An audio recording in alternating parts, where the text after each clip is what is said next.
You see Charlie?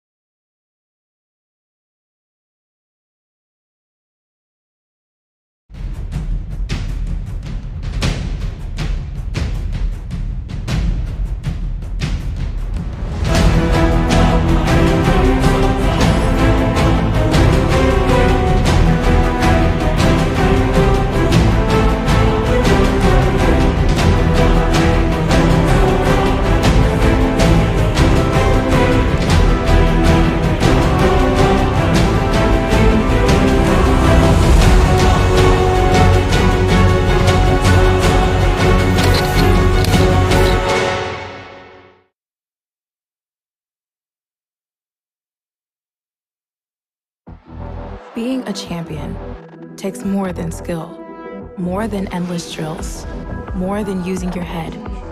Being a champion takes the heart to give it your all, the agility to thrive from any angle, and the relentless drive to be the best.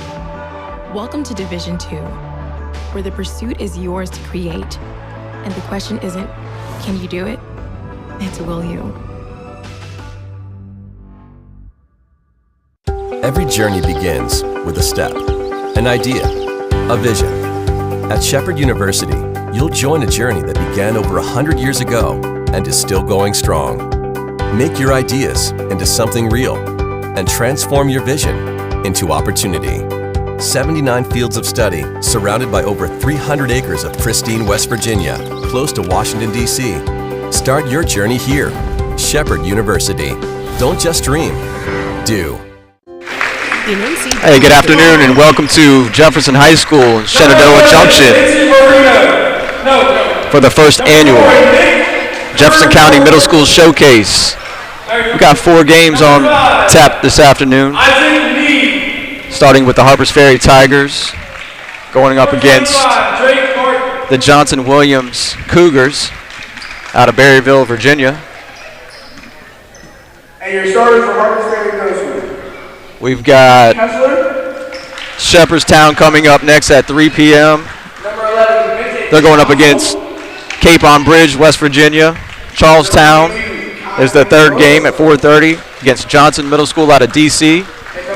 And the heavyweight game of the evening, 6 p.m. start, Wildwood versus Jefferson Middle out of D.C. Two teams undefeated in recent years. So it should be a really great game. If you're in the area, if you're around, and you're off, maybe out and about, stop by. It's only $10 to get in for 4 games. Should be a great afternoon of basketball.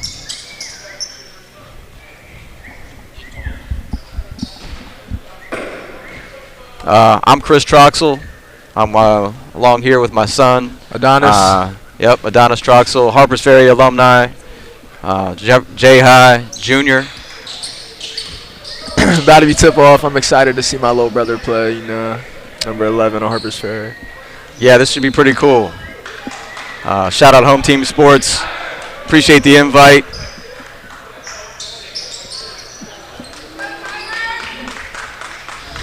I think for pretty much every school here, it's their first game of the season except for Charlestown. So we'll see how we're going to go. All right, tip goes to Johnson-Williams. Looks like the Tigers in a 1-2-2. We got a traveling violation. The Tigers might be trapping. They trapped? They calls that traveling? Yeah, they're swarming. Yeah, they're swarming the ball right now. Coming out early.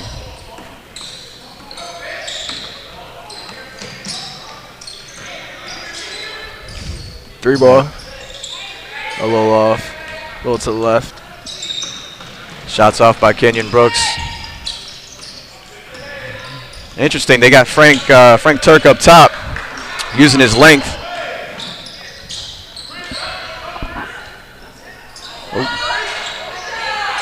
A lot of offensive rebounds. Yeah, we got to box out. Got to box out.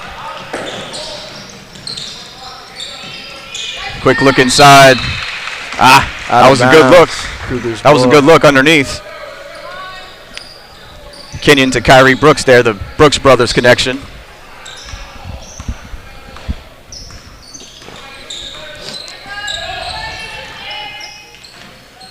They got to go to the middle. Yeah, great offense. Hey, that's how you're gonna break this. That center of that 1-2-2 is wide open, so that was good recognition. 3-ball Kick out to the corner. And Vincent Troxel off. Hey, but offensive rebound. Another 3-ball off the glass. Yeah, and that's what Kenyon Brooks. offensive rebounds will get you. Extra possessions. Trap at half court. Yeah, some aggressive defense shown by the Tigers right now to start the game. They're coming out trapping. That earned them a turnover right there. Again, extra possessions.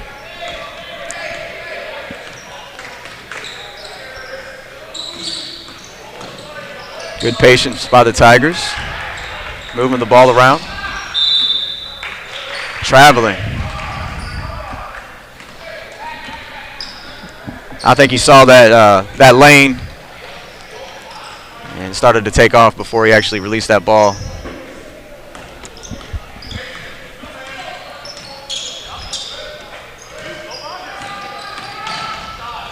Good penetration, drive and kick. Good dish. Nice finish inside.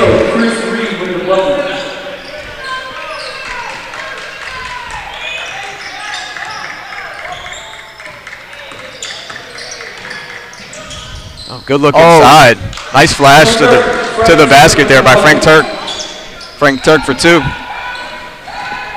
Johnson Williams looking to push after makes. That's smart. That's smart.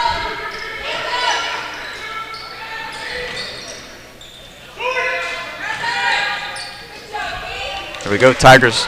Keith on the fast transition. break, number 10. Frank with another layup at the rim. Nice look from They're in their full court press right now. I don't know who's got the ball. No call. Got to stop collision. Yep, jump ball's the call there. That's a great job of just getting your hands on the ball. We've got a timeout on the floor. Timeout, Cougars. 30-second timeout.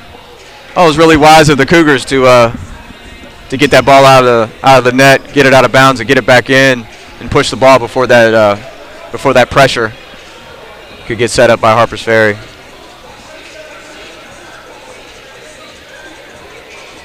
Looks like both teams are doing a good job of getting the ball inside, not just settling for those threes. Yeah, they are. A couple threes in the beginning by the Tigers, but yeah, we do got 2 buckets at the rim.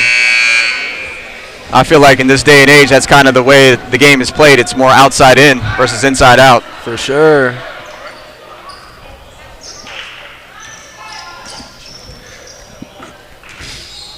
And we've got Keating Amos into the game for the Tigers, number 24. In for Keith Hessler.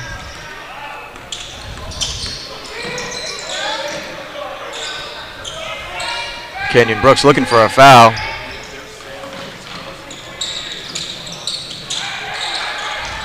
Another turnover. Tigers on the fast break, kick it out. 3-ball, no good. Hey. Frank's 3rd bucket in a row at the rim. All right. Tigers switching up the defense, going to a 2-3 now. They've been switching up the defense a lot. Full court press, 2-3. Looks like some contact there on the drive to the basket. Number 20 is going to go to the line shooting 2.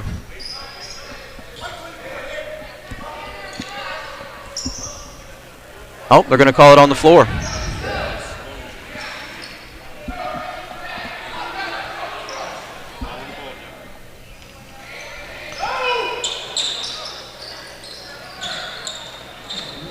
Corner 3, short. Good rebound by Kyrie Brooks there. Way to grab it with 2 hands. 3-on-2 fast break. Charging. A little out of control there. I like when Kenyon's pushing the ball up the court, though. Yeah, Kenyon's definitely hard to guard in transition. That's his game. He likes to get up and down. Got a substitution over here by the Cougars.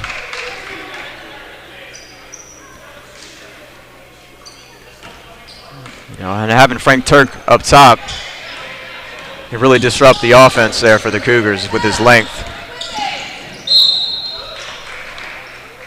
You can't ride him to the basket. And foul on Vincent Troxel. Foul on number 11, Vincent Troxel.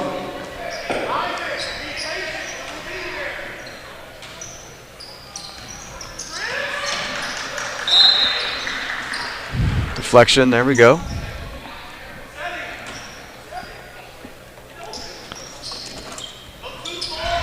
Oh, dangerous pass.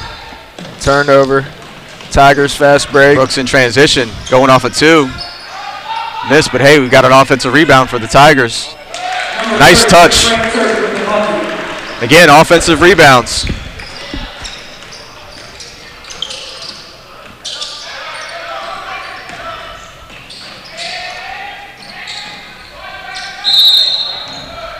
Good rotation by the Tigers there on defense. They were in scramble mode. Doing a good job of moving.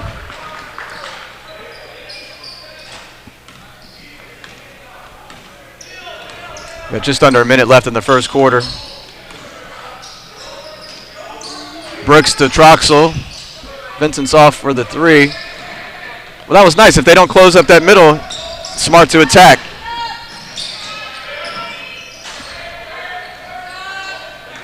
Rebound, Kyrie Brooks. Kyrie had a heck of a football season this year, him and his brother. But he can hoop too. 3 ball in and out.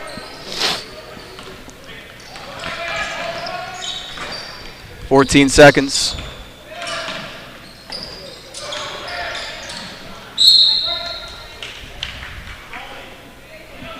I think that's where Kyrie's going to be really effective this season for the Tigers, is on defense. Of course. Rebounding, deflections. 5 seconds. Oh, wow. Baseline shot. floater, good. That's what I talked about. You know, in transition, on those secondary breaks, Kenyon Brooks did a great job of just keeping his dribble alive and attacking. Was able to turn the corner and get that floater off. Really good, solid first quarter for the Tigers. They were up 13-2. If the Cougars just get the ball to the middle, they got to look out. Open threes, they just got to knock them down.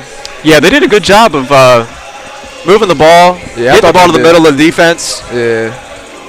You know, playing some inside out. I saw a couple bounce passes. Yeah, yep.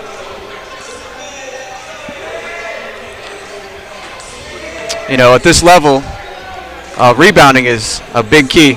You know, if you can get yourself some extra possessions on the offensive end and can capitalize inside, that's big. Yeah. And the Tigers did a really good job of that.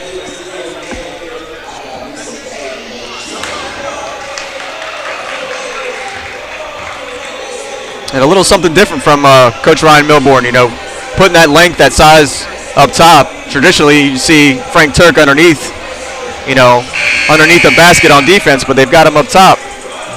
Yeah. Seemed to disrupt their offense a little bit. Yeah, we're using that length up top. The Tigers got size this year.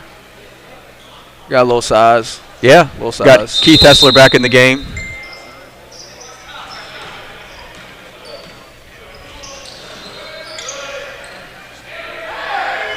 A little inside out. Got to be careful dribbling against the zone. A little too much in a hurry.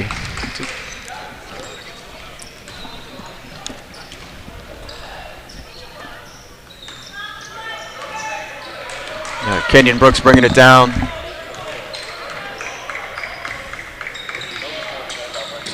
Three ball. Corner three. Good. It's good. Number 11. Good by Vincent Troxel. That's my little brother. Okay. First bucket. Number 30, Frank Defense Turner. turns to offense. And a jump ball. Tigers get the turnover, and after that three-pointer. Number 3, Colin Johnson checking in.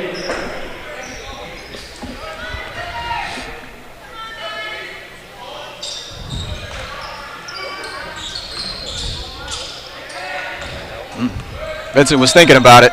He was. Good patience, though. No need. Another travel. I like that move, though. I like he was looking to score. Yeah, he was aggressive, looking to put the ball on the floor and attack. That's something they'll clean up, I'm sure, as the year goes along.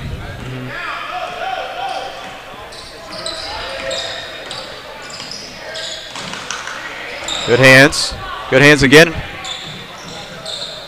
Great hustle. Great hustle. Way to get on the floor. Hey, It's physical. on the Both teams floor. playing aggressive. Yeah. I love to see the hustle. I love to see players getting on the floor. Great job by Johnson Williams getting back and getting on the floor. Also number 30, White, Frank Turner. Number 44, Chase Weaver checking into the game. So we got a substitution. Chase Weaver in for Frank Turk after he's picked up that foul. Tigers back in that 1-2-2. Good ball pressure. Good ball pressure. Again, getting on the floor. I think it'll be Johnson Williams' ball. But hey, that's okay because the next one goes to the Tigers.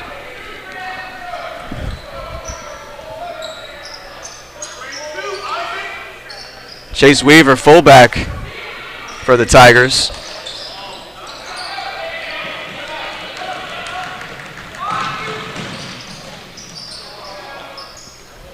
The putback by Kyrie Brooks. There we go. That's what I talked about. Kyrie on those boards. Johnson Williams pushing. Oh.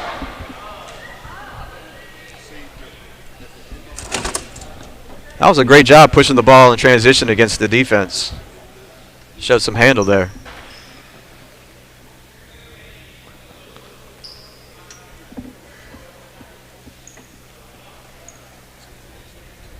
I hope he's okay. I hope everybody's all right. Looked like he might have caught maybe a poke to the eye. There he's up. There we go.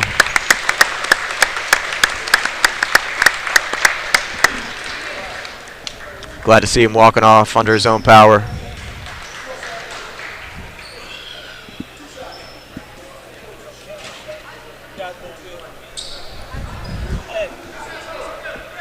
Number 11, I'm Vince good. Marino checking in the game. Fouls on number 14, White, Kenyon Brooks. So we got a foul on Kenyon Brooks, number 14.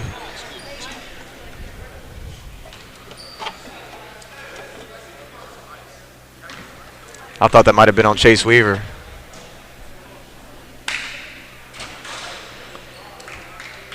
First free throw good.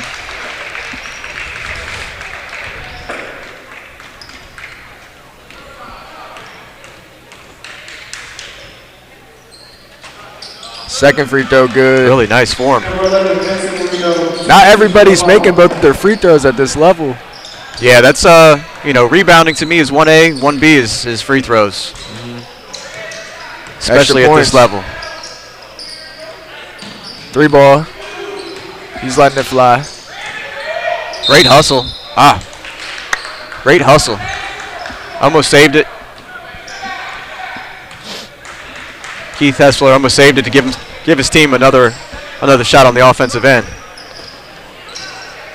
But it looked like Kyrie Brooks was open in the middle.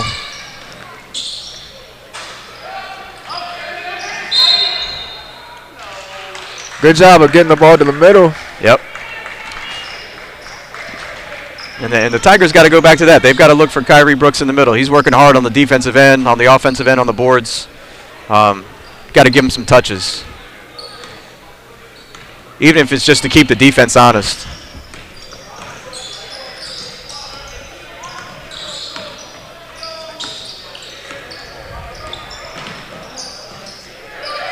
Good look inside. Get on the floor. Chase Weaver, great job.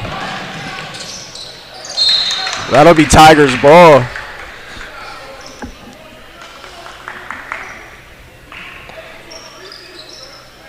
(18-4) with 3 minutes left in the first half.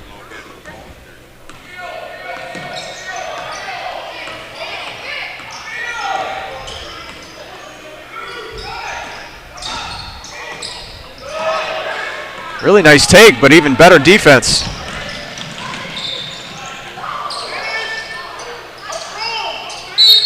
Defense to offense. And one. That was a great sequence right there. Isaac Lee with the bucket. Great jump stop. You know, great control and transition. Offensive rebound. Yeah, got and his own offensive rebound, put it back up. Really nice touch around the rim. Beautiful stroke right there. Free throw good.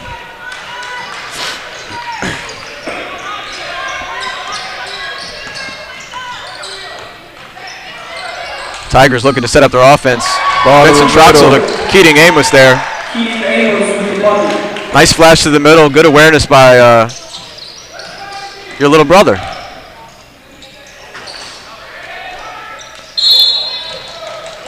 Rebound, Kyrie Brooks. Strong rebound.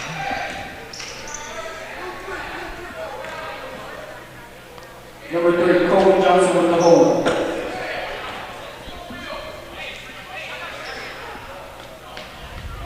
Coach Milborn really wants them to run their offense. Always. Even since I played there. The offense looked good this year. It does.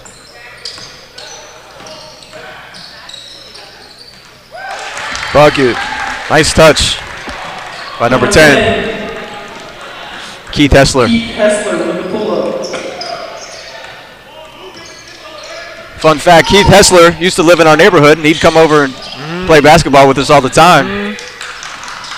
So we've seen his game develop over the years. I like seeing Keith out here. For sure. A couple years younger than me. For sure.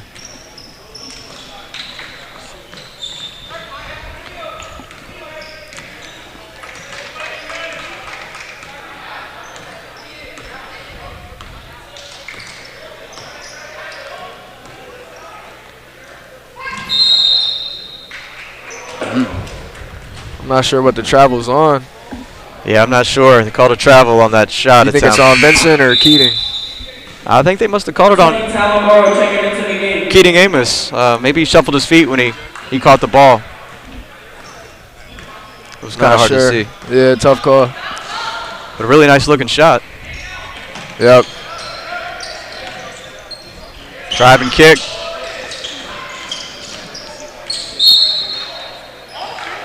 And I think they're going to call the hook.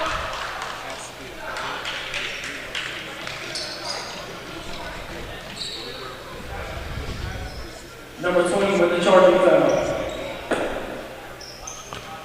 You're not going to be able to go through Chase Weaver. Nah. That's a solid young man right there. Yeah. And he plays hard. He's been on the floor. 3 ball by Vincent. Offensive rebound to Brooks.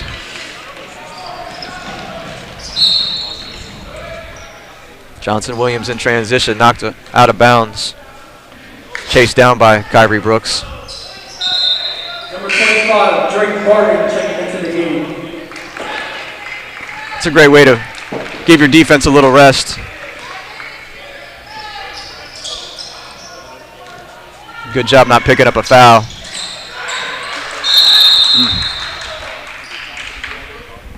There we Tigers go. ball. That's what I was talking about. Last one. And there was Chase Weaver in there again. He created that opportunity last time he got on the floor.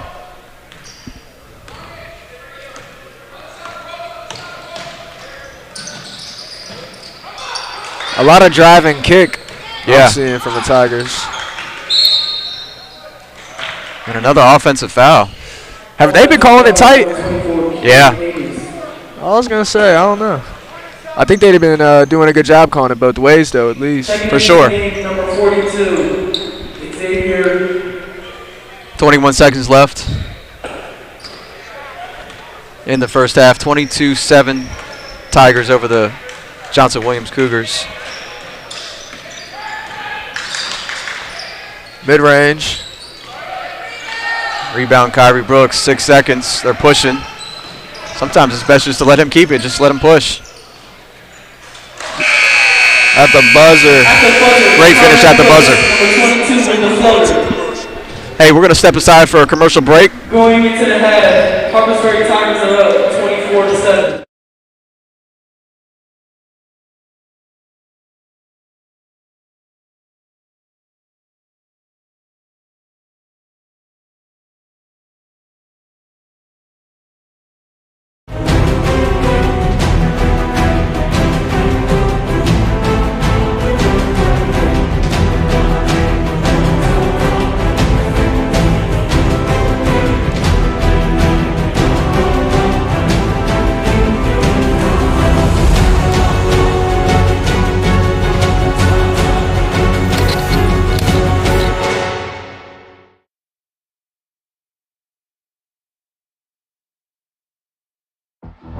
Being a champion takes more than skill, more than endless drills, more than using your head. Being a champion takes the heart to give it your all, the agility to thrive from any angle, and the relentless drive to be the best. Welcome to Division II, where the pursuit is yours to create, and the question isn't, can you do it? It's will you? Every journey begins with a step, an idea, a vision. At Shepherd University, you'll join a journey that began over 100 years ago and is still going strong. Make your ideas into something real and transform your vision into opportunity. 79 fields of study surrounded by over 300 acres of pristine West Virginia, close to Washington, D.C. Start your journey here. Shepherd University. Don't just dream, do. In NCAA Division II, student-athletes leave a lasting impression on their communities. That's because Division II student-athletes want to make a difference and truly be part of their surrounding communities. Through community engagement, thousands of student-athletes from various backgrounds interact with community members who view them as role models. This interaction leaves a positive and perhaps even life-changing impression on all those involved. In Division II, we rise to the opportunity and make community engagement ours. In NCAA Division II. Hey, we're back. It's halftime here at the Cougar Cage with a score of 24-7. Harpers Ferry Tigers up over the Johnson-Williams Cougars. Hey, I think the Tigers are playing really well right now. What do you think? Yeah, they are. They are playing well. I'm impressed. What stands out to you? I say both teams, I can tell they want it. They want their first game, you know, a W on the floor, hustling. It's a big court, high school court, you know. You think that's they have to kind of make that adjustment? Yeah, it's a factor for sure. Yeah. But, I don't know, they're handling it well. It's a good game. Yeah, so this is the first annual Jefferson County Middle School Showcase. This is really cool. All four Jefferson County boys middle school teams are going to be in action today. This is the first of 4 games. This is going to be a really, really fun event. Really great day of basketball. I know I've been looking forward to it. For sure. In years past, Jefferson's hosted similar tournaments like this, but it usually pitted the county teams against each other or against travel teams in the area. I know you competed in games sort of similar to like this just to kick off the season. Yeah. Did you have some nerves coming out here when you played, you know, being on maybe an unfamiliar court? You know, you're playing at the high school court. Did you have some nerves going into it? I remember you playing in something similar back in like 6th grade, 6th and 7th grade, right? Yeah. Yeah, I play. I don't know. I'd say it's the same. You know, it's just another game. But you know, we see the Jefferson High School Cougars in the building.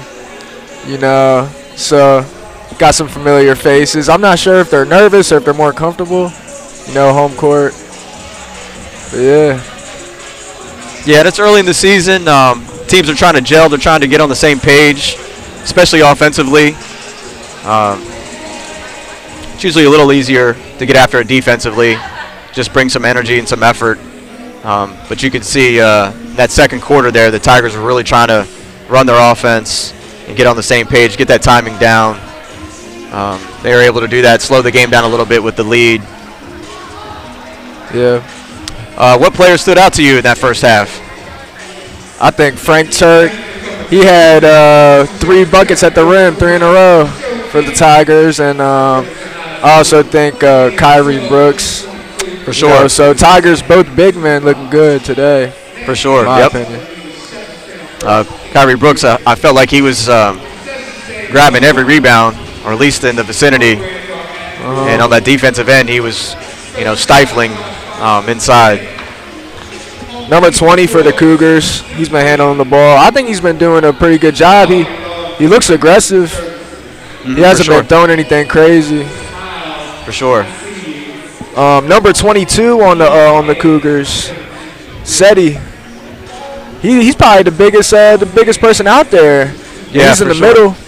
That's what I'm sure. saying. You gotta get the ball to the middle. Yeah, they need to. Johnson Williams needs to do a better job of getting that ball inside, kicking it back out. They did a few times and got some good looks at the basket. Do you think we're gonna see the Cougars close this gap in the second half, or what? Yeah, I can imagine that they're in the locker room making some adjustments. They might have been thrown off a little bit by that 1-2-2 zone defense with Frank Turk up top. I know typically in years past, Harpers Ferry, plays that 2-3. You'll have your 2 quick, speedy guards up top. But so yeah, I think Johnson Williams make the adjustment at halftime, and could have just been some nerves. They're on the road. Yeah. It's really awesome that they came up here for this. They're not too far away. They're just south of us in Jefferson County in Berryville, Virginia. So it was really cool that they came up and participated in this event. Like I said, we've got the other 3 middle schools in Jefferson County competing today, along with Cape on Bridge, West Virginia, and 2 teams out of D.C. So that's really cool that they came all the way down here to compete.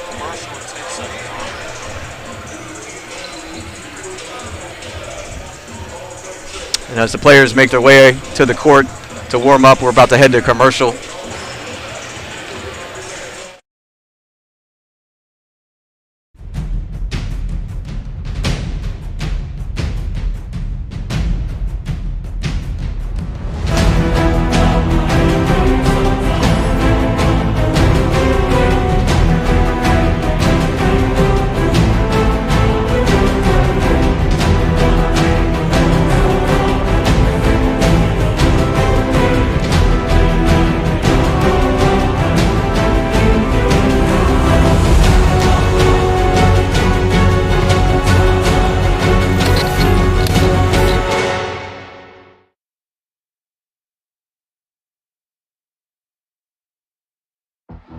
Being a champion takes more than skill, more than endless drills, more than using your head.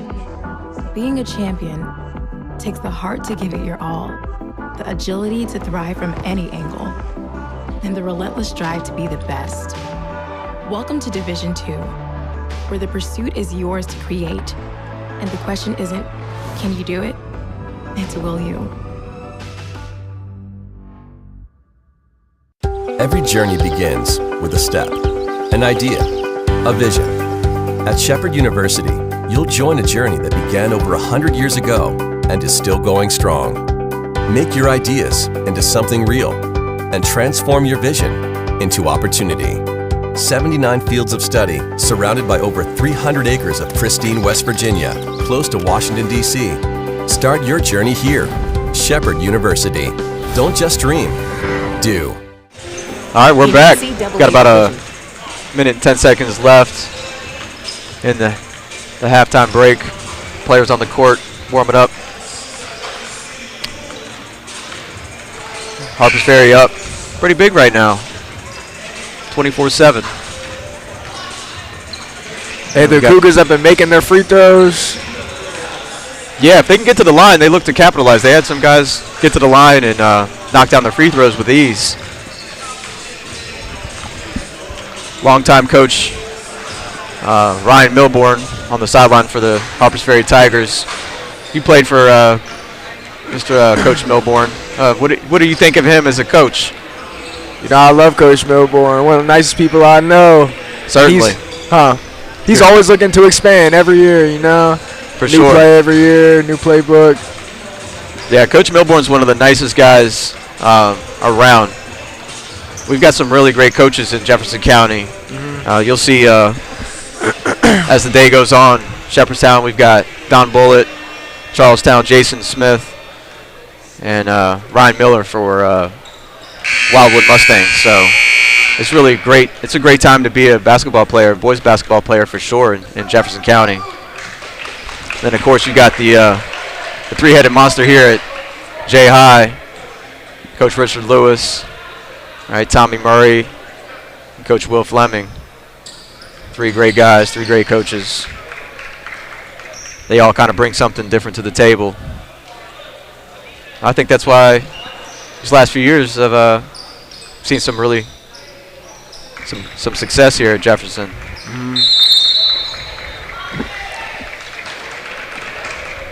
All right, we're back to start the second half. Johnson Williams with the ball.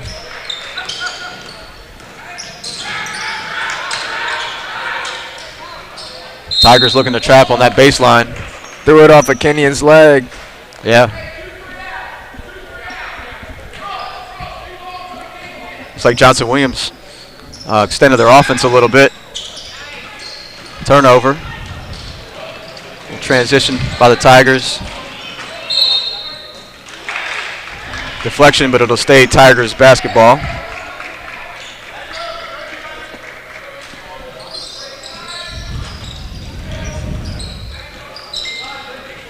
Great penetration.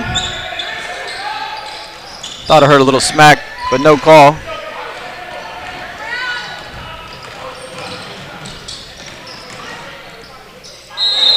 And one or two, too many steps there on that one. Yeah.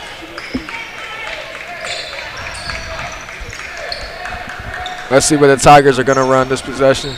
But a nice attack. Way to attack.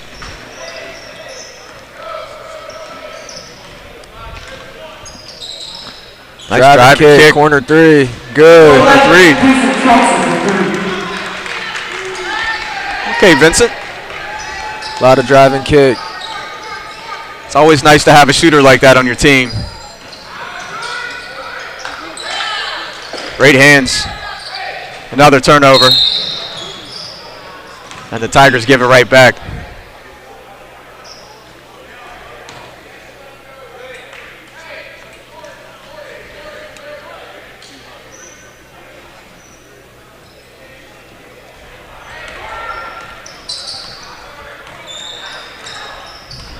Tigers in a 2-3.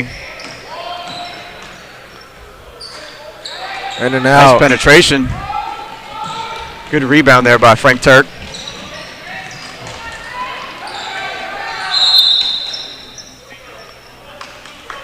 Timeout, Harpers Ferry.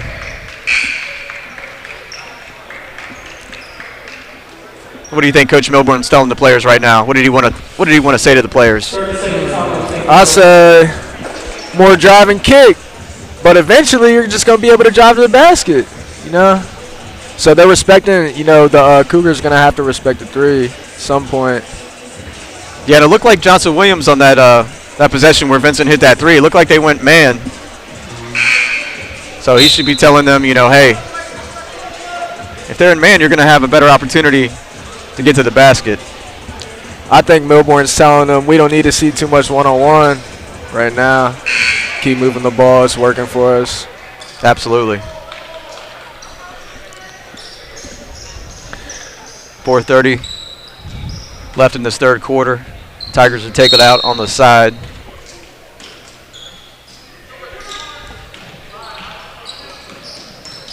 Kyrie Brooks with the ball. Great hands. knocking it away. Johnson Williams in transition. In and out. Great offensive rebound. But to no avail. Tigers with the ball, looking to push. Turnover.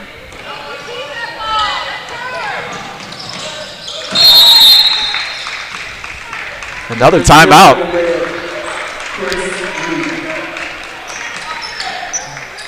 30 seconds later, we got Harpers Ferry calling another timeout. Coach Milborn's not happy. Nah.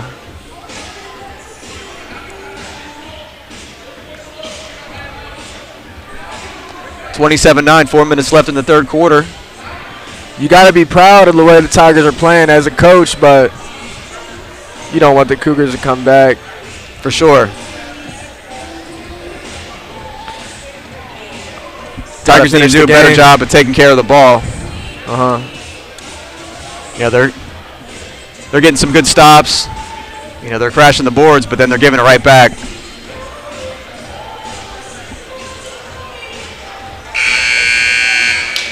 And I think what he's probably telling them is, look, we've got the lead. There's no need to push it and get yourself in a hurry and turn the ball over.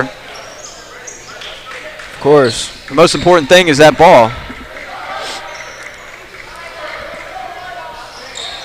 The last thing you want to do is, you know, let Johnson Williams, you know, score 4, 6, 8 points in a row and really start to chip away at this lead.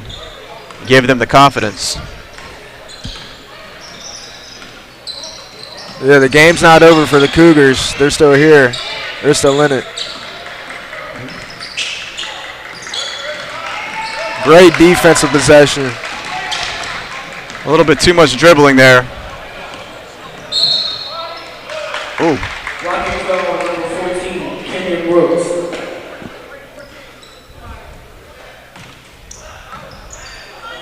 Not a fan of that call. It looked like he might have been moving, but it looked like he got there. Amos checking into the game. That was good anticipation by Kenyon Brooks, but he picked up the foul.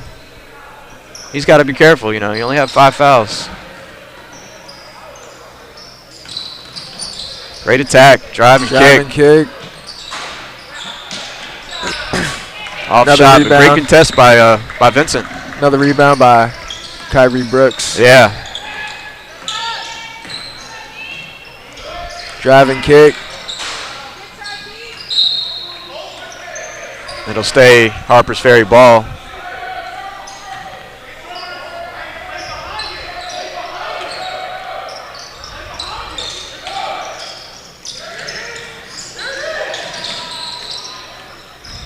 Good ball pressure and a steal. You don't see that too often. And a bucket. Come on, Vincent. That's all right. Tigers are looking to push off that make. Offensive rebound, Frank Turk.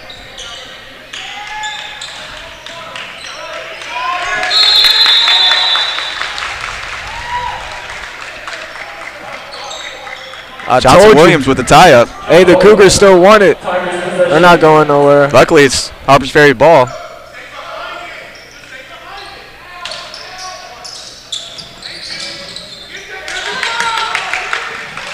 $16-point game, and Johnson Williams they're playing tough. Turnover.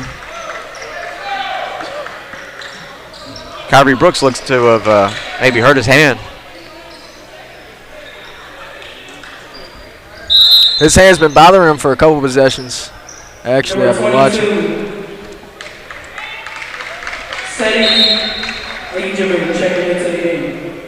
He's going to get a sub. Check Subs by both teams right here. For Number 22 coming into the game for Johnson Williams. Bringing that size.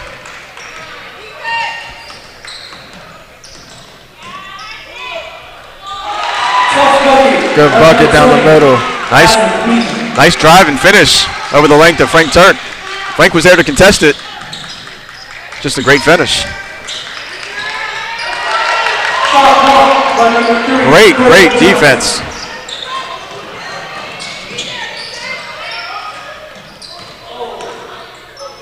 Driving kick. Yep.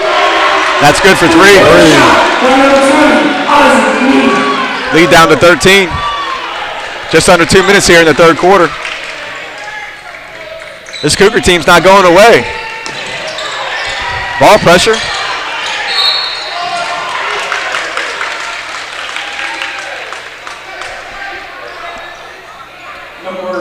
Number 4, Nate Kerr-Over with the block. Number 22, Kyrie Brooks checking in for the Tigers. That's one thing I know we've talked to Vincent about is getting stronger.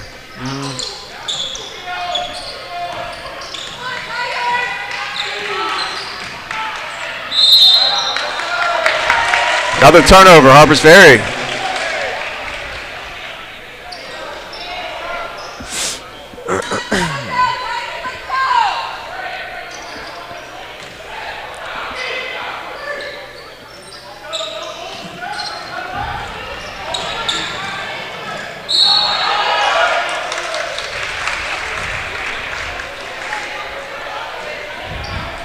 Number 3, Colton Johnson on that attack to the rim. Earns himself a trip to the free throw line.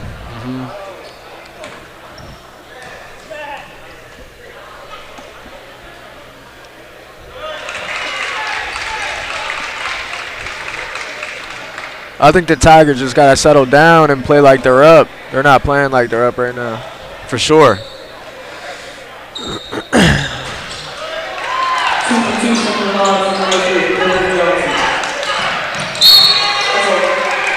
Goes to the line and makes both.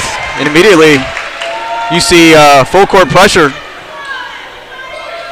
by the Johnson-Williams Cougars, and it results in a turnover. Pass over by number 22, Kyrie Brooks. Great read by Kyrie to his brother. And that'll be a foul. On the floor, though. On the floor.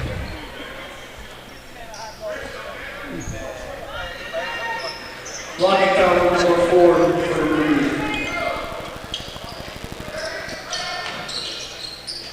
Nice inbounds play. Offensive rebound, Frank Turk, but it just wouldn't drop. Got to finish at the rim. Great effort by Kyrie Brooks there. He winds up on the floor, but he gets up. He's all right.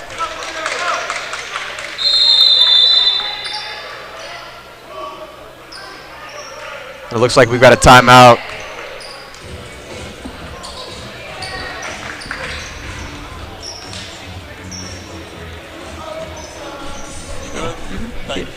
Full timeout taken by Okay.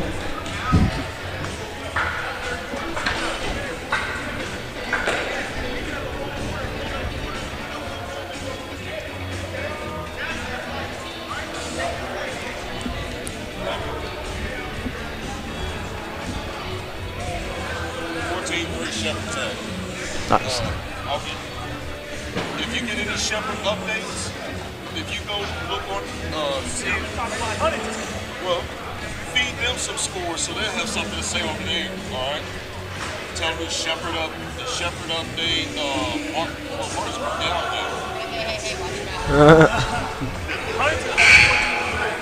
there. Wow, Huntington's up 14-3.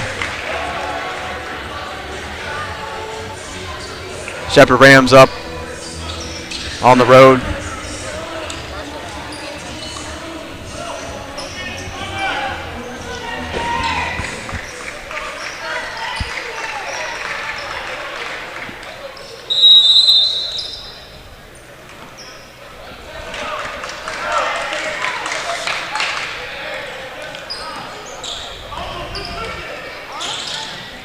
Back at it, driving kick. Brooks to Troxel. I think that's 3 threes for Vincent. I feel like the Tigers, they needed to score on that possession to get some momentum going. And a 3 seconds call. Turnover back to Harpers Ferry. You know, anytime you score, that gives your defense a little extra energy. And you could tell it really, that three really.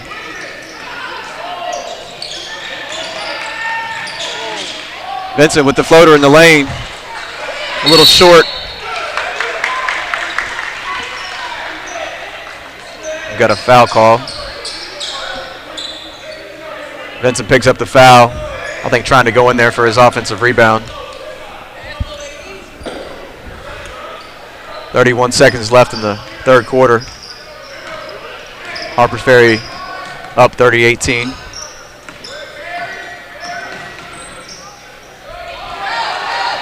Kenyon Brooks just rips it away. He's going to take it all the way to the basket.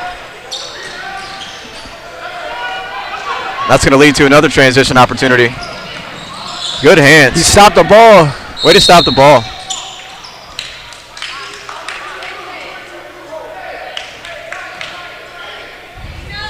Again, that young man, Kyrie Brooks, in the mix with the deflection leading to the turnover for the Tigers. Just over 7 seconds. I want to get the offense started quickly. Here we go. Gonna need a shot.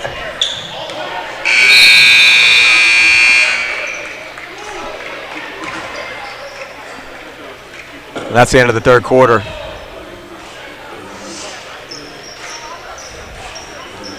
End of the third. Tigers up 30-18. Well, I think we both kind of called it. Johnson Williams is going to come out of the locker room and bring that energy in that third quarter, and they did. And they have, yeah. Both teams got to finish the game. For sure.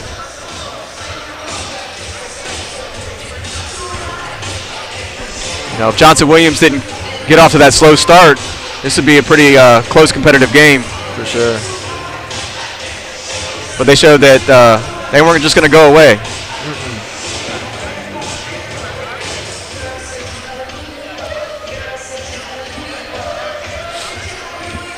And it always starts on the defensive end. It does. You know, wreaking havoc, causing turnovers, jump balls. I've been seeing a lot of defense and the offense, a lot of turnovers, steals, get you layups.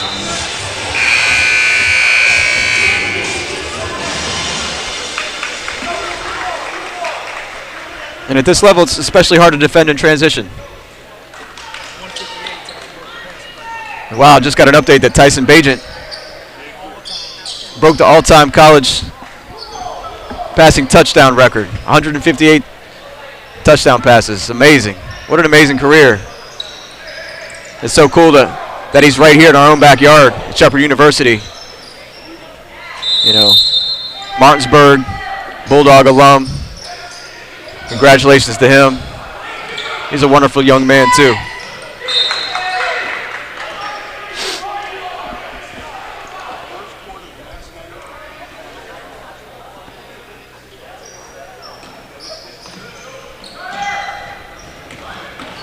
Nice drive and finish.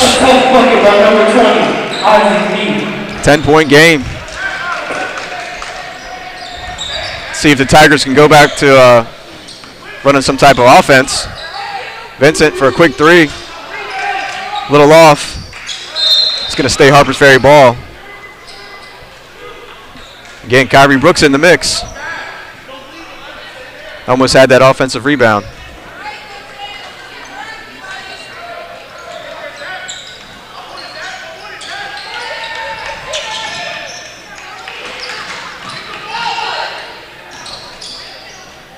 Frank Turk for two. Now, I think that's what's been missing. An inside scoring by Frank Turk.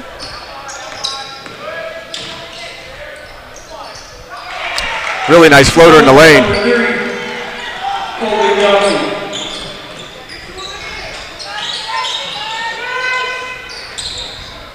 Johnson Williams in a man-to-man defense. Great save by Frank Turk. Keith with the mid-range. Nice shot. Keith Hessler. I like the mid-range. Yeah, the mid-range game is not dead.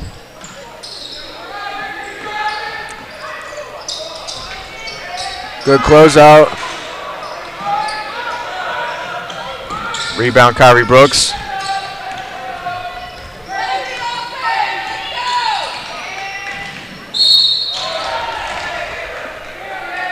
Got a foul on the floor. That first step, pretty quick by Kenyon. Yeah, Kenyon Brooks has a quick first step. Foul number 4, Nick Over.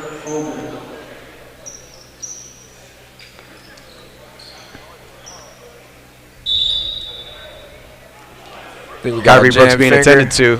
Looks like something's going on with his hand. He's been toughing it out all game. I seen him playing through. You know, he's battling down there for sure. The defensive anchor for the Tigers. Yeah, he has. He's been big, literally and figuratively.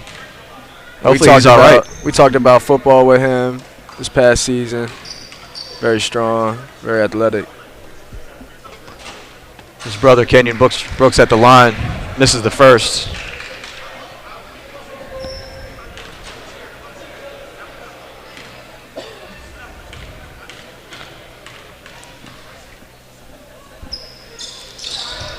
Off on the seconds, but offensive rebound by Frank Turk. Takes his time with it, pulls it out. Mid-range, no good.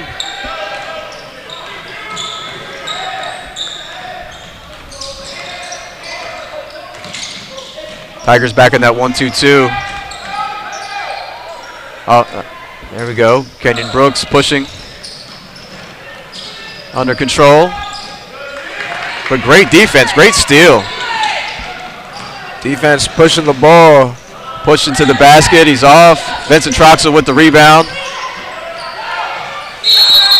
And we're going to have a jump ball. Jump ball. Tigers possession.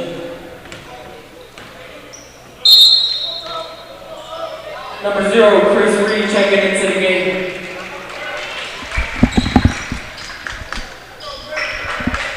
Vincent sort of got pinched there as he tried to dribble out of traffic. It's back to Harper's Ferry.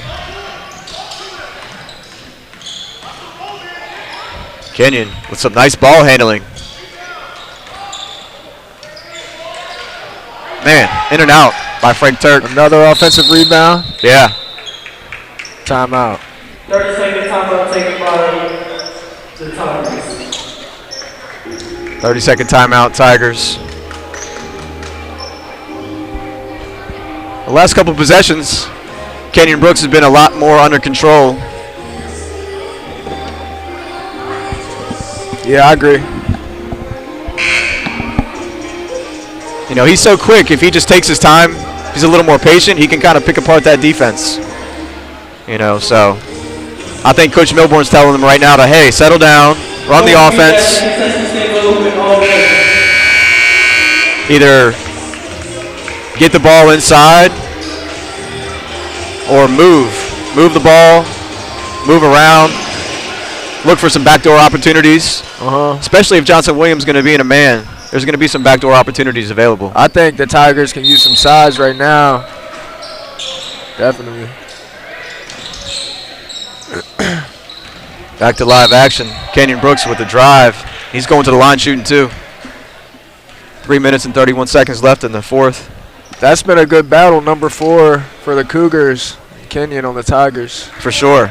Great defense, great offense. For sure. Going at each other. Number 4 with the blocking foul. That's his 4th.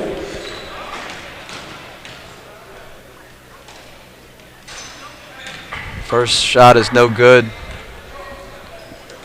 This is that 1B I talked about, free throws. Rebounding and free throws. Got to capitalize when you get to the line. Off on the second. Another offensive rebound off a free throw for Frank Turk. Yeah, you don't see that too often. Nah.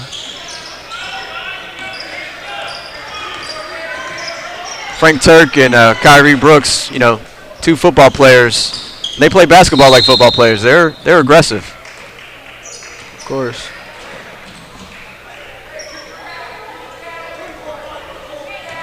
White with the hold. That penetration by Johnson Williams is keeping them in the game.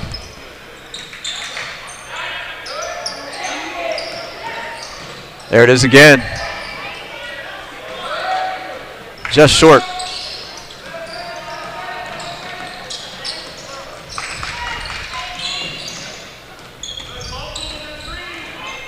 Another drive to the basket by Kenyon Brooks.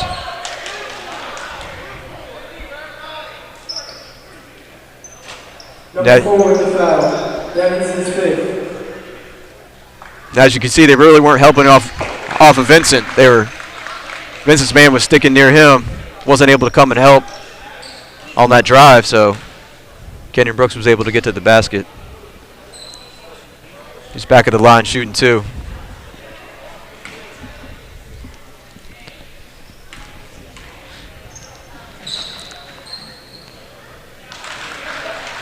First one's good. That's big.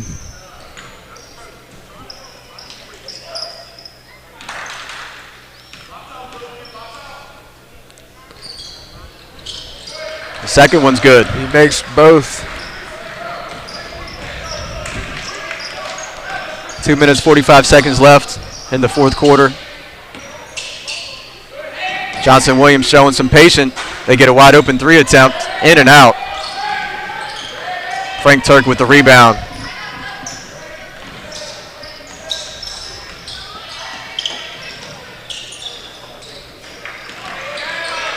Mid-range. Short.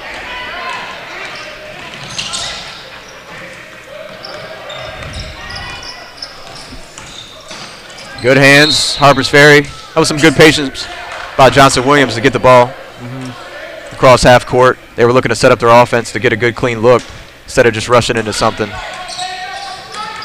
So good defense by the Tigers. There we go, there's that penetration in the middle. Short corner was wide open.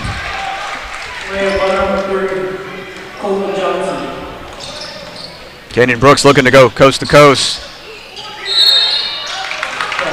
A little too much of it in a hurry there. Kenyon almost beat everyone back down the court. He did. Ball.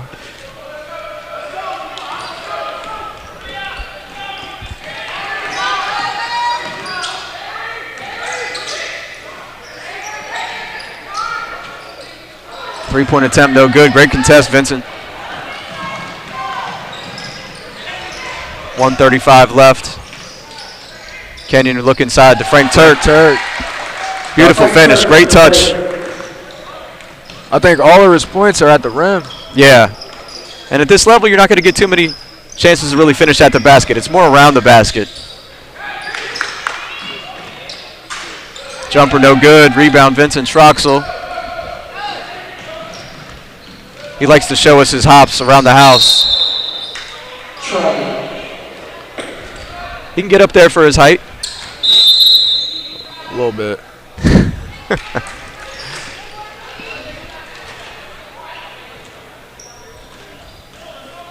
Just over a minute left here in the fourth quarter.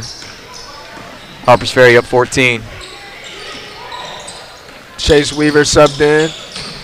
Chase Weaver, yeah, back in the game. Transition opportunity. Frank's going to earn himself a trip to the free throw line. Good look ahead by Kenyon Brooks on that play.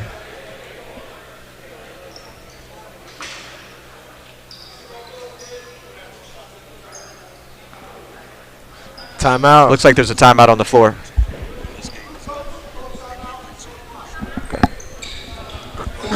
And I hope if there's any young players watching this game right now that they saw Frank Turk run on the floor. You know,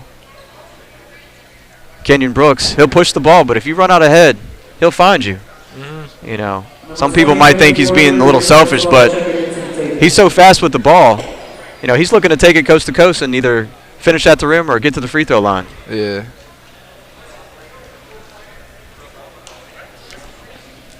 I think the Tigers will close it out. Yeah, just over. We got 51 seconds left on the clock here. Left in the contest. Harper's Ferry just needs to be smart. They want to hang on to this win.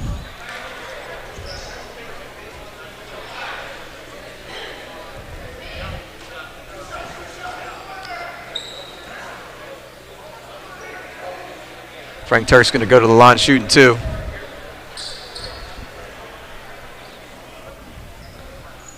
Frank Turk had an amazing football season this year for the Tigers, playing two ways, defensive end, wide receiver.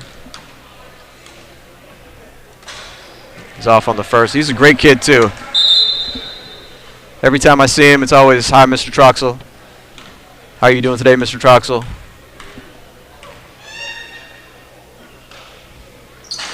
Off on the second. But there's Kenyon Brooks with that offensive rebound. We see another offensive rebound off a free throw. Yeah, you don't see that too often. They're really crashing the boards there on those free throws. Frank Turk is subbed out. Had an amazing game. Strong take, but even stronger block. Tigers in transition, but can't capitalize. They had Vincent wide open up ahead. Errant pass.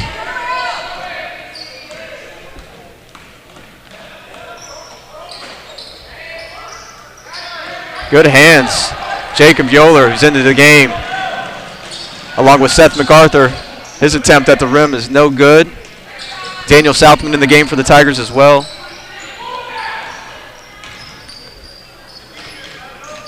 "11 seconds. Vincent is about to pull.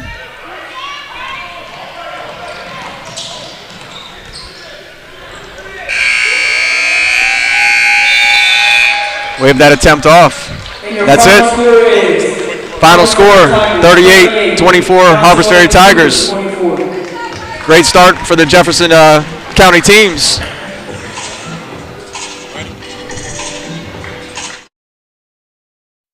Being a champion takes more than talent, more than the perfect pass, more than using your head. Being a champion takes the spirit to always push harder, the ability to overcome any hurdle, and the fire to be the best. Welcome to Division II, where the pursuit is yours to create. And the question isn't, can you do it? It's, will you?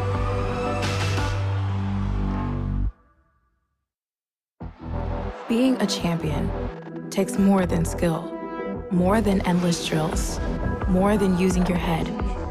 Being a champion takes the heart to give it your all, the agility to thrive from any angle, and the relentless drive to be the best. Welcome to Division II, where the pursuit is yours to create, and the question isn't, can you do it? It's, will you? In NCAA Division II, student athletes leave a lasting impression on their communities. That's because Division II student athletes want to make a difference and truly be part of their surrounding communities. Through community engagement, thousands of student athletes from various backgrounds interact with community members who view them as role models. This interaction leaves a positive and perhaps even life-changing impression on all those involved. In Division II, we rise to the opportunity and make community engagement ours. In NCAA Division II, community engagement is an initiative at all 25 national championships because student athletes want to give back while competing for a national title. Over the course of the year, Division II student athletes have an opportunity to leave a lasting impression in local communities throughout the country. Whether Division II student athletes are volunteering at hospitals, schools, after-school care programs, foster homes, or retirement villages, they make a difference in the lives of others. In Division II, we rise to the opportunity and make community engagement ours.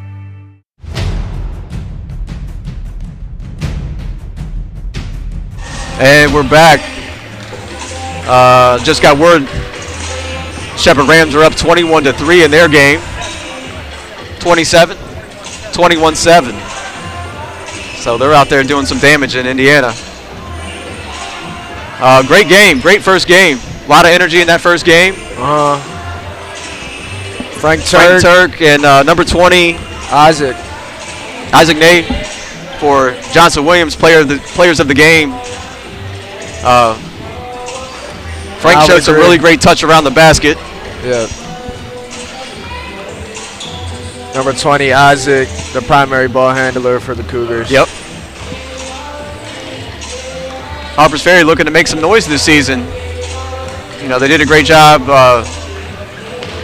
this football season, looking to do the same thing in basketball this year. Now we've got the Shepherdstown Cardinals up next. They're out on the floor warming up. Coached by Hall of Famer Don Bullitt. Okay. I had the pleasure to coach alongside Coach Bullitt last season. If you look up coach in the dictionary, there should be a picture of Don Bullitt. Just a phenomenal coach on and off the floor. I learned so much from him last year. I've been coaching for quite a while, but I learned so much from him last year. It was a pleasure and an honor to coach with him.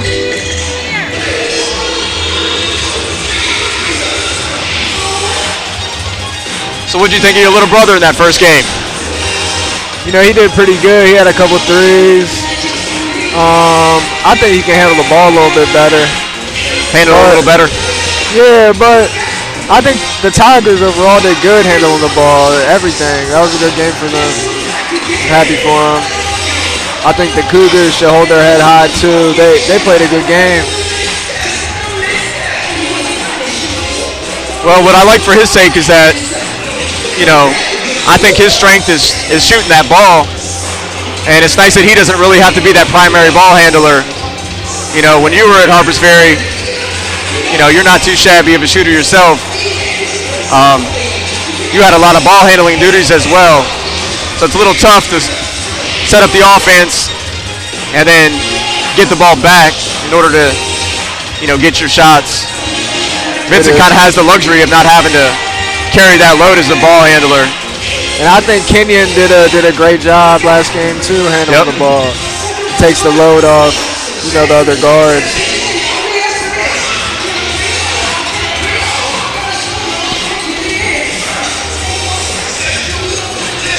This second game here is going to feature the Shepherdstown Cardinals and Cape on Bridge. We're going to call that game as well. Jefferson, Cape and Bridge.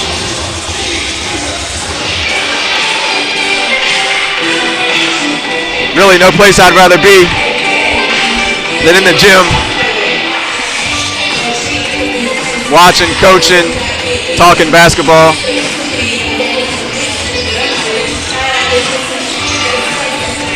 It's definitely even a little more special calling a game here with my son Adonis.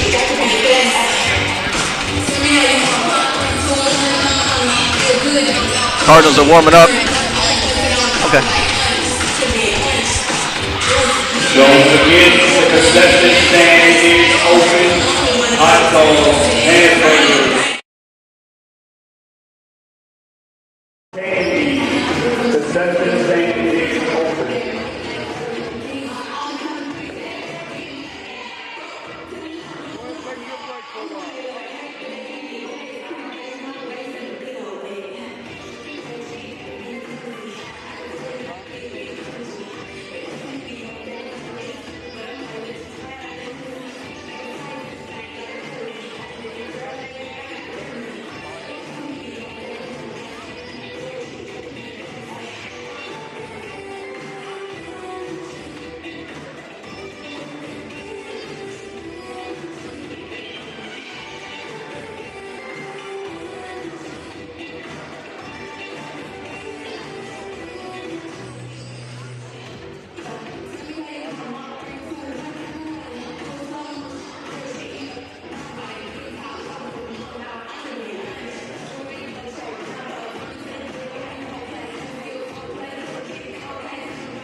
Quality lawn care.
Tell you what, we're gonna let me come inside, load a commercial for you real quick.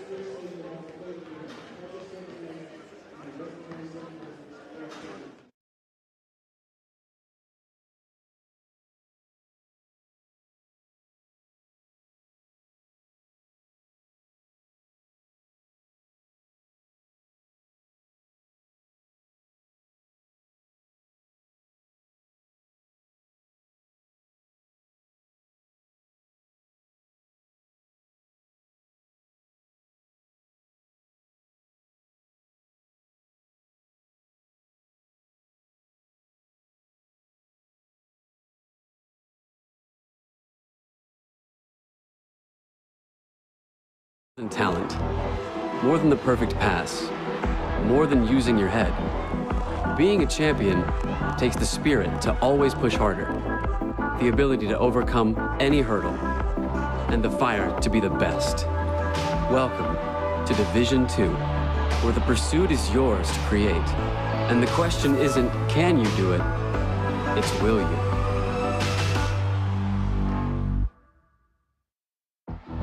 Being a champion takes more than skill, more than endless drills, more than using your head. Being a champion takes the heart to give it your all, the agility to thrive from any angle, and the relentless drive to be the best. Welcome to Division 2, where the pursuit is yours to create, and the question isn't, can you do it? It's, will you? In NCAA Division II, student athletes leave a lasting impression on their communities. That's because Division II student athletes want to make a difference and truly be part of their surrounding communities. Through community engagement, thousands of student athletes from various backgrounds interact with community members who view them as role models. This interaction leaves a positive and perhaps even life-changing impression on all those involved. In Division II, we rise to the opportunity and make community engagement ours. In NCAA Division II. All right, we're about 2 minutes away from tip-off here for Game 2, Shepherdstown Cardinals versus Cape on Bridge Bobcats.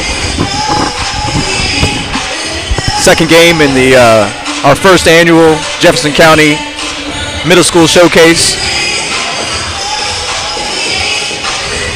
Shepherdstown Cardinals, coached by Hall of Famer Don Bullitt.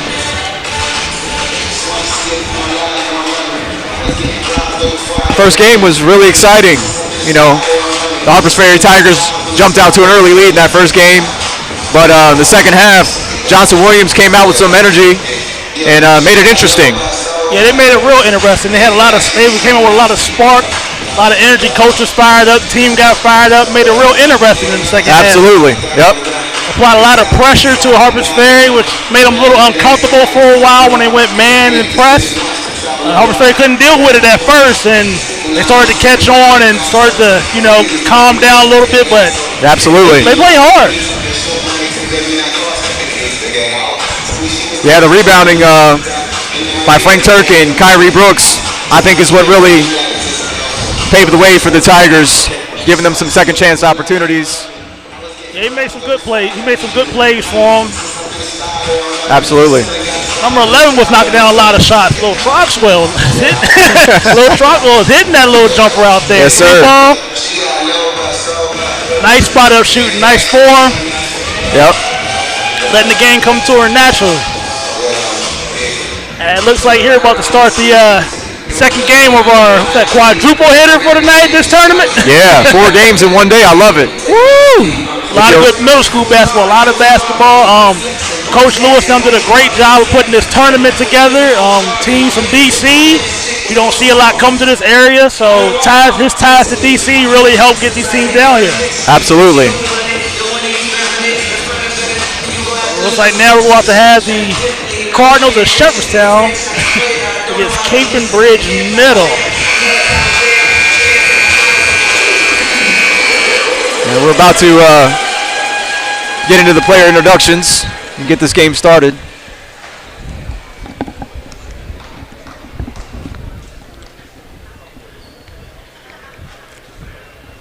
And we got a nice little turnout here for a middle school tournament. Absolutely. Like I said, I know a lot of people are waiting for the later game of 2 big undefeated teams in years, actually.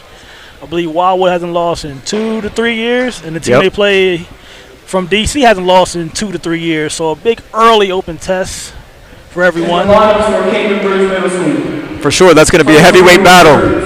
Number 5, Dane Kessinger. And right now we're getting player introductions going. Number 10, Aiden Whitaker. Starting with the visiting team from Cape and Bridge. Number 13, Aiden Blomquist. Number 15, Trevor Fry. Number 21, Preston Taylor. Number 22, Chase Brewer. Number 32, Trey Jenkins. And number 35, Preston Allison. And looks like the reserves from Cape and Bridge have just been announced. And now for the Shepherdstown Cardinals. Let's introduce Shepherdstown reserves Number now. 2, Lincoln Schriever. Number 5, Tegan Bolton. Coach, looks like Shepherdstown brought their cheerleaders out. They prepared for a big game. They did. Yeah, they're treating this as a home game, not as a neutral site game. Number 15, Jarvis Lamb. You know, it's good to see they brought their cheerleaders, people supporting them. Yeah, that's awesome. Number 33, Jacob Hickey. You love to see the school spirit. That's what playing middle school, high school sports is all about. Do it while you can and enjoy the moment. And number 35, Jacob Hutchinson. Oh, most definitely. Like we saw, we just seen Harper's Ferry earlier, and I believe their high school is Washington. Yeah, most of the student athletes there go to Washington, but a few go to Jefferson. Okay. Starters for Cape Bridge. Number 14, Christopher Downs. Number 23, Colson Kinzer. And number 30, Trevor Roof.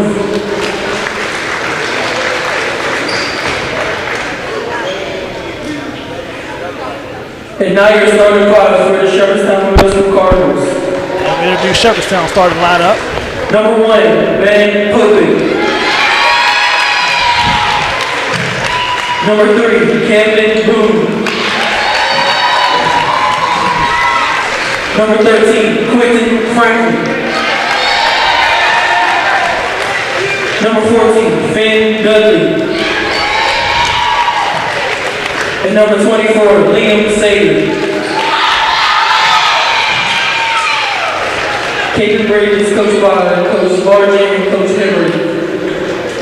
And head coach for the Shepherdstown Middle School Cardinals, Dr. Bullet, and assistant coach Kurt Palford. All right, so we want to get started here. don't know too much about either team. It's early in the season. Haven't had a chance to watch any of the players play. What do you any expectations? It's early in the season for both teams. Yeah. Well, I had the pleasure of coaching at Shepherdstown last year, so I'm pretty familiar with these players. Mostly the JV team looks like they stuck together and they're moving up to the varsity ranks this year.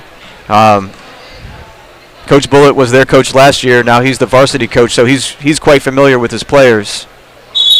So I'm going to be expecting them to be, all on the same page, even though it's their first game of the season. They're probably clicking already, so they could catch Cape on Bridge off guard. They could. And talking about Coach Bullitt, a few years ago he coached the Washington Patriots high school team to an undefeated season and a state run, losing in the state championship. A heartbreaker, but something that hasn't been done in this area, I don't believe ever. Undefeated run all the way to state. Yeah, he's a great coach. You can put him in at any level, boys, girls. He can flat out coach. He's a GOAT. He's a Hall of Famer for a reason. Oh, yes, sir. Yes, sir. Oh, referee's getting everything situated. They're about to have tip-off here now.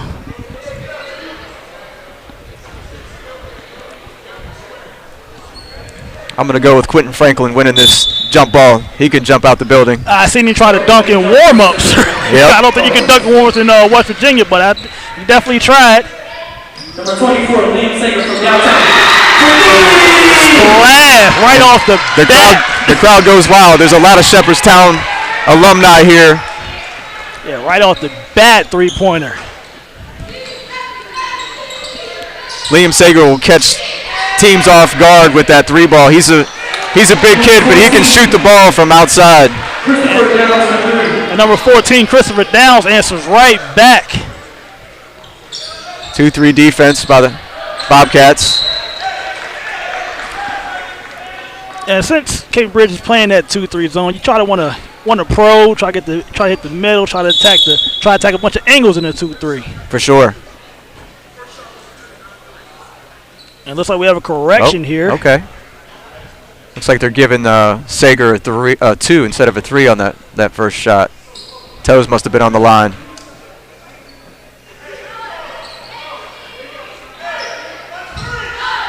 Yep. So correction, it's 2-3. Shepherdstown down 1. Inbound to Quentin Franklin. Oh. He had Finn Dudley on the other side of the lane wide open, but pass was just a little low. Yeah, a little low. And then when you're down there to a big man, you don't want to throw it down his ankles. You want to try to keep it high for him. Exactly. It looks like Shepherdstown's also coming out in the 2-3 zone as well. A lot of zone, see a lot of probing, a lot of ball movement. Ball inside. Good look at the rim. Offensive rebound. Oh, big, strong rebound. Yeah.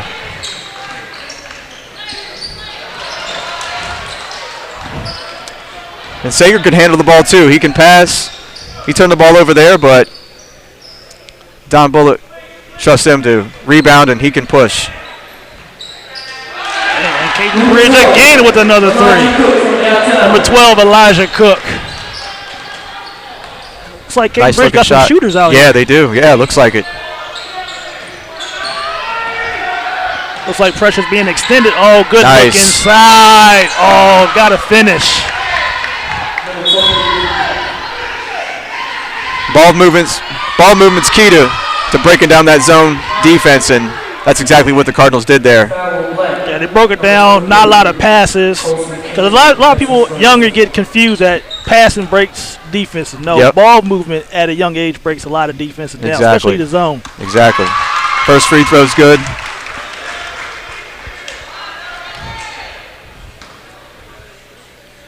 Like I said, it seems early both teams are trying to, fill each other out with the zone. Maybe some pressure is going to come a little later.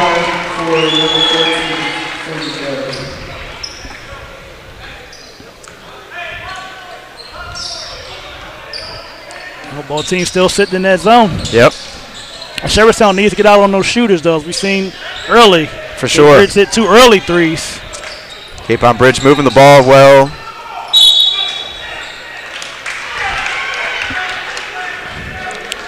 So we've got to travel down there, a couple extra steps by number 23, Carlson Kisner.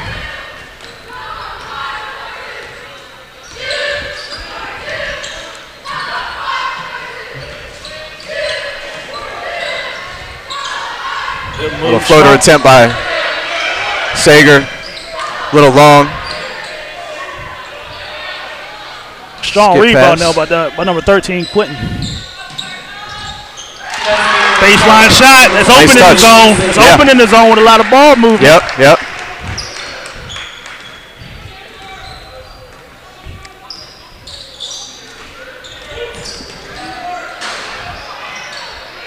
Good rebound. Very strong rebound. Outlet pass. It's just off the fingertips of Camden Boone.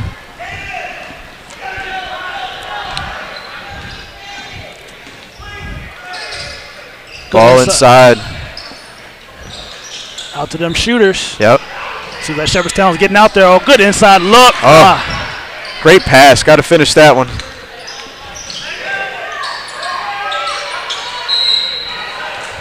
Ooh. That looked like a good step through to me. That looked like some good footwork. I don't know about that one, but hey, that's why we're up here and down there and That's down there right. following it. I like the patience, though, that Cape on Bridge is showing there. Moving the ball. Ooh. And there's that pressure we just talked about earlier when somebody's going to start applying pressure. And it's like Cape Bridge is the first one to start applying that pressure. Exactly. Come with the full court press. Yep. There's that 3-ball corner. Little long, but that was a great wide open shot. As a coach, you'll take that wide open shot attempt. Oh, yeah, you take those all day. Power step through. Good box out, good rebound. Something I like to see Cape Bridge's point guard do a little bit is get a little more penetration. Yep. Make the 2 guards up top actually move around a little bit. Exactly. Some good player movement right here by the Bobcats. Good patience. Step through. Good rebound. But see, that's what happens when you miss an assignment in that 2-3. Yeah. That backside rebound will always be open. Yeah. That's the only downside of that zone defense is sometimes you get lost in as far as like who you should box out. It's like we had a careless pass there trying to break that press. Yep. So it seems these first couple possessions of that press of Cape Bridge is kind of affecting Shepherdstown a little bit. Mm-hmm. Looks like toes on the line there for that long 2. Offensive rebound leads to an open jump shot. Cape Bridge firing a lot of threes up, but they're getting a lot of looks at the 3-point line as well. They are. So it's hard to pass them up. way to get to the interior of that defense. Drive and kick. Whoa. Ball still alive. Cape on Bridge kind of gave up on it. I'm guessing they thought it was out of bounds. It seemed like it hit the, Yeah. the back pole of the rim. Yep. Referee said play on.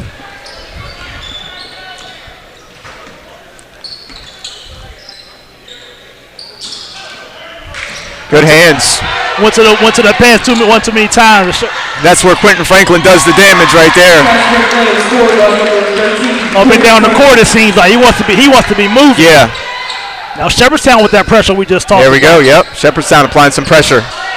Somewhere you Hopefully don't want create to a turnover. Timeout. Cape on Bridge. Yep. Somewhere that's no man's land up there. Yeah. And the coach of Cape Bridge realized that very quickly, called a timeout, trying to rally the team, make sure, hey, this is what's going on, let's get this press taken care of. And that's a great call by Coach Don Bullitt after that score to get right into that full court defense, that pressure. Yeah, get Cape Bridge a little taste of their own medicine, see if they can handle the press as well. Exactly. So I'm guessing later on in this game we're going to see a lot more after made baskets pressing. Yep. Looks like Coach Large from Cape Bridge with the 30-second timeout. Just a quick timeout to make sure there's no turnover. That's about to be a turnover right there. Yeah. They got the ball across half, but then they almost turned it over. So that was a good timeout by the coach there. Very good. So we're looking at 48 seconds. Yeah. That's in the first quarter. Tie score 8-8. Yeah, great game so far. Great game. Not a lot of fouling. Yeah. Very smooth selling game, which you want to see early from early from teams and early in the year. Yeah. Coach Largent, he calls that timeout to make sure that his players are aware of that full court trapping defense and just reminding them how to break it, I'm sure. So it looks like after the timeout, they're going to sit back in the 2-3. Usually teams that can shoot like teams to be in the 2-3. Yeah. Enough ball moving, you get your shooters open. Exactly. Well, it looks like Jefferson's flying to the ball now, knowing where the shooter's going to be located. Yeah, yep. They're really making a conscious effort to get out there on those shooters. At number 3, Colson Kisner with the drive. Yep. Which seems like he's getting the ball high post, and his job is to drive and dish. Yep, exactly. He's looking for a teammate behind that defense. Good hands by the Cardinals. Good tie up. This could be a jump ball. Yep. Very good hands, because the shooter, once again, was wide open in the corner. Yep. All to that driving and dishing.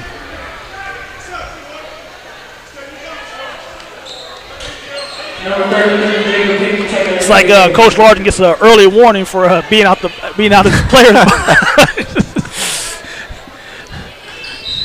Nova still is trying to make sure his players hear the play call. Early reminder.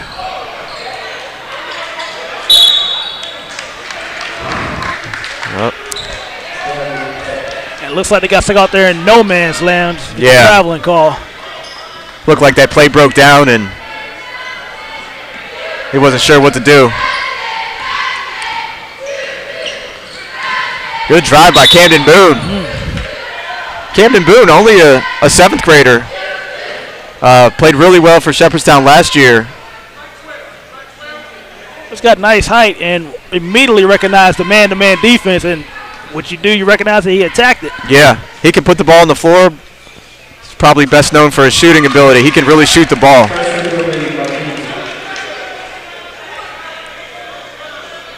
He sinks the first free throw. Look at that touch. Friendly rims here at Jefferson, though. Yeah, for sure. And a quick steal. Oh! We're going to go back to the free throw line.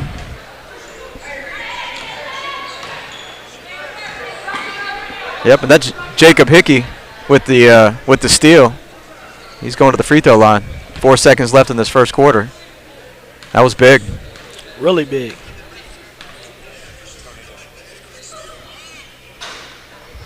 Just short.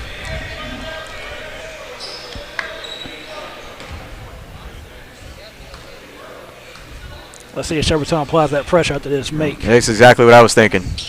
Yep. Second one's good. There's the make, and here comes the pressure. There they are. Yep, here they come. Get the ball to the middle. Late on the pass. Fortunate enough for Cape and Bridge, that wasn't a turnover. Exactly. But at the end of the half, looks like we had Shepherdstown 11 and Cape and Bridge 8. As we get ready to say, so, Coach, we've seen the first quarter. What's your takeaway from the first quarter? It looks like it's going to be a pretty evenly matched game. You know, both teams playing that 2-3 defense, so they're accustomed to it. They're looking to get the ball to the middle or move that ball in the perimeter. They got some good player movement on both sides. So both teams have some shooters, so they're going to capitalize when they have an open look from beyond the 3. And it looks like both teams are playing smart. That zone is supposed to help you keep out of foul trouble. Yep. And so far, it's been 3 fouls for Cape and Bridge, 1 for Shepherdstown. So it's pretty good game. Not a lot of foul calling, keeps the game flow moving. Yeah. So you don't want a lot of stoppage in a game like this for both teams, as you said, are evenly matched. Yeah. Yep. It doesn't seem like one team is pulled away from the other. Both teams with a nice press. Both teams with a nice pressure.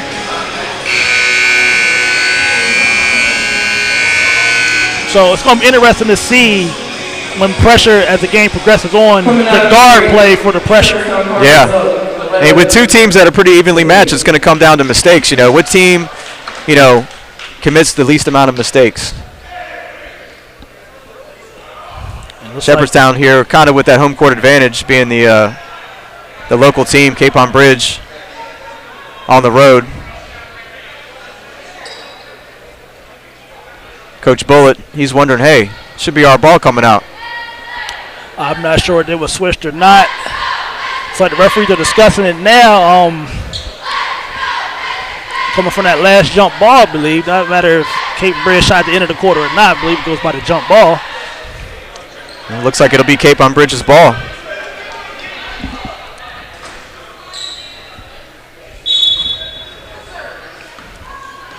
And, you know, it's not really a big issue, but if Cape Bridge comes out and hit a big shot, it could be an issue that they want to have the ball. Especially coming out of the break. And it looks like they missed her.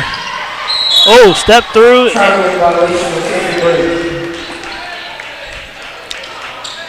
And I believe with the step through and the traveling, they caught a couple here today. It's hard to really distinguish what traveling is a lot anymore, especially with college and with NBA and college now starting to give that extra. I believe what's called the zero step. Yeah, exactly. Yep. That I keep hearing about. Yeah. And to me, it makes the game a little easier, free flowing. You know, at those higher levels. It's almost like they should just adopt it here too, just to keep the game moving.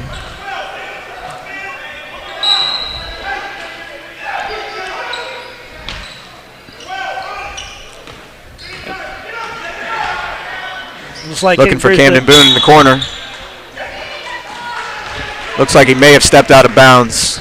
Yeah, looks like Coach Bull's a little upset somebody wasn't running the set that he called. Yeah. And Cable Bridge capitalizing on that. Oh, yeah. Pressure extended. Coach Bullett will let you know for sure.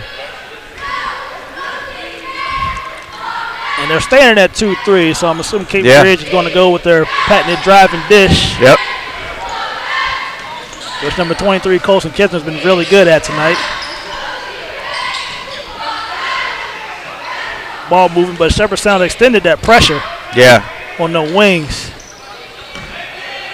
Identifying that shooter out there, number 12, Elijah Cook.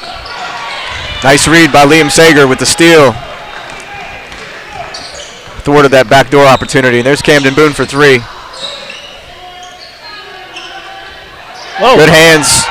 Oh, good tap. Beautiful.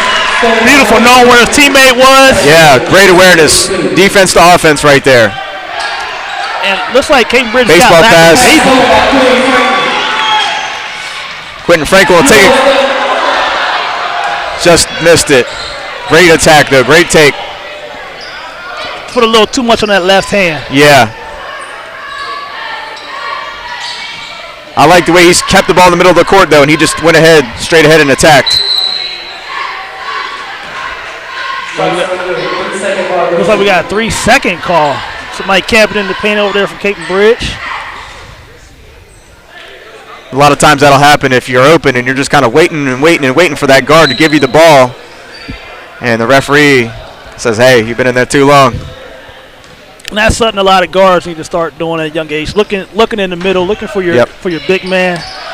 There we go. We just talked about it, but wasn't the right time for it. Yep. So we have a turnover here, Cape Bridge. Turnover number 24, Dominic Ross. Cape on Bridge couldn't capitalize on that turnover. It looks like we got a timeout. 30-second timeout. Excuse me, and that last turnover was actually timeout number Cardinals. 14, Christopher Downs from Cape Bridge. My apologies for that.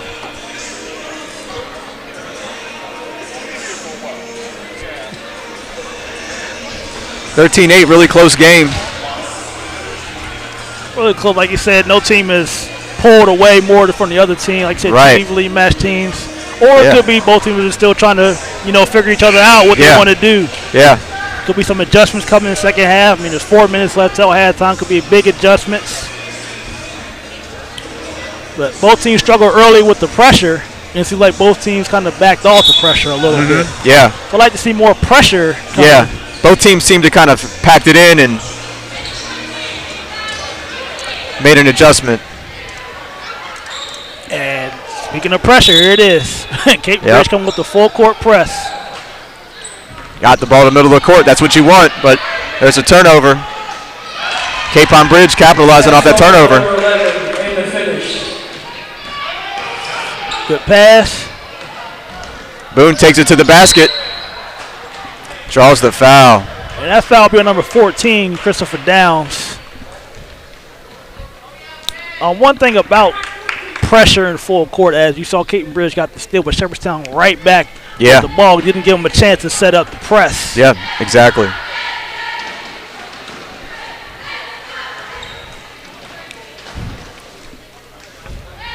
Ooh.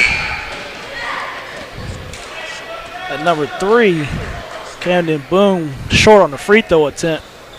It's not like him, is it? No, not like him at all. Well, it's a little windy outside. There we go. Open the door with the ball. Second one's good. All net. Shepherdstown with the half-court pressure.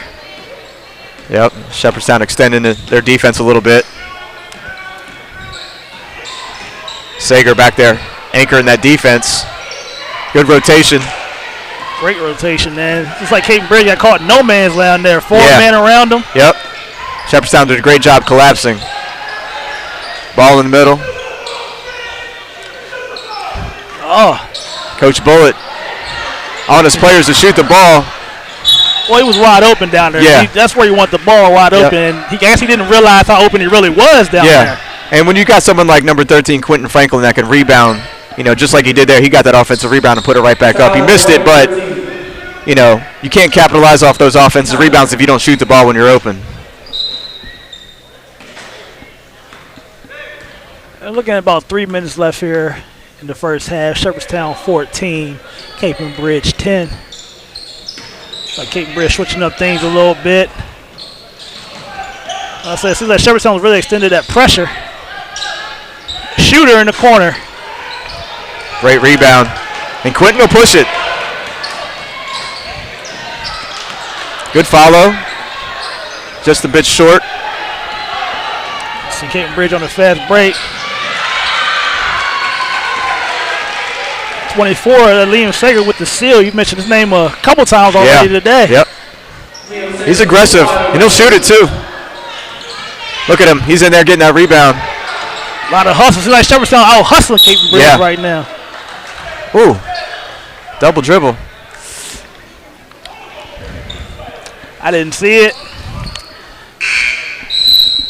Once again, the ref has the views right there on the play. Looks like we have a full timeout here coming from Caton Bridge. Yep. Coach Largent talked things over. While it seemed like things were getting out of hand, the game was still only 14-10. Yeah. Game was getting a little frantic there, and Coach, I think was wise to call a timeout to settle his guys down and say, hey, let's we got a good look last time. Let's get another good look. Let's try to chip away this. That lead is only 4. Yeah, we're not out of it. Like I said, that quick sequence of a couple turnovers made it seem like the game was getting out of hand when it really wasn't. Yeah, exactly. I guess Coach, like you mentioned, just making sure, hey guys, just let you know we're not down by a lot. Just keep playing our game, stay focused. Yep, exactly. 2 minutes, 19 seconds left in this first half. Yeah, let's see. This is a really good game. I think these two teams are very evenly matched, and I think it's going to go down to the wire. Like you mentioned earlier, mistakes are going to cost this game. Will cost the team a game, and keeping your mistakes down in a game like this will keep the game close. But as Caton Bridge showed earlier, they're not afraid to shoot the 3. So a team that's not afraid to shoot the 3 ball, the team that can stay in any type of game that's close. Yep.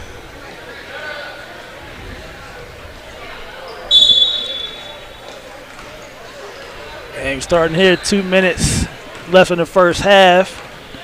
I'm caught up at halftime. I'm going to give you a couple scores from around the area. We'll keep you updated on Shepherd U, and the AAA State football tournament going on today. Offensive rebound to Cape on Bridge.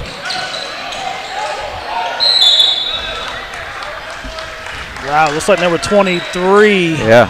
Colson Kisner draws the foul. Yeah, really strong take. Earns himself a trip to the free throw line. Looks like the foul's on 35, Austin Spears. Throughout this game, Austin's been the one doing most of the attacking. Mm-hmm. A left-hander, so he's sitting on that left-hand side. Yeah. For a lot of players, that's hard to guard. They take different angles. Yeah, as growing up, both of us playing basketball, going against, you don't see many left-handers early in your life. So when you No. meet one, they're like you said, they're awkward. Yeah. It just Yep. something about a left-hander that makes it awkward when you don't see one a lot. Yeah, totally. We got people taking the ball out. Ref, blow the whistle. There we go. Now we're back on track.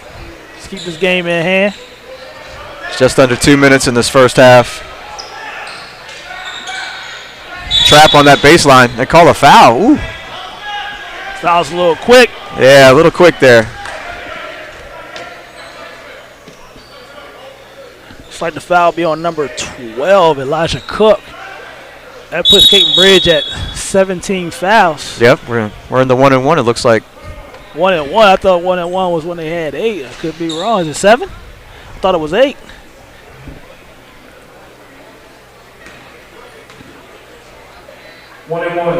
Yeah.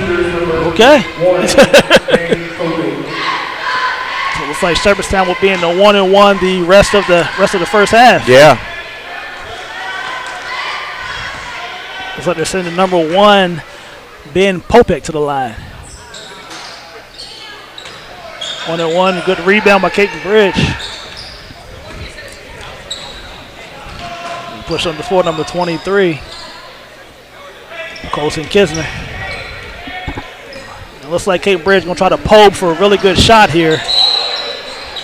And just one too many steps at the defense step right in this lane. They're really close, not really well, number 23 right now, Shepherdstown. Yeah. Good outlet pass. Good layup. It looks like Caton Bridge got caught in no man's land with 3 men guarding the ball on that press. Yeah. It's something you can't have in the press. Yeah, exactly. They left Liam Sager up the sideline wide open, and he was able to take it all the way to the basket.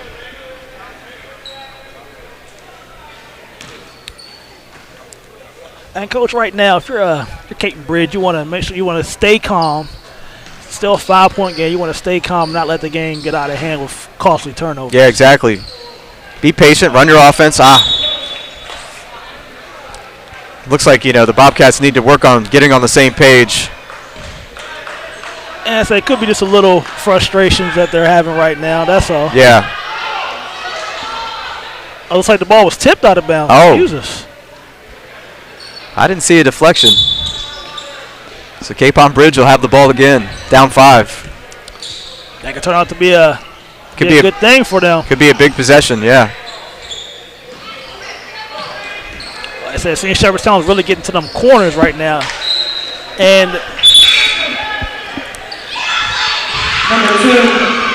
it looks like Coach Largen is telling his team, just make better passes. Yep. You're right there, better passes. Once again, 3 people around the ball. Shepherdstown breaking that press. Caton Bridge was back this time. Good defense. Great defense. Ooh. Once again, a name we've been calling a lot for Caton Bridge, number 23, Colson Kisner. Yep.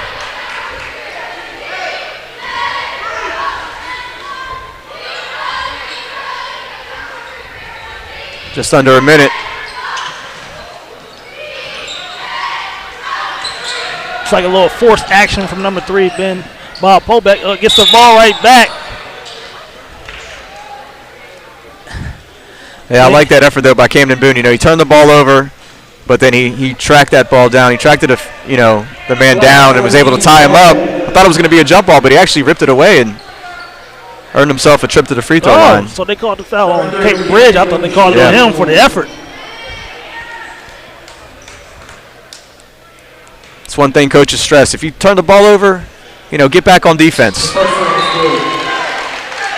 A lot of times you've seen a lot of young players, when they turn them over, when they get back, it's usually a sign of franticness and they foul. But that there was going for the ball, making sure he played a good play on the ball. 2 hands on the ball, exactly, yep. This is the second one. Offensive rebound, Sager. Looks like we got an over the back call. So 35 for Shepherdstown. Jacob Hutchinson with the foul. Loose ball foul. Cardinals setting up that full court press. Ooh. There you go. You want to get the ball to the middle. Steal Sager. Numbers. Good short baseline pull-up. Good pass. Number 3, Camden Boone with the shot. There's that shot I talked about. Cardinals are really being aggressive, getting on the floor. And one thing I've noticed from Cape Bridge's press breaker is nobody's really going to the ball. Yeah. It sounds like you kind of stay away from the ball. Press break, somebody needs to go get the ball to make the press break happen. Right. So what do we? Should be jump ball. Looks like we got some more confusion going on with not sure where the possession arrow is.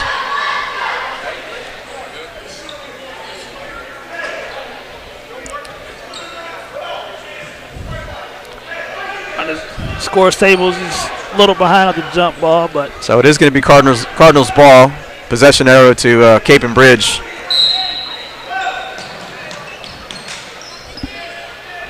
Just under 16 seconds left. Cameron Boone with the layup. That's what you want. You want that shot attempt right there at the rim. Good Great pass. look ahead. Oh, just couldn't finish. That'd have been a big.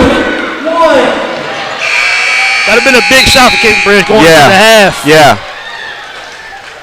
Cape on Bridge needed that one to close up that gap a little bit. They did. So it looks like at the end of the first half, we have Cape and Bridge 11, Shepherdstown 19. Really competitive first half. Really good basketball. Both teams evenly matched. I think Shepherdstown brought a little bit more intensity, especially at the end of that second quarter, especially on the defensive end. Yeah, it seemed like they turned it on. Like I said, Cape and Bridge seemed like the pressure started to get to them a little bit, and people didn't really want the basketball in their hand. That's what caused for a lot of turnovers. Yeah. And you can see Coach Largent was telling his team, just come to the ball. Yep. Come to the ball, quick passes, Yep. we can beat this press, which I'm sure is something they're going to be talking about in the second half coming up is I'm sure. the press breaker. Yep, it's okay to get the ball in on the sideline, but then you want to quickly get it back to the middle and then look ahead. Okay, it seems like they were trying to out. Hey, we're going to take a quick commercial break. We'll be right back. Champion takes more than talent, more than the perfect pass, more than using your head. Being a champion takes the spirit to always push harder, the ability to overcome any hurdle, and the fire to be the best. Welcome to Division 2, where the pursuit is yours to create. And the question isn't, can you do it? It's, will you?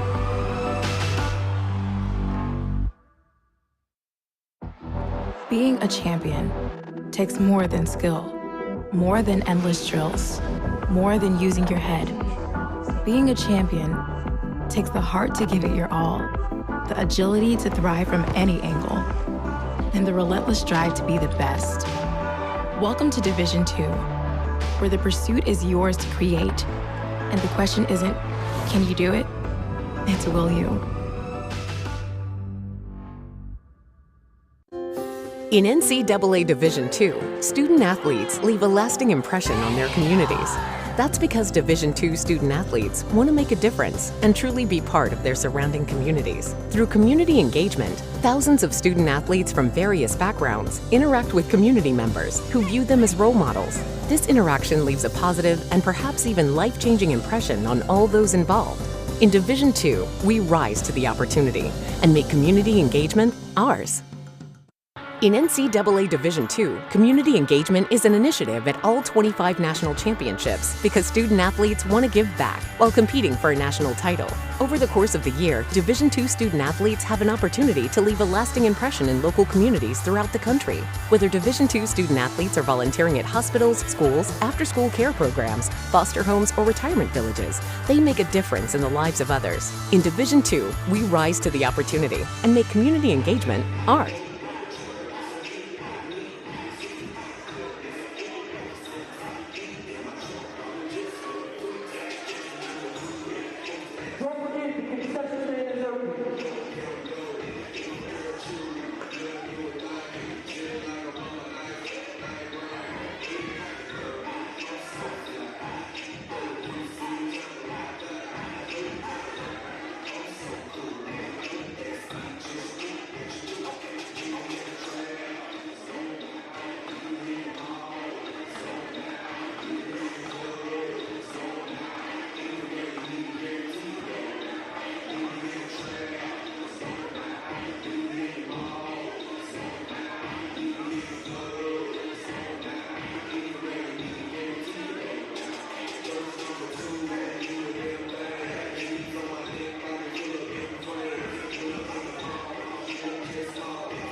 All right, so we've got 1 minute before the start of the second half.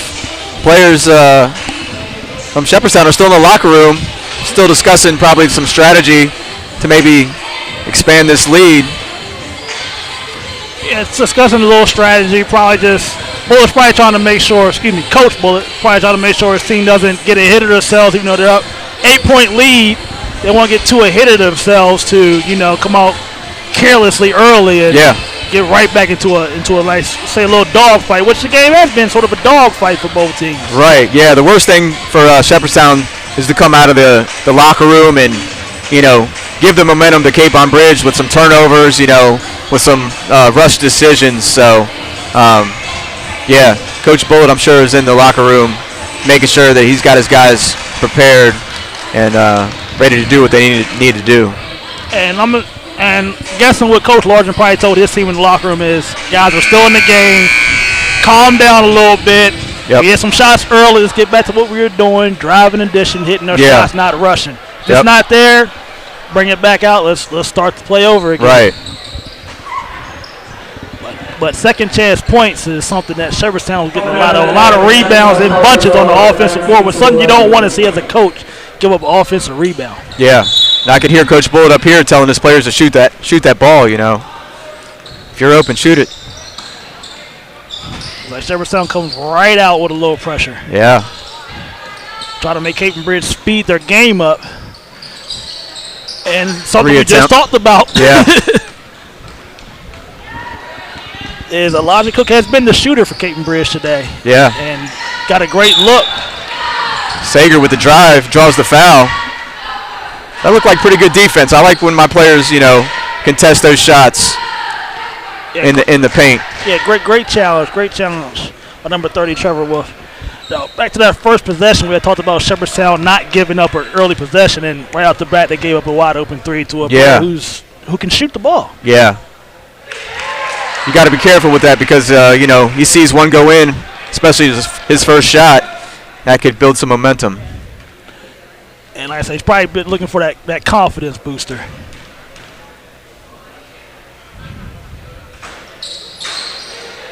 Second free throw, no good. Looks like a lot of 1-and-1s for Jefferson on the free throw line today, which I'm sure something Coach Bull is probably not too happy about, which a lot of coaches wouldn't be happy about missing those free points. Yep, Coach Bullett is meticulous when it comes to those stats. I'm sure he read the players their stats at the half, and that's a big focus for him is free throw shooting.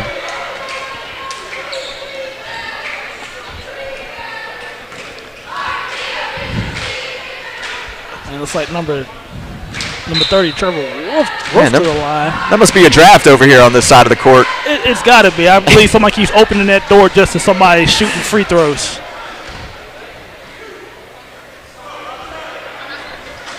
See, once again, doors are open.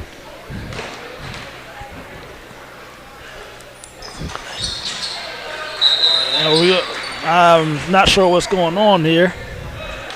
Second free throw's good. So we have a violation. Whoa! What? Gives him another one? They gave him an extra. I'm guessing they called a lane violation on Shepherdstown, but no real indication. Either. Ooh. Might have got away with the travel on that one, but hey. Leads to a turnover.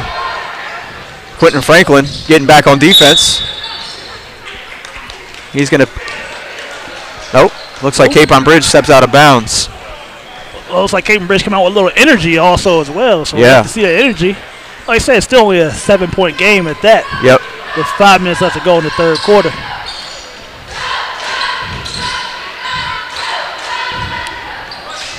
Straightaway three. Good. Camden DeBoom. You mentioned earlier, Cameron Boone's a shooter. Yeah, he can shoot that thing.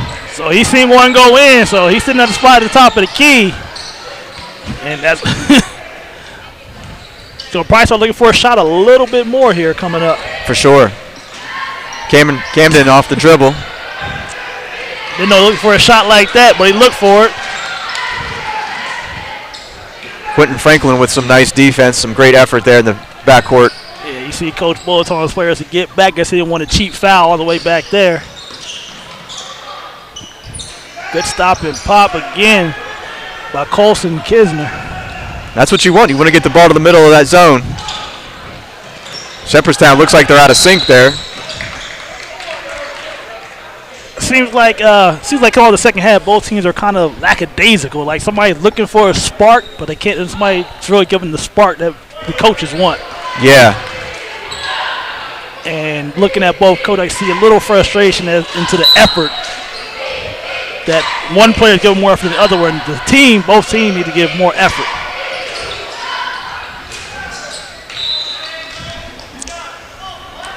As you mentioned earlier, number 13, Quentin, giving a lot of effort, a lot of energy. It seems like sometimes not everybody's giving the same energy. Yeah. And for Caton Bridge, Colson Kisner is a high energy also as well. He's looking for somebody else to bring the energy along with him. For sure.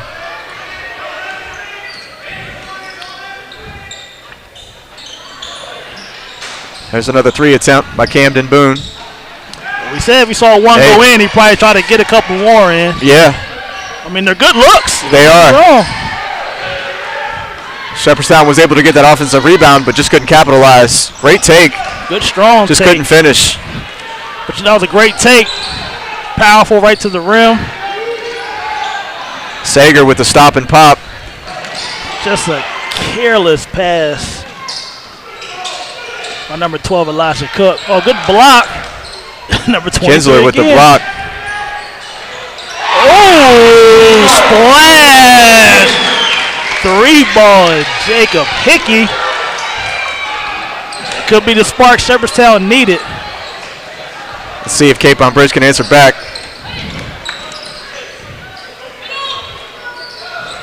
Kisner, turnaround. That's all he's got to do, really.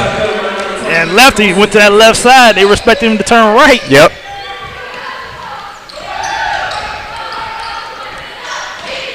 One thing I've noticed from both teams is they need to clean the passing game up. For sure. Quentin Franklin looking to do the same thing. You know, he's wide open in the middle. Turn and look and shoot if you're wide open. And that's a shot, like you mentioned, that's a shot you want as a coach. I mean, yeah. You turn around, you're wide open, nobody's there. Yep. Just take your time. But as you did, is the hustle. He missed and hustled, but the hustle was just a little too extra and got the foul call. Yep.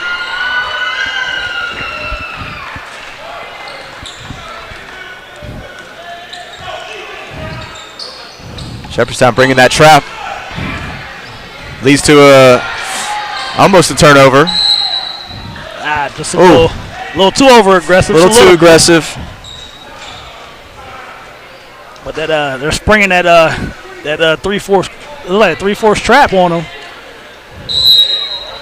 What we got going on here? Full time. Timeout on the floor. That full timeout, that Shepherdstown timeout? Yeah. And Coach Bull must not be happy with some things he's seeing. I like that Coach Bull will kind of change it up a little bit. Sometimes he'll send 2 at that point guard, throw them off guard and trap them. Then sometimes they just kind of fall back and pack that paint and allow Cape on Bridge to move the ball on the perimeter, but not let them get anything on the inside. And you're right. So my guess is here, Bull is telling them to back off. Cape on Bridge is preparing for that quick trap and has a plan for it.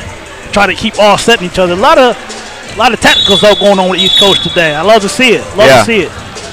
Yeah, it's a real chess match. Shepherdstown's been able to expand on their lead coming out of that half, but Cape on Bridge I feel like is still right in it. I mean they're two big shots away from this right there. I mean let's say we got 11-point game with a 2:18 left in the third. Yep. And on a side note, real quick, it seems like the Huntington High Highlanders have won the AAA State Football Championship. Wow. 28-3, beating I believe Parkersburg South. Wow. Yeah. So they had a great run. They really got hot in the playoffs. Really hot. Sadly, taking out our EP Gladiators, our champs. Yeah. Martinsburg. Yep. Our EP rivals, Martinsburg. Stopping the streak. You know, I mean, Martinsburg has been the powerhouse in the state of West Virginia for football for many years. So For sure. I'm sure they're already back in the weight room waiting to get revenge. Oh, yeah, no doubt. Good patience by the Cardinals. Followed by Quentin Gregory, no good. But, hey, another offensive rebound. Talked about it earlier, them offensive rebounds. But looks like the problem with that is when you don't put it back up, that 3 seconds. Yeah, it could lead to that 3-second call. And Quentin has, we like to call it, Quentin's got buddies. He can jump. He does, yeah, he does. Here comes that trap. And it seems Caton Bridge was ready Good for it. footwork, really good footwork. Seems like they got the ball to their best player in that part. Yeah, and it leads to a turnover. Oh, good. Wow. Woo. That looked like an easy 2, and Camden Boone gets the block from behind. That could have been a Look at nice Quentin's wide open in the middle. Inside out. Right back to Quentin. Ooh. Like somebody got a little over aggressive there. Quentin probably could have went up with that. Maybe one too many passes inside. It looks like he's not real comfortable shooting that shot yet. He's more like, seems like he's still real just high energy. Yeah. But more playing that shot will come natural to him. Turn around, put it up, because seems like nobody can really jump with him right now. And that's what Coach Bullitt was telling him as he lets him take a seat, get a drink of water. He's been working hard, but he told him, hey, shoot that ball. So we have a turnover here. By number 12, Elijah Cook had a man wide open under Love. Yeah, and that's what you're taught to do if they're bringing that pressure up top and really extending that zone. Look over top and try to find someone on that baseline behind that defense. Pass was just a little too high. And so a lot of passes today have been high, a little careless. Yeah. Because it seems like nobody really wants to handle the ball with pressure, which I'm sure would say eventually they're going to have to handle pressure because there's a lot of teams, teams who like to apply pressure. Yep. And it's still early. Not too many teams at this middle school level get into, many scrimmages before the season starts. So a lot of times this is their first time when they're actually going up against, live competition besides themselves at practice. Yeah, I believe you got middle school tryouts, and then a couple days later, your first scrimmage, a couple days later, your first game. So you're trying to it happens quick. Equate new faces. I think West Virginia, we don't get, a 3-week period, unlike other states who can pretty much almost go all year. Right. Which has been talked about many, many times in West Virginia about not being able to do stuff during the summer. We'd love to see an expansion in that offseason for the middle school sports especially. Nice spin move. Good patience. Leads to an open 3. And it's good. There it is. 15 seconds before the end of the third. That's big. Cuts the lead to 6. 14, Christopher Dowse. Lincoln Shriver with the cross-court pass. Offensive rebound. What do we got here? This is crucial right here. White ball, 3.8 left. That was a big 3 before the half, especially they can hold Shepherdstown off here with these 10 seconds left. Big time. Shepherdstown looks like they're going to get the last possession here, so this is big. Oh. And short. Ball winds up in the hand of Camden Boone. He just can't capitalize on that little floater in the short corner. That spark by Caton Bridge, that last 40, 50 seconds, that's a confidence booster going into this fourth quarter. They made a strong push.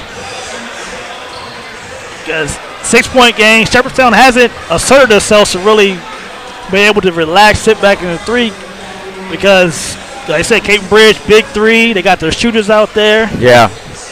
And it seems like I said, Colson Kisner is just really holding Caton Bridge together right now. He is. He's doing great. He's doing everything. He's on the boards. He's creating that offense with those drives and kicks. He's scoring himself when he gets the ball inside. He's doing a little bit of everything. It seems his confidence is real high, and he's just trying to bring his team along with him. He just needs somebody. He just needs somebody else to just come with me, and we got this.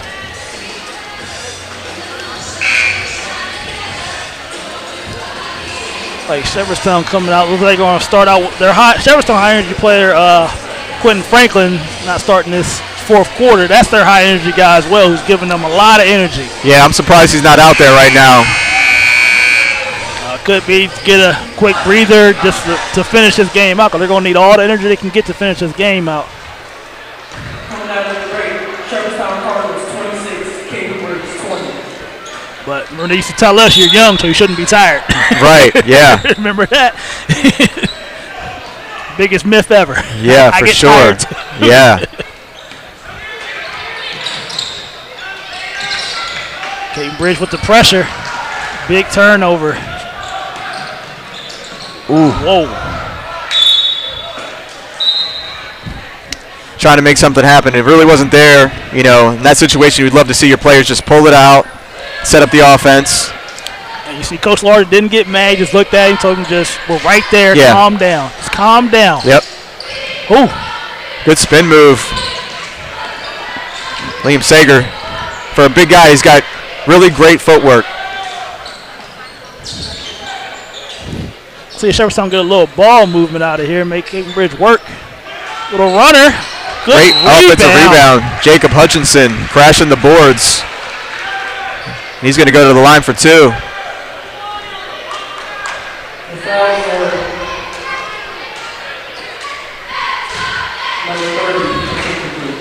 All right, Jefferson shooting at the other end, so no doors are open, so it shouldn't be that nice breeze right. coming through. In and out. As you know, Coach Bullitt, I'm pretty sure they'll be shooting free throws next practice. Oh, yeah, for sure. There's 6 hoops in the gym. He'll be using every single one of them. 0 for 2, Caden Bridge with the push. 6-point game with the... Hutchinson misses both. Here comes that pressure. And the gamble by Sager doesn't pay off. He picks up a foul. He was just a half a step late.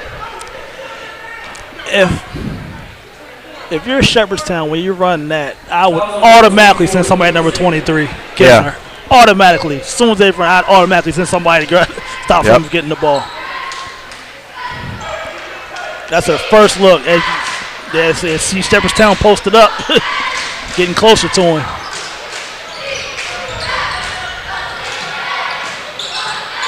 Nice pull up, in and out.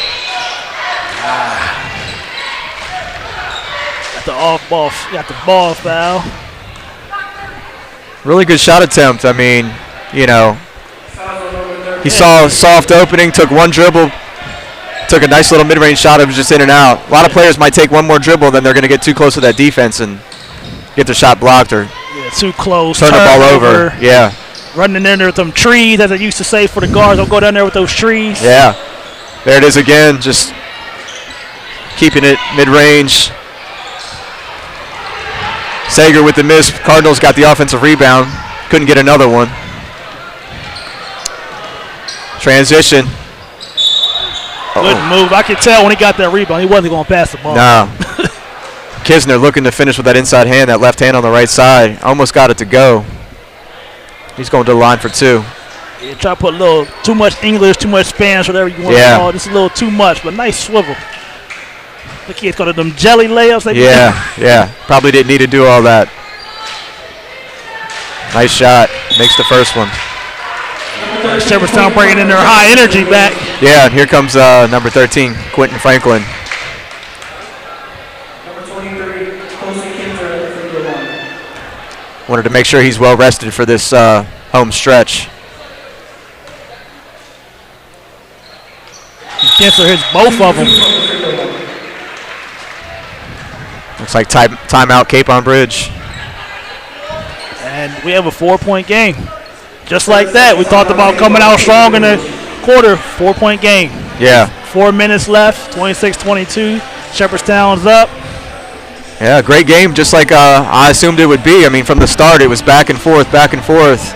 Neither team could really get a lot of traction going to, you know, build the lead. So 4:46 left, 4-point game. And you got to think right here, Caton Bridge has all the confidence in the world right now. Oh, yeah. seems like they took Shepherdstown best punches, and they're still in the game. Yeah, exactly. They made a nice run at the end of the third, and that's what you try to teach these kids, especially at this age group, is that, hey, it's a game of runs. You know, we're going to go up, and they're going to make a run, and it's going to be back and forth. Great press break. And sometimes with a press, you're not even going for the steal. You just want the team to speed up. Yeah.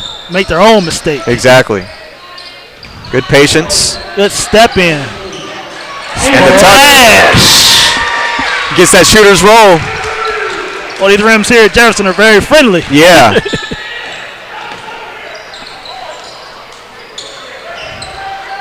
Look inside, brings it back out. Looking to attack the floater on that baseline. Look who it is again. Look who it is again.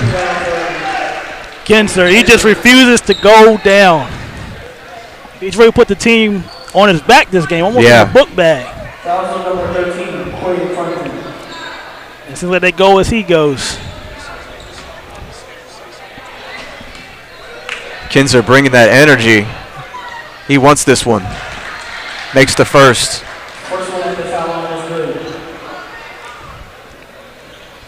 Let's see if Caton Bridge comes out here and gets a little pressure with 4 minutes left. A little pressure. I'd expect turnover. that for sure. This is the second. We won't know yet. It's only a 6-point game, though. Woo. Good move. Offensive rebound. Leads to a boom 3. Offensive rebounds. Good pass. Good look ahead and great finish. 4-point game. And you see the assist was number 23, Kisner. Yep, he's doing it all. With the steal. And he gets a steal on the other end. He brings it down. Look, he's poised, patient. Heat check? Looking at it. Yep, he's patient. He could have pulled it. Yeah, usually at this age, or any age, yeah. Heat check shot. Inside, one dribble. Good defense. Tough shot. Uh-oh, we got a player down. Oh, no. Sager's down. I didn't see what happened. He's hopping off the court. Maybe he rolled his ankle. Might have stepped on someone's foot getting back on offense. It looks like hopefully it's just nothing special. It's a rolled ankle, but you know, just like the non-contact injuries are the scariest ones to ever have in any sport. But it's like just rolled his ankle. Tim, maybe I used to tell us, tighten your shoe up and keep going. Yeah. Leads to a turnover. Cape on Bridge pushing the ball.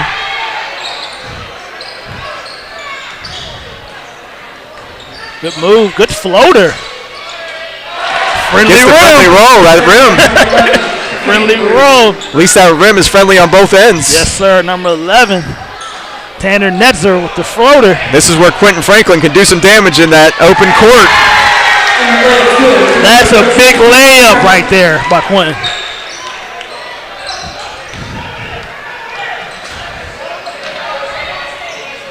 Oh. And there he is with the defensive rebound. Quentin pushing. Coach telling the team to get back. That's a huge 3. Leads to an offensive rebound. Quentin Franklin again. And that was set up by Boone with that little tap to Quentin right there in the middle, and Quentin was able to finish. As we talked them offensive rebounds, it's a little too much there by Kinzer.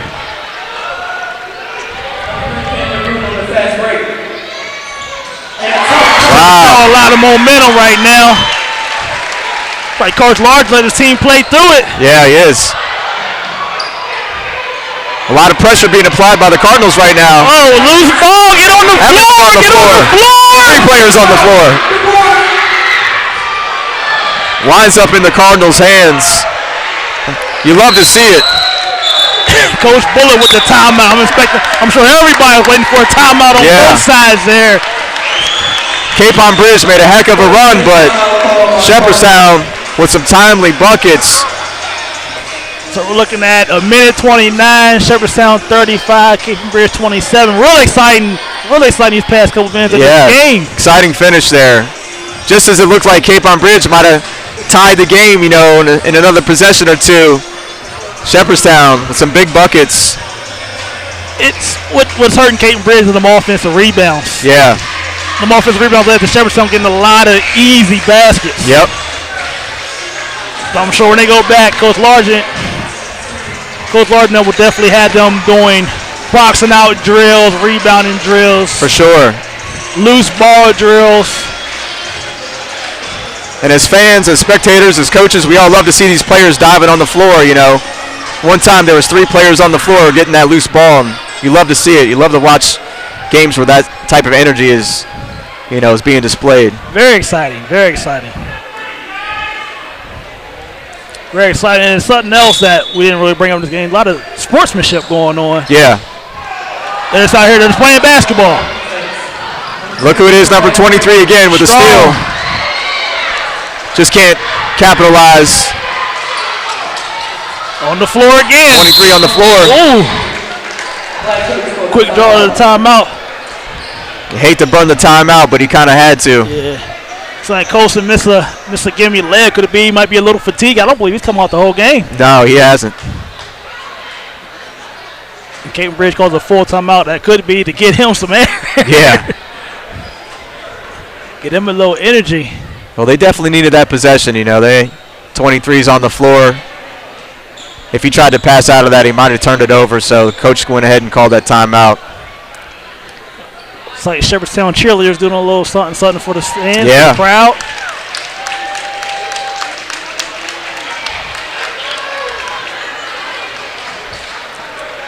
And I believe Home Team Sports covered the cheer competition for high schools this year. Oh, yeah. Great turnout, a lot of energy.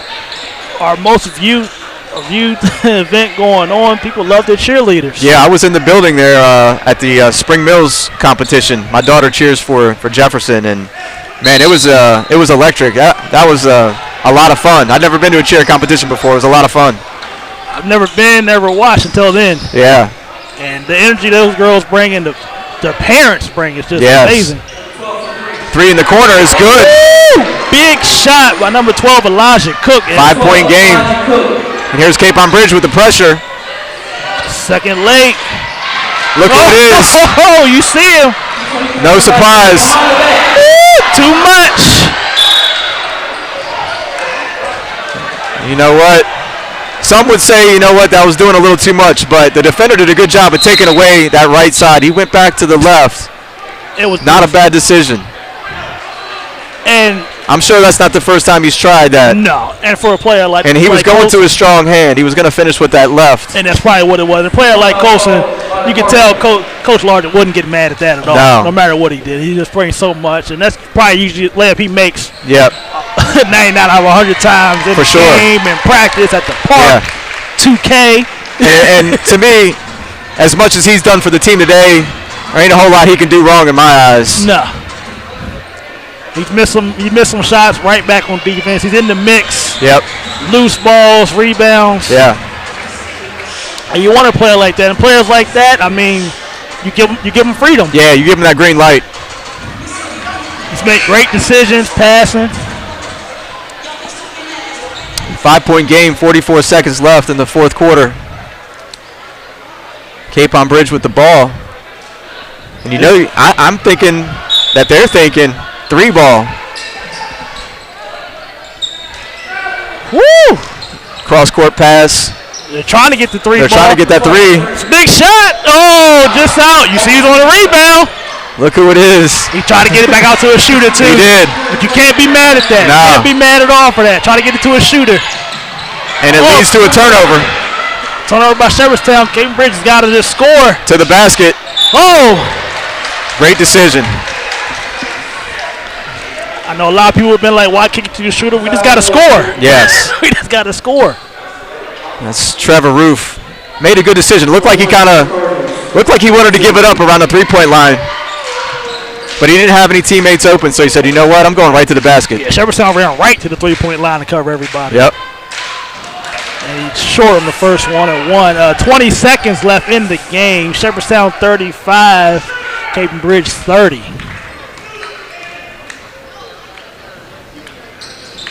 Ooh. Knocks down the second. Is there a lane violation on Shepherdstown? Looks like it's on Cape Bridge for the step leaning. Oh. I think when he stepped, he took 2 shots. Throw. Yeah. That's huge. So, are they still counting the basket? What are we doing? I guess maybe they're counting the basket. Down 4. Got a foul. Oh! Did they get? That's a travel. And they got the turnover. 16 seconds left. Camden Boone with the turnover. That doesn't happen very often. He left his feet, though, to make that pass and didn't really have a teammate open. I think he was expecting someone to come into the ball. There's a 3 on the way. No good. See the rebound was. Defensive rebound, Quentin Franklin.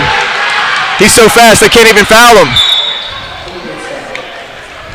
I believe Cape Bridge looked for the ball. They just couldn't get to him. Couldn't foul him. Tough. Wow. And for Cape Bridge, it's going to be a tough one because they had a couple opportunities at the end. Just the shot would not fall. Yes. And Coach Largent told his team just put their hands up. Yeah, try to get a deflection. Don't foul. Oh. Yep, trying to go for the steal. And Coach Largent talking to, looks like number 30. Yeah. Trevor Roof about, I just told you not to foul. We're just getting out of here. Yeah.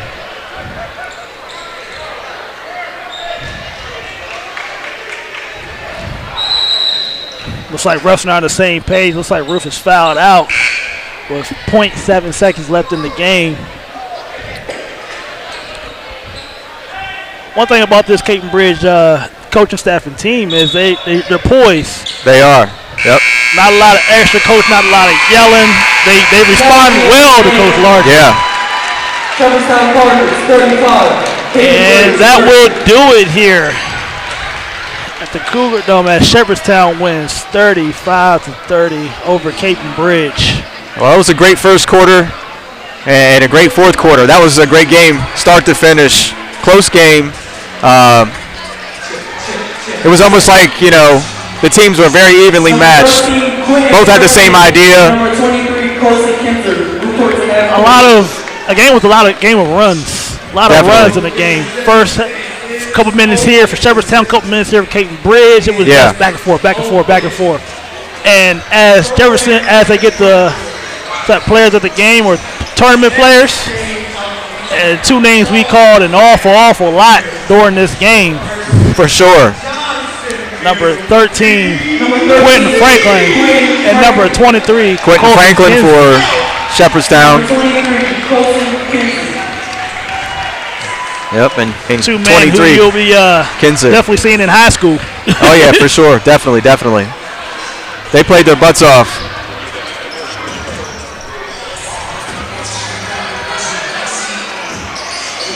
Happy birthday to number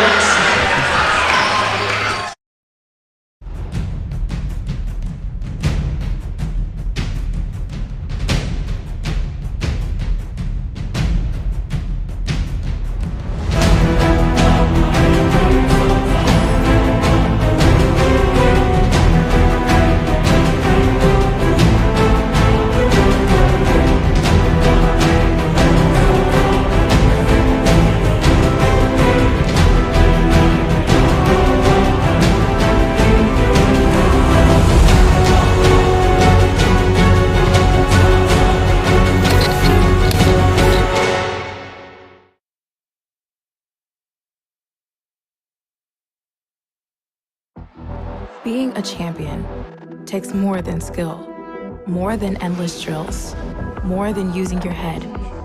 Being a champion takes the heart to give it your all, the agility to thrive from any angle, and the relentless drive to be the best. Welcome to Division 2, where the pursuit is yours to create, and the question isn't, can you do it? It's will you? In NCAA Division II, student athletes leave a lasting impression on their communities. That's because Division II student athletes want to make a difference and truly be part of their surrounding communities. Through community engagement, thousands of student athletes from various backgrounds interact with community members who view them as role models. This interaction leaves a positive and perhaps even life-changing impression on all those involved. In Division II, we rise to the opportunity and make community engagement ours. In NCAA. Hey, great game start to finish. Shepherdstown and Cape on Bridge. What was the final score, 35-30? Yeah, 35-30. Yeah, great game. Cape on Bridge came all the way out here. It was almost like an away game for them, and they did really well. I mean, it was back and forth the entire game. It was a game of runs for sure. As soon as Cape on Bridge made that run in the fourth, Shepherdstown just they put their foot on the gas. I think what hurt Cape on Bridge was one of their better players, Colson, got a little winded at the end. Yeah. Seemed like I see his face got a little winded, but still hustling. They were right in the game the whole time. You thought Shepherdstown was just gonna, when they got up 26-19. Yeah. Thought the game was over, and next thing you know, 2-point game. Yep. There, about 2 minutes left. Yep. And I think the difference in the game was that offensive rebounding by Shepherdstown, giving them second chance opportunities. I believe Shepherdstown. You don't want to give them that many offensive rebounds, and Shepherdstown, off the top of my head, had about 15. Yeah, it seemed like it, yeah. Easy amount, and offensive rebounds led to Shepherdstown with easy points. And that's what really hurt Cape on Bridge, was giving up those second, third, fourth chance points, and then the extra hustle by Shepherdstown. Yep. Shout out Home Team Sports for allowing us to broadcast these games today. The first annual Jefferson County Middle School Showcase featuring all 4 Jefferson County teams. 2 really good games already. We got 2 more. 2 more this quadruple hitter. So stay tuned, and we'll be broadcasting more. Yeah, we got Charlestown coming up playing Johnson Middle School out of D.C. Yeah, another D.C. Like I said, them D.C. connections that Coach Lewis has. Yeah. To put on this showcase is something amazing, especially for the community. Yeah, shout out Jefferson High School, Coach Lewis. Coach Vines, the AD, for allowing the teams to come in, make sure everything is ran right. Yeah, no doubt. Also, shout out to the Jefferson High boys basketball team for running the scoreboard, and also with the program that's going at their own school. Yeah. Takes a community to run a lot of stuff, and it seems like Jefferson is on the right track. Yeah, they're everywhere. They're at the concession stand, they're out front, they're at the scorers table.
takes more than skill, more than endless drills, more than using your head.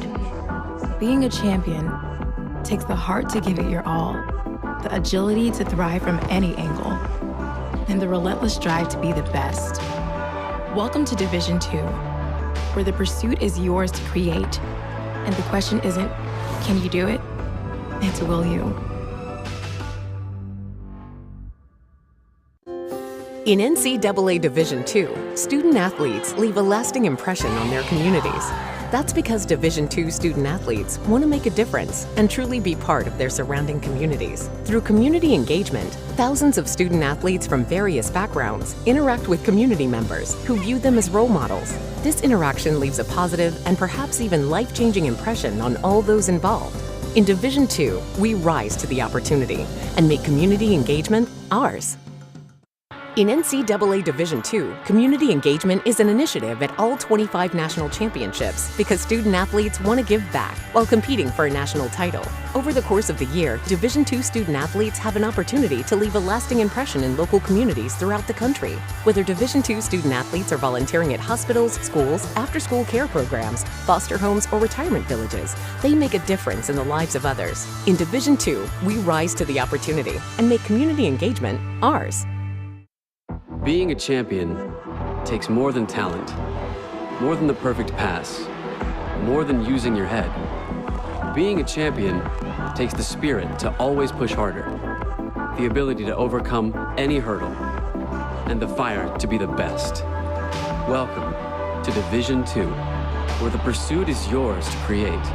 And the question isn't, can you do it? It's will you?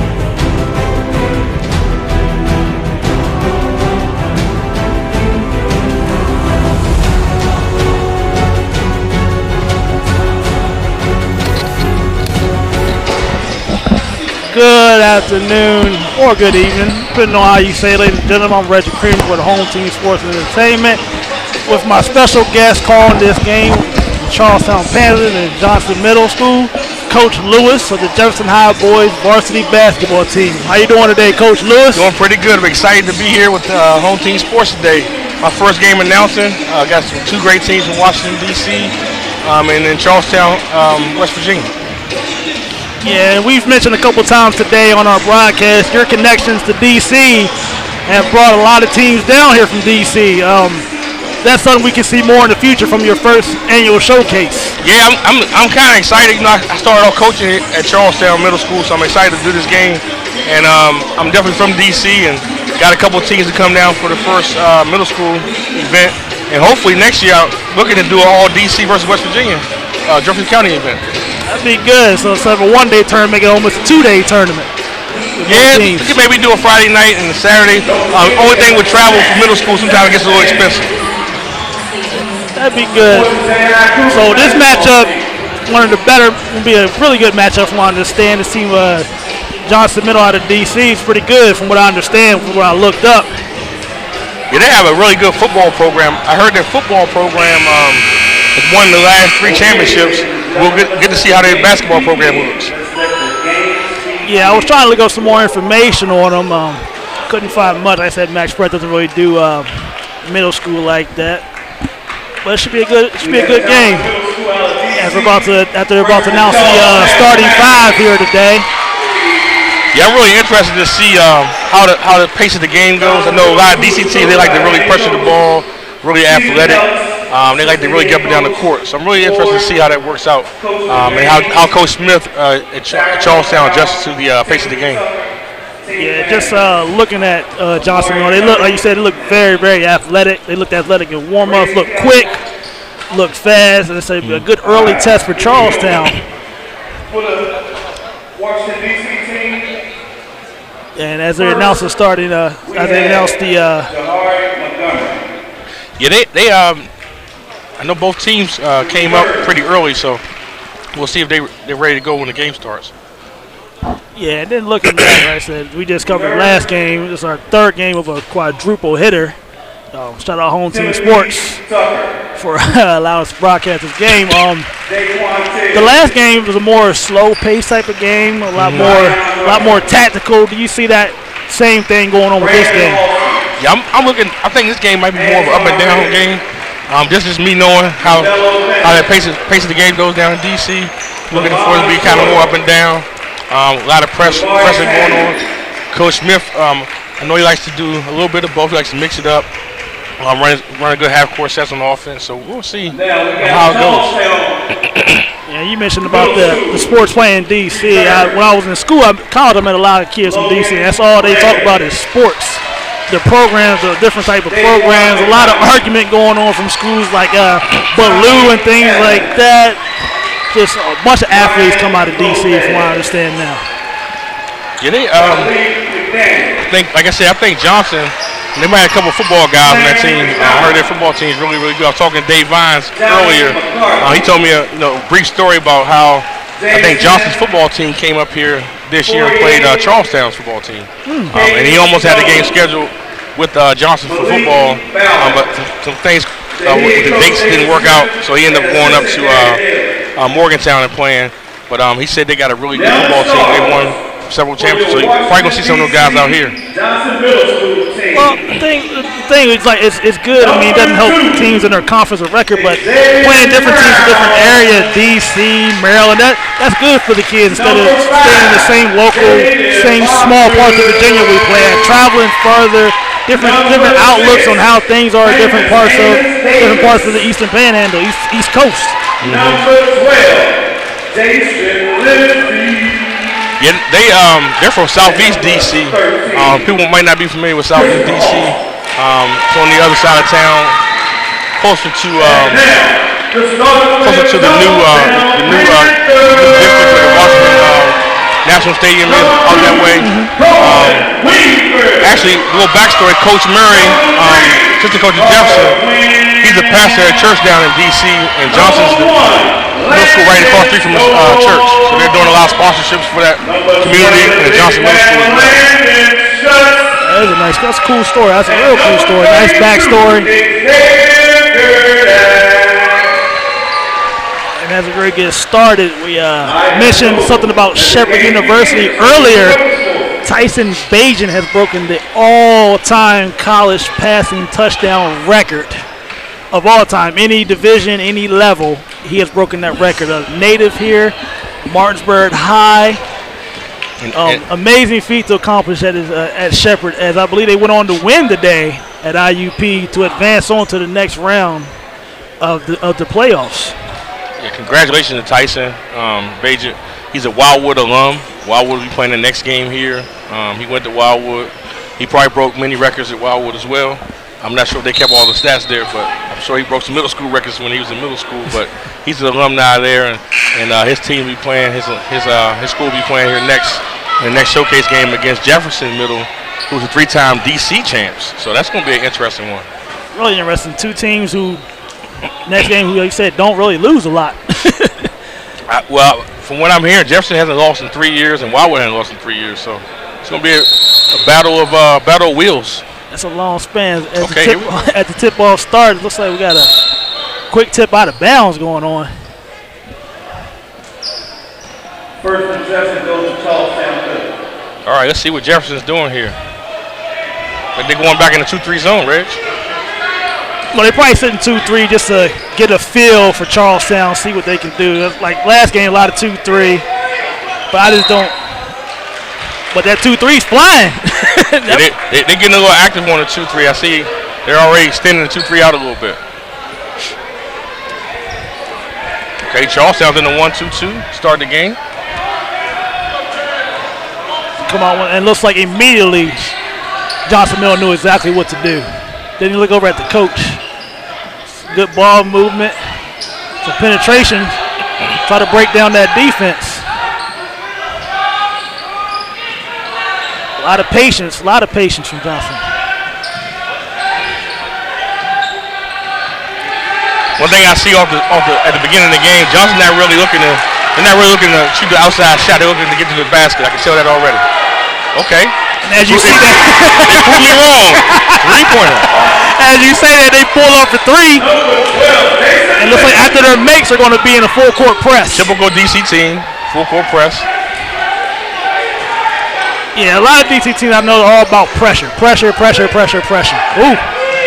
Yeah, one thing I can tell you growing up down DC, I'm down with a 3.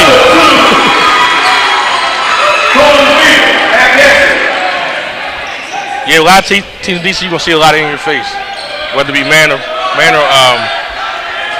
full court pressure.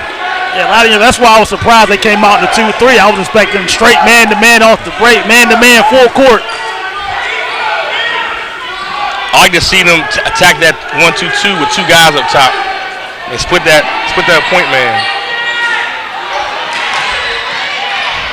Offensive rebounds. Good rebound. Number 1, Landon Starr. Okay, they starting off. They extended that trap for you, Reg. Ooh.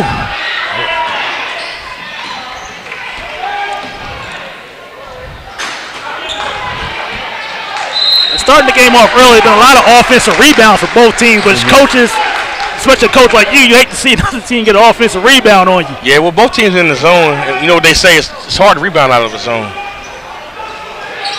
And he just left him easy layup by number. Yeah, a little miscommunication right there on Johnson's part. Charlestown with a little pressure. Big strong move by number 12, Jason. That was a great look. One thing I noticed, he kept his pivot foot. He didn't get rattled, and he found an open man. I mean, that's good fundamental basketball. Quick early sub by Coach Smith. Let's see what kind of pressure they get in, Reg. I think they're going to get in a 1-2-2. Let's see. Like I said, after mates, they're going to be pressure. And number 12 at the free throw line, Jason Lindsay, a little unorthodox shot. Shooting from the side. Kind of reminds me of little Nick Van Axel shooting far away back from the free throw. That's a little unusual sideways. Oh. But whatever works for you, keep doing whatever works. I can't tell you how to shoot. Whatever works. You caught that 1-2-2. 1-2-2. Or they pushed up on the ball this time. So it seems like they forgot about the guard. Yeah, I expect this game to be a little faster than the last 2 games. Yeah, good back tap by number 5, Jaden Proctor. And just that. One thing I noticed already, Coach Smith, on his out-of-bounds plays, they're going to be dangerous the whole game. They've got 2 layups attempts over 2 out-of-bounds unders. 3! Number 12, Jason Lindsay. That's 2. I guess Johnson's out here to prove me wrong. Well, he's sitting in that corner. He wants that shot. He wants, and just from that little sequence, Charlestown's holding the press pretty well. They're patient with it, passing. What I like to see when they get the ball to the middle, attack the middle, either shoot it or attack it for a drive instead of looking to pass. I think the more tentative they are in the zone, they're gonna have a problem. The more aggressive they are, they'll be pretty fine. Well, he's already hit 2. Number 12's already hit 2 threes. I know, as soon as I said that. But you notice I'm watching him, he's just standing out there waiting for somebody not to pay attention. Strong move, called it travel. Yeah, what I like about Johnson right now against that zone, they're not pushing the ball around too fast. They're real patient.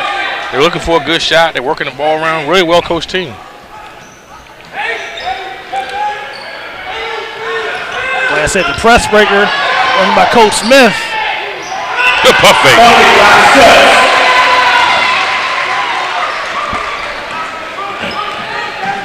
Good shot by number 20, Landon Sutz. I can tell you right now, we started seeing the last 2 drives. Number 5 is going to be, if he gets an open floor, it's going to be a problem for Charlestown. He's drove down the lane twice. I can tell you right now, he's going to be an issue. Charlestown's doing a good job really of cutting him off because it seems like he wants to get in that paint.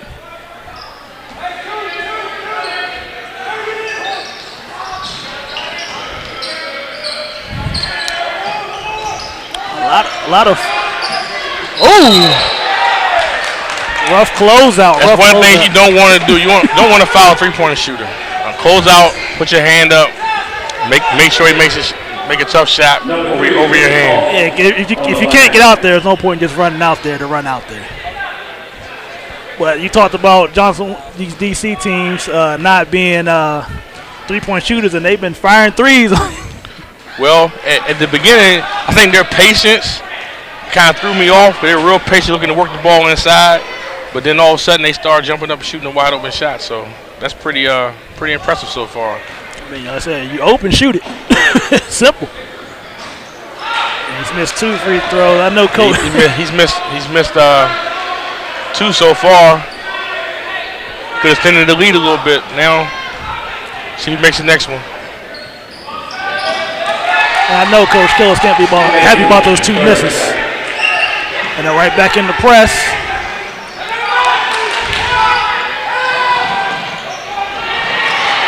And just got caught in no man's land there. Like, you had to press B. If you're on that far, you might as well keep dribbling to come to a stop. Yeah, one of the things I see already, the quickness factor is going to give Charlestown some issues. What they have to do is try to pass the ball over the press, not use the dribble so much. If they use the dribble a lot, it's going to be some issues for Charlestown. Well, last couple games, me and Coach Troxwell talked about that. At this age, this level, the over-dribbling a lot of kids do. Yeah, something I see a lot. One of the things you really got to, at an early age break, the older they get, the harder it is. Good move, good pump, offensive rebound. Number 20 landing shots, going back up strong. But it's blocked.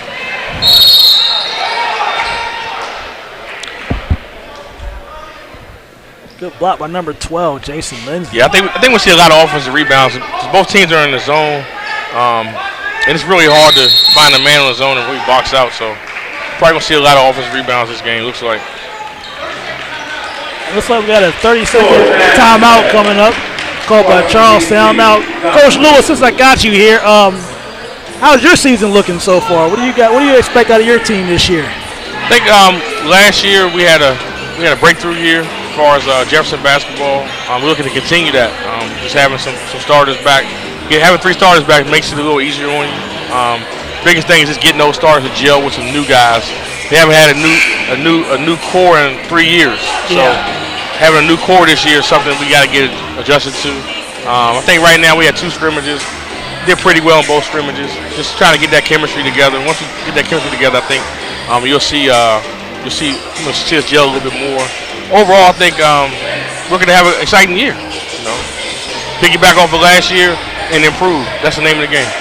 Yeah, I should have a good year. So losing a couple senior leaders that are out, by the way, playing college basketball, which is amazing. What you want them, you did your job, got them to the next level. Yeah, when you had a core like we had for 3 or 4 years, and they pretty much all grew up together playing varsity, and they kind of break up, it's kind of different. So that's something that's exciting to have. But then once they leave, it's something you got to get used to. 5. It's like a careless pass from Johnson Middle. Wasn't really open.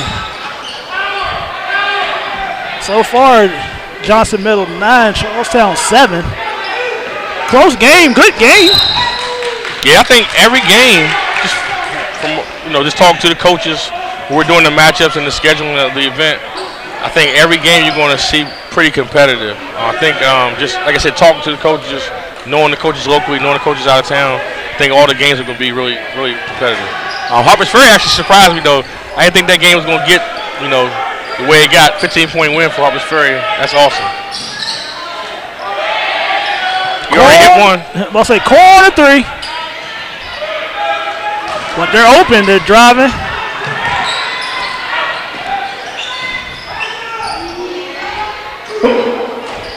Big shot, missed shot by number 12, Tommy Evans. This is Johnson's game right here. It's Johnson's pace right here. I think Coach Smith want to slow it down a little bit and maybe try to get him more of a half-court game.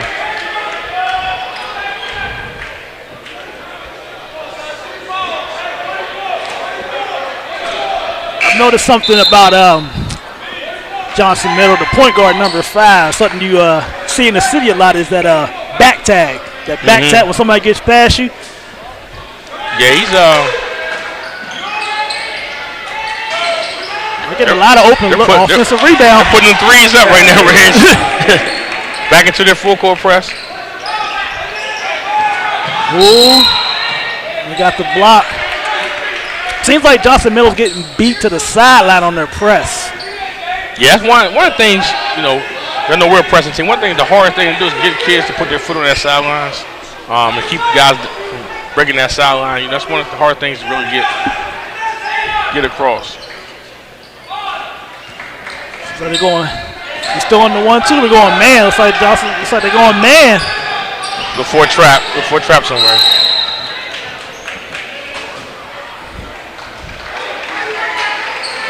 Yeah, he had his hand on him. Down DC they might let you put a little 1 or 2 hands on him. A little pressure. Yeah, that's something Coach going to get used to. Coach Stevens, the way things are going to be officiated a little different than what it is down in DC, city ball.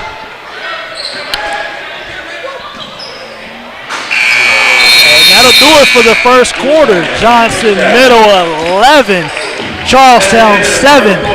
That was a good first quarter. That was quick, not a lot of fouls being called, smooth game.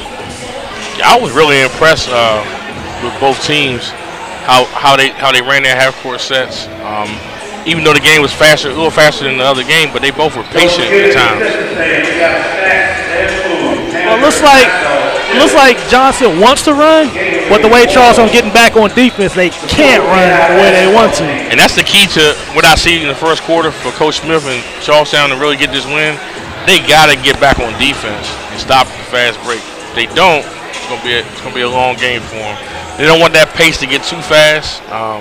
What I would like to see Charlestown do is take advantage on that press when they get the ball in that middle to really attack it, get to the foul line, or get a wide open shot somewhere.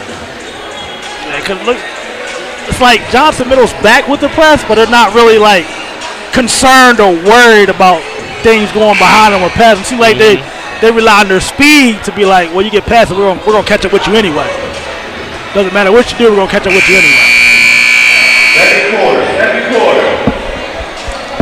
But as we start the second quarter, Johnson Middle 11, Charlestown 7. I'm Reggie Creamer with my host, special guest Coach Lewis of Jefferson High Boys Basketball. Shout out Home Team Sports. And here comes that pressure. Man to man, Reggie. Here it is. Pressure, little pressure man to man here. Got a back door. What that pressure will do to you. Make you go back door, and sometimes you throw an errant pass, that's how you convert. And then with the backdoor pass, you're taught to throw it, the defender's backs to you. And, I mean, that was a good pass. I don't think the guard was expecting the pass. And also, that was the first time they went man. What I can see Johnson Middle doing is going back and forth between man and zone. They're working that ball around pretty good. Looks like we got an over-the-back foul. One thing they're doing a good job of, they got that man in the middle, and they're trying to work the ball and get the ball to the middle so they can create some opportunities either under the basket or wide open shot. And they said they're patient. I mean, Charlestown is flying out to the wings, to the guard, but they're patient. So that ball, and that's the one thing about going against the 2-3, that ball gets to the middle, that 2-3 is almost broken. Yeah, it's a hard thing to do is keep the ball at the middle. Offensive rebound again. Offensive rebound. Offensive rebounds are going to be the key to this game. But like we spoke earlier, being in that zone, it's hard to know where to rebound at sometimes. Who to box out. Charlestown pushes the ball. 32 in the bucket. That was a nice move by number 32. By Xavier Gurdat. That's what Charlestown got to do. They got to drive. They got to attack. Got a little bit of weave movement here, Reggie. I know the weave, being my favorite college basketball team, Kentucky. We got to travel here. Number 2, Xavier Brown. That weave, I mean, going against the zone, the weave doesn't really do much. You just, pretty much, if you're in the zone, you want to stay home. not follow it. But that's what they're trying to catch you sleeping and somebody following the weave. Yeah, I thought they were gonna set a screen somewhere and maybe get some things downhill, but we had a travel call. But like I said, I still feel both teams are trying to fill each other out. I feel Johnson Middle is really trying to fill out what they're going against in Charlestown. Because Charlestown's been poised. Good shot. Sometimes the press is to get the pace of the game going, Reggie, and that pace is right now Johnson's favor. Look at this. Look for the 3 ball. Not to let the zone get set up too much.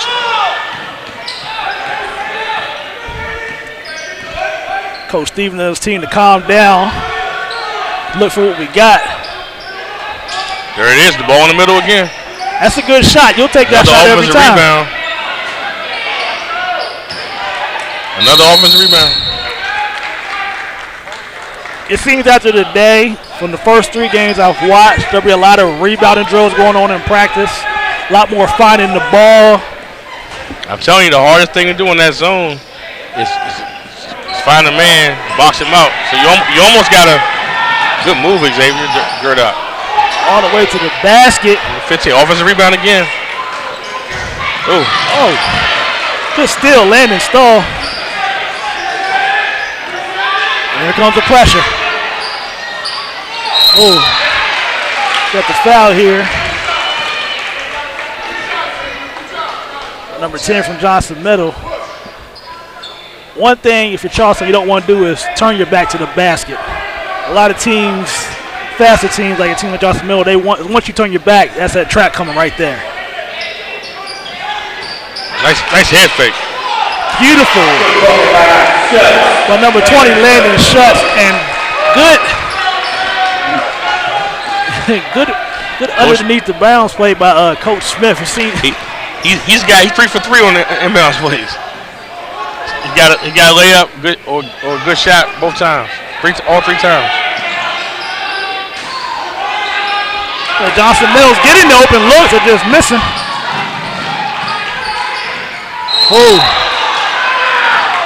Looks like we thought we had to travel there. Looks like they called a foul on number 3 from Johnson Middle, Timothy Tucker.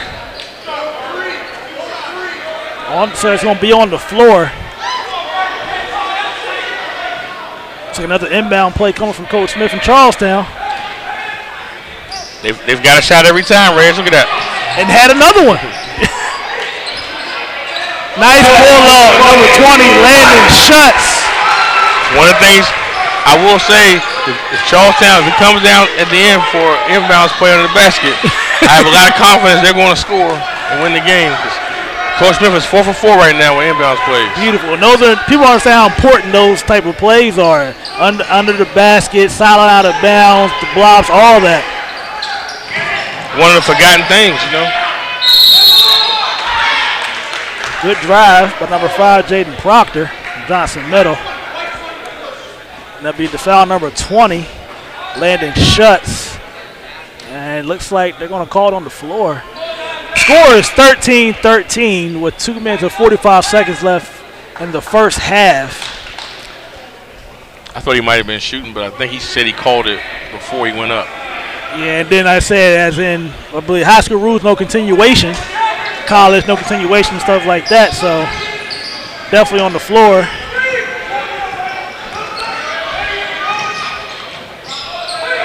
Looks like Johnson Middle gonna try to start probing it again. There's that man in the high post again. Charleston got to watch the high post. That top guard should probably stay at the high post instead of coming out so far. Ooh, looks like you got floor. Another foul on Johnson Middle. Not sure they called that on, but good sportsmanship. It's been a well-played game. Both teams are playing really hard, competing. Really good basketball going on. Well, what's getting me is Charleston not affected by this pressure. Now again, that foul number 3, Timothy Tucker from Johnson Middle. Charlestown doing a really good job looking up the floor, getting those passes going to the basket now. Something they wasn't doing earlier. Yeah, they're starting to take what the defense gives them. They're not, that pressure is not bothering them. And I'm sure Coach Smith has prepared them for that pressure. It looks like number 25, Johnny McCarthy, is a little short on that free throw. Seems like down on this end, people have been shooting a lot short on that free throw. People keep opening that door and that breeze keeps blowing in, making all the shots a little short. One thing I like to see Charleston do is maybe getting a little three-quarter court press, slow them up even more, maybe get a turnover or two. 2 offensive rebounds in a row. Big, strong move from number 3, Carter Quinn. Offensive rebounds, Coach Lewis. Offensive rebounds. That's going to be the theme of the game. I think we talk about that a lot in the third and fourth quarter. Charlestown 1-2-2 extended pressure. Yeah, they need to get that guy in the middle like they had earlier because they would have a lot of success when they had the guy number 12 in the middle. Yeah, it looks like they're going 5 out, no in right now. I'm not sure. It could be by design. Coach Gillis knows his team. Johnson Mills missed the last couple 3 shots they took him. Good strong take. Fight for the ball. Get on the floor. You love to see it. Get on the floor. Hustle. Coach Smith tried to get a timeout, but it was a little tie up there. A little confusion on whose ball it is for the jump ball. Looks like be Johnson Middle ball to the jump ball. We got 1:21 left. Charlestown 15, Johnson Middle 13. Referee got to call a sub. Coach Smith trying to get a sub in. Wasn't able to get it. With 1:15, let's see what Coach Gillis has in his back pocket to finish the quarter out.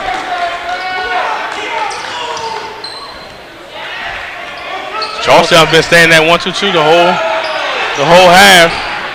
Looks like a little careless play, but Jahari. Nice move. Good finish, Xavier Guda.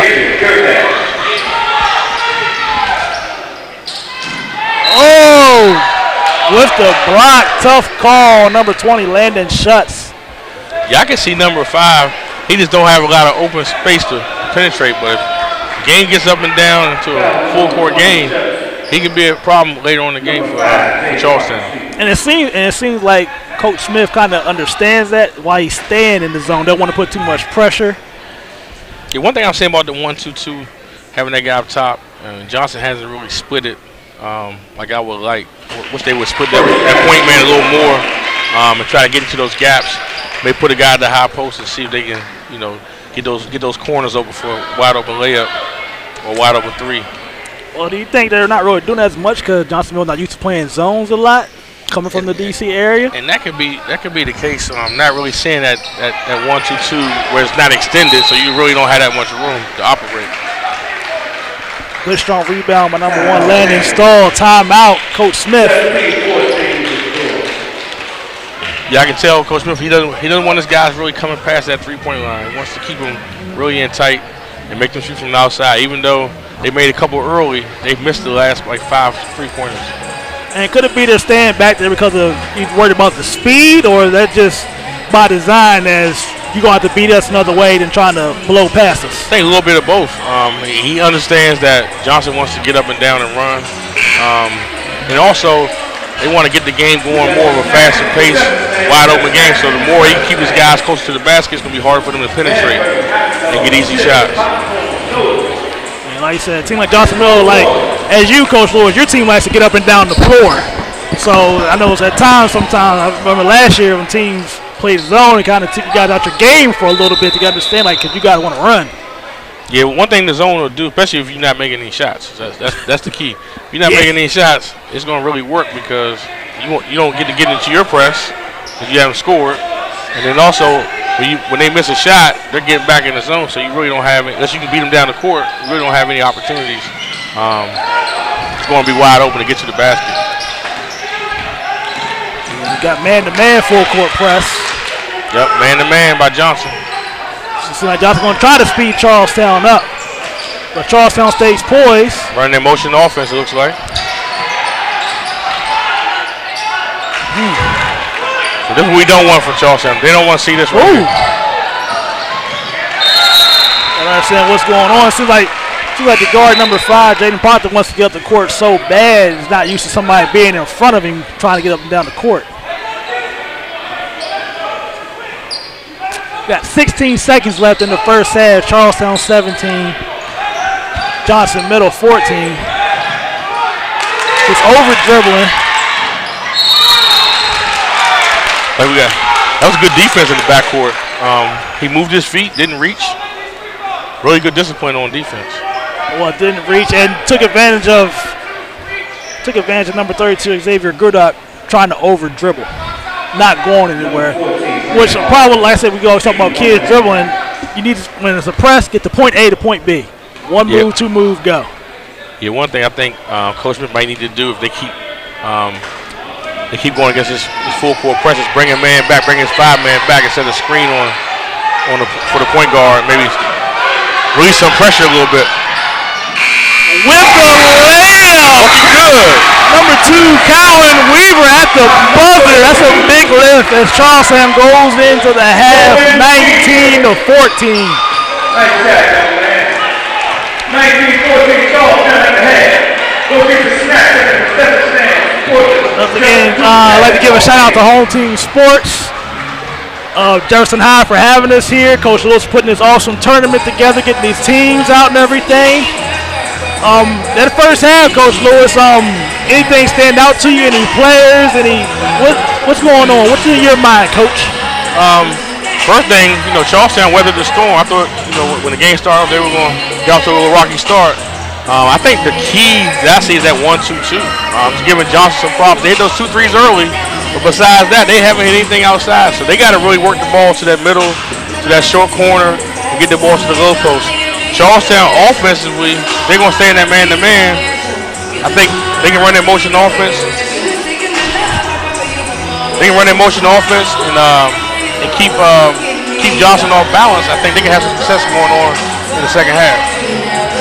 We'll take a quick commercial break. Home Team Sports will be right back. Being a champion takes more than skill, more than endless drills, more than using your head. Being a champion takes the heart to give it your all, the agility to thrive from any angle, and the relentless drive to be the best. Welcome to Division II, where the pursuit is yours to create, and the question isn't, can you do it? It's will you? In NCAA Division II, student athletes leave a lasting impression on their communities. That's because Division II student athletes want to make a difference and truly be part of their surrounding communities. Through community engagement, thousands of student athletes from various backgrounds interact with community members who view them as role models. This interaction leaves a positive and perhaps even life-changing impression on all those involved. In Division II, we rise to the opportunity and make community engagement ours. In NCAA Division II, community engagement is an initiative at all 25 national championships because student athletes want to give back while competing for a national title. Over the course of the year, Division II student athletes have an opportunity to leave a lasting impression in local communities throughout the country. Whether Division II student athletes are volunteering at hospitals, schools, after-school care programs, foster homes, or retirement villages, they make a difference in the lives of others. In Division II, we rise to the opportunity and make community engagement ours. Being a champion takes more than talent, more than the perfect pass, more than using your head. Being a champion takes the spirit to always push harder, the ability to overcome any hurdle, and the fire to be the best. Welcome to Division II, where the pursuit is yours to create. And the question isn't, can you do it? It's, will you?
Once again, thank you for coming to the 2022 Jefferson County Middle School Showcase. You could have been anywhere in the world, but you chose to be here. I want to send a shout out to all my good sponsors. Home Team Sports TV, CRA Realty, Smile, I see you. And of course, Quality Lawn Care and Enjoyment Service. Get your programs at the door. The session is open. Let's take it home with us.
And welcome back to the second half at the Cougar Gate as we have Charlestown 19, Johnson Middle 14. I'm Reggie Creamer with Home Team Sports here. My special guest, Coach Lewis of Jefferson High Boys varsity basketball.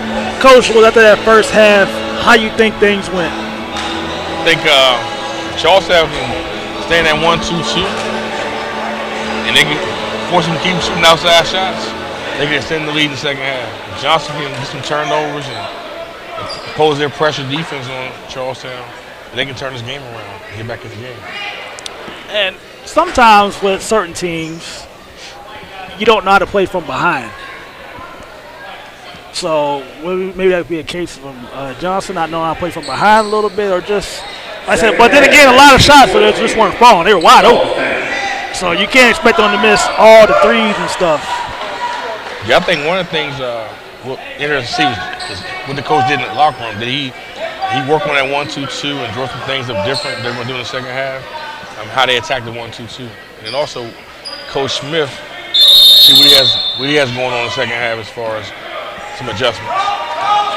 And right back at you, it's like Johnson Middle starts out in the 1-2-2. Good inside look. Good 1-2-2 by Johnson. Straight up.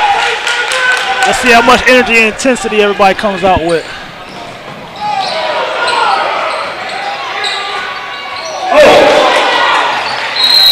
So we got a jump ball, a lot of energy, a lot going on early in the first couple seconds of the game. I think he came out, he's going to make his mind, he's going to go to the basket in the second half, looks like.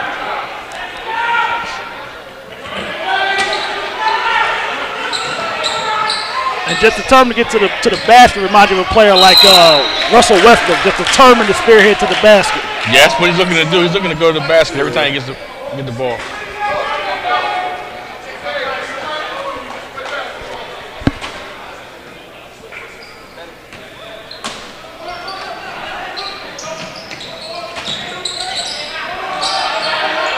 Charlestown staying in their 1-2-2. They've been doing a really good job with defense, with their hands.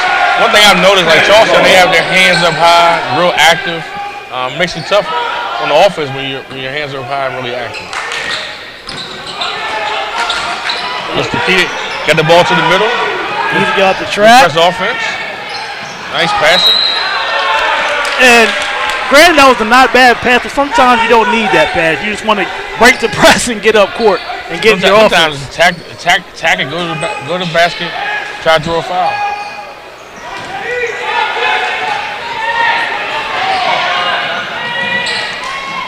Oh, good block by number 2, Kyle Weaving. Oh, just showing away at number 1, Landon Stowe. Game's starting to get a little up and down, Rich. It's getting up and down, but starting to get a little sloppy too. Yeah, Charleston don't want this type of game. Johnson wants a sloppy game, up and down sloppy game. Charleston doesn't want this type of game. They don't want a game where it's going to be back and forth like that. They want to try to keep the game where it's a half-court game, set our 1-2-2 up, and be patient on offense. So it's going to be interesting to see if this game keeps going the way it's been going the last minute. It's going to be in Johnson's favor. Why do y'all keep picking up this? And number 15, Antoine Riddick at the line after the and 1. Free throw's been a problem for Johnson. Looks like free throw line has not been their friend today, Reg. It's like foul number 5, Jaden Proctor. Looks like Johnson made their mind up. They're going to pressure. And like you said, they wanted to get a fast, ugly type game.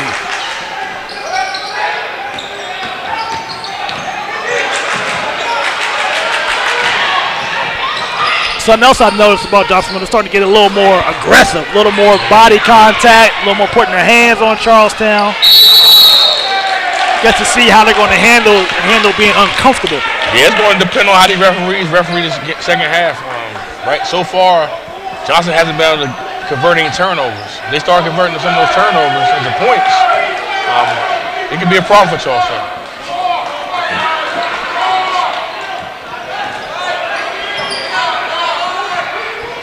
You got away from that high post, Red. Just kind of surprised me a little bit.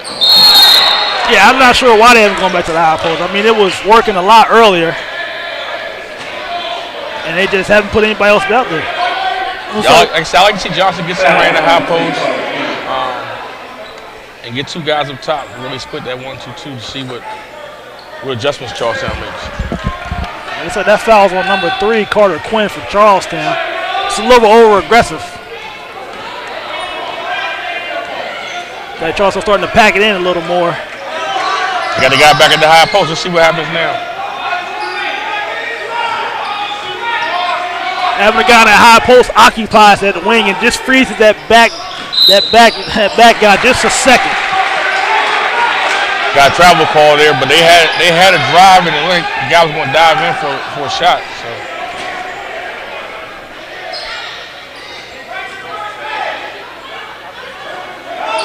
Charlestown with the press break. Pressure defense by Johnson. Speeding Charlestown up a little bit. There they go. They beat it, set it up, now set your offense up. Yep, that's what Charlestown wants to do. Now get to your motion offense. Move the ball around, cut. Be patient. And what Charlestown got to realize, they're not in a rush. And 1! What a move by number 32, Xavier Gerda. And had a little flex at the end there, Coach. Real patient. That's what Charlestown wants to do, break the press, get the ball back out to the top in the middle, and then run their offense. That's a recipe for success for Charlestown. Break the press, don't rush it. If we don't have an easy layup, bring it back out, set it up. You don't have a shot clock in West Virginia, so. Ooh, like the breeze came on that side, too. Why play Johnson's game? And speaking of the shot clock, I know West Virginia has been trying multiple times to get a shot clock in West Virginia due to some things going on at Charleston with other coaches. Do you think the high school level and middle school levels need a shot clock? Would it be good for them? At least at the high school level? I think eventually everybody will get it. Financially, it's going to be a problem right now in West Virginia. Getting a little sloppy here, Reg. Charlestown probably wants to slow it down a little bit. Got him with the body. Number 14, Brandon Austin on the body. The number that was a tough call right there. Thought the guy had his hand straight up. But you know, sometimes the referee has a different angle than we have. Yeah, he's on the floor. We're up here. And could have been the body. Could have been the extra push at the end. Yeah, I think the shot clock. Eventually we'll see it, but financially it's going to be a problem, you know, for a lot of schools, especially when you get down to the single A and double A schools that don't have the finance. Because you're talking about adding not just the clock, but you got to add an extra person to work it. So let's get volunteers for your 8, you know, 16 home games between the girls and boys. It's going to cost a little bit of money. Oh yeah.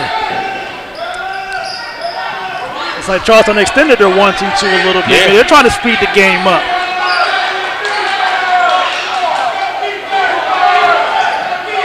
Oh. Looks like we got a tie-up jump ball. And see, Johnson Middle starting to get a little frustrated right now. So let's see what Coach Killers does with his team. Call timeout, get him back on track. But then again, he knows his team, so he knows the frustration not going to lead over to anything extra. They've been doing a really good job breaking this press. All right, a little extra pass. Probably overpass right there.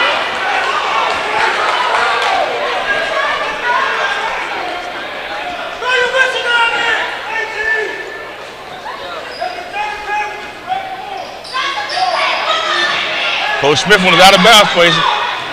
And had him too. Johnson hasn't been converting. So we got a body on number 2. One thing Johnson they haven't done in the second half, they haven't converted on a lot of the turnovers or fast breaks they've had. That's really hurt them. After they've done a good job of getting the game and the pace the way they want it, but they haven't converted on anything as far as turnovers or even fast break looks that they had. So I think it'll be interesting to see how this 2:30 goes. 2:30 left in the third. Charlestown 22. Johnson Middle 17. That'd be number 14, Brandon Austin with the free throw.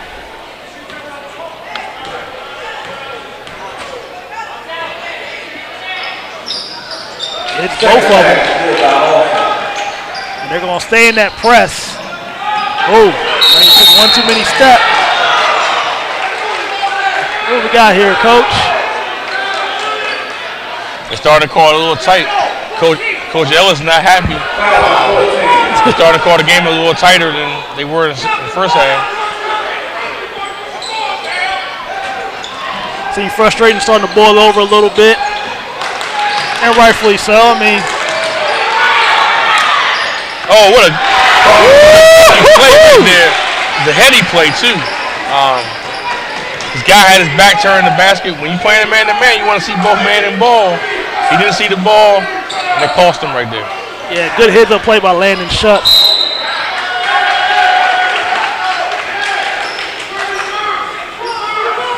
And it seems like Johnson Middle head coach, Coach Kellis, is trying to rally his teams. And looks like we got a push call on number 14, Brandon Austin, away from the ball. Looks like Johnson's getting a little frustrated. The pressure they're trying to put on Charlestown. There's a lot of fouling going on.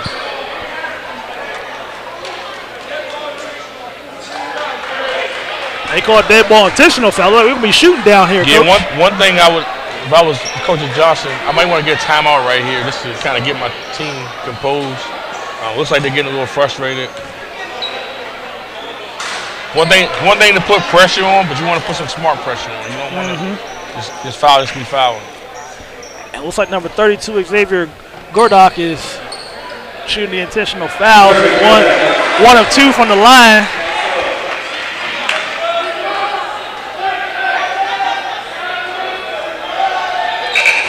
The Charlestown ball looks like Coach Gill is trying to get a sub in. Trying to rally his team a little bit. And even with all the confusion, all the extra, score is only 25-18 Charlestown. The game's still very much in reach. Like I said, they put a lot of pressure on Charlestown. Xavier Gerdock's doing a good job of breaking the press when he travels. They called it. He's doing a good job of breaking the pressure. But Johnson, like I said, they haven't converted on a lot of their turnovers or fast breaks. So one of the things I see, they're having a hard time scoring right now. They can't get anything in the inside.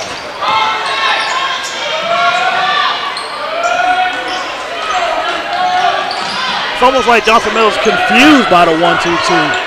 Not having that man at the high post like they had earlier. Kind of got away from the high post.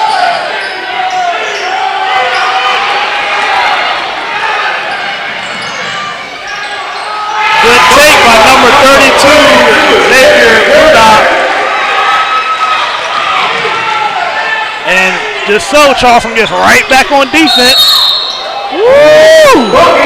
And they're going to count the bucket on that, Coach. Nice move by number 5, Jaden Proctor. Well, you said earlier he was going to be determined to get to the basket the second half. Yeah, I haven't really seen him shoot an outside shot. So if I'm Charlestown, I'm Coach Smith. When he gets the ball, I'm telling him back up. Back up, because he's coming to you. So back up and try to make him shoot the ball from the outside. It's like number 1, Landon Starr will come off like it's like got a bloody nose. Number 13, Chris Austin will also come into the game for Johnson Middle. So we're sitting here, third quarter, minute 16 left. Charlestown 27, Johnson Middle 20. I'm Reggie Creamer, Home Team Sports, with my special guest, Coach Lewis. Free throws have been a problem for Johnson. Free throw line has not been their friend, Reggie. Xavier Murdoch, he's being aggressive. He's being aggressive with the basketball right now. Every time he gets the ball, he's looking to drive the ball to the basket, no matter who's on him for Johnson. So if I'm Johnson's coach, I'm telling our guys, you may want to run and double him. It seems like he's putting pressure on the refs to call the foul, too. He's putting all the pressure on Johnson. Landon Starr underneath, loses the ball. Jaden He's going to the basket. Jaden He's going to the basket. With the tape on. He's going to the basket. You don't have to worry about where he's going to go. He's going to the basket, Reggie. Oh! Just like that pressure. What I noticed, if Johnson can get a bucket, they can get to their press. Charlestown has a problem with their press. When it's set up, when the ball goes out of bounds, a dead ball, Charlestown has the time to set up the press break, and they have an easier time breaking the press. But when it's a made basket, they struggle. And it's a big possession here with the clock ticking under 50 seconds left in the third quarter for Johnson Middle. So they hold for the last shot. You got to watch number 5. When he gets the basketball, he's going to the basket.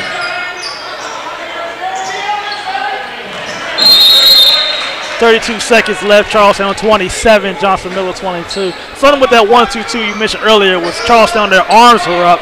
It's very deceiving that your passing lanes are there. Charlestown does a really good job with their hands on their zone. I think that's the key to the zone. We all know, 1-2-2, the weaknesses and the strengths, but when you have a team that's active, with their hands moving, hands up high, it's always going to make the zone better. Looks like we got a turnover here, too many steps.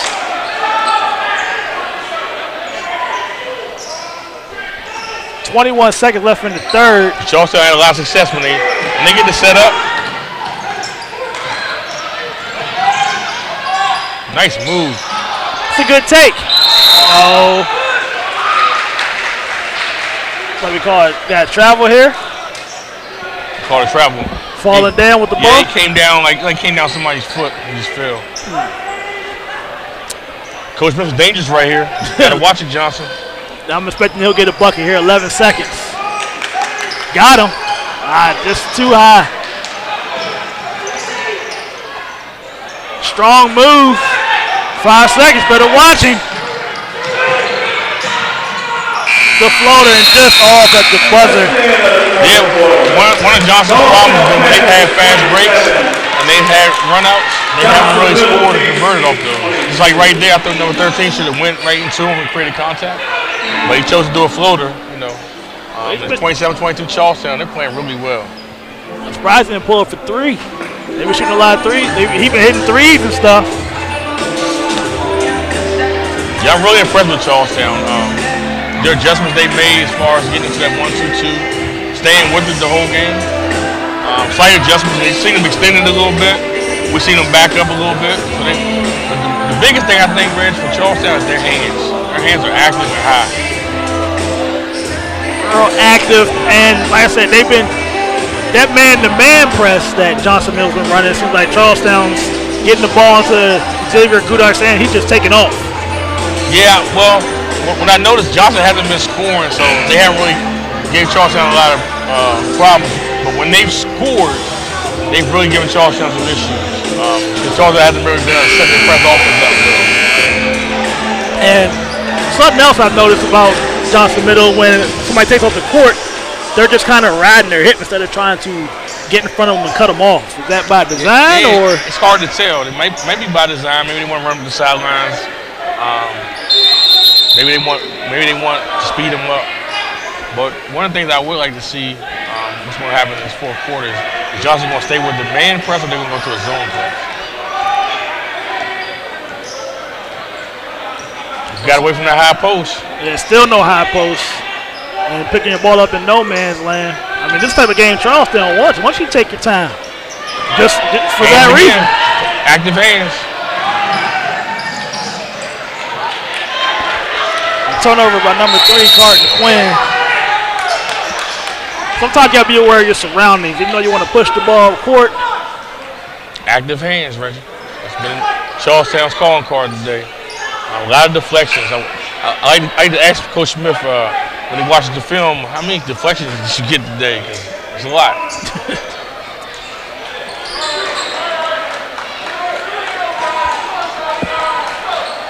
Couple substitutions coming in. It's like number 12, Jason Lindsay, who hit a couple threes earlier in the game. Just checking back in. One of the things I would like to see Johnson maybe do for number 5, maybe set a ball screen, bring number 12 a screen the point man, and maybe see if we can get him downhill against that 1-2-2. Also like a little backdoor screen. Might free the corners up, put a guy in the corner, might free him up. Have him roll to the basket down the middle, might free up the guy rolling. Maybe get some different movement against that zone. As you've seen, Jaden Proctor wants to get to that basket, no matter what. Got the ball to the high post.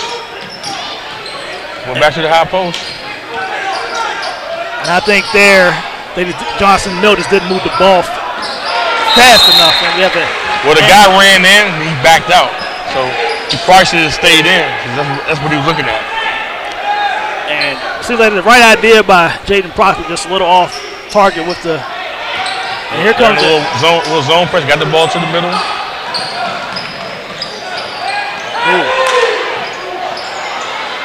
Good rebound. Xavier Gerda. We call that name a lot. Yes! Number 32, Xavier Gerda. We've been calling that name a lot, Reggie. Xavier Gerda. Woo! That's a big shot he just hit. Good pass. With the floater, rebound. Gerda looking up. Oh. Tough call, but good take by number 1, Landon Starr, all the way to the basket. That'd be foul number 1, Jahari Montgomery. He didn't settle. He went to the basket, tried to draw the contact, and make the referee make a decision. Seems like something that Coach Smith addressed to his team at halftime. Attack the basket, put the pressure on the referee. Yeah. They're going to the basket. And one of the things I've noticed at Charleston, they've always had somebody in the middle. The kids are doing a good job of getting the ball to the middle of the floor against that press. And create 2-on-1 opportunities, 3-on-1s. And first free throw is good by Landon Starr. We have Charlestown 31, Johnson Middle 22, 4 minutes, 37 seconds left in the game. So far, Jefferson County's 2-0, trying to go 3-0 today. And like I said, we just want to thank you, Coach Lewis, and your staff for putting this tournament together. Should know where he was going. Woo! Should know where he was going, though. You know, it's one of the things. When you close out, he should have came up a little shorter, let him shoot the jump shot, because he hasn't shot one all game. So I would like to see Charlestown maybe let him shoot that one, take a charge when he went in there.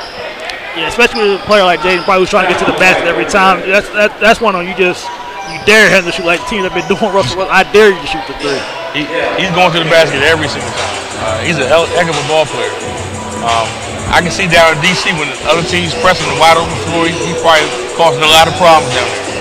And like I said, what we talked about, probably the atmosphere from here at DC, probably a lot of man, a lot of pressing, a lot of speed. Coming up here to this area, Eastern Panhandle is more zone. And like I said, Coach Smith probably did his homework. We're going to zone you, and we're going to make sure that we close that middle up. Coach Smith, he repped a lot of games down in D.C., coached a lot of AAU games down in D.C. So he's used to that style of play. So he knew, he had a game plan coming in. It looks like we're going to play a zone, we're going to pack it in, slow the game down, make them go from the outside. Against their pressure, they haven't been dribbling a lot. They've been working the ball up the court and getting the ball to the middle of the floor. Putting his teams in the best chance to succeed in this game. So they're up by 8 points, 9 points.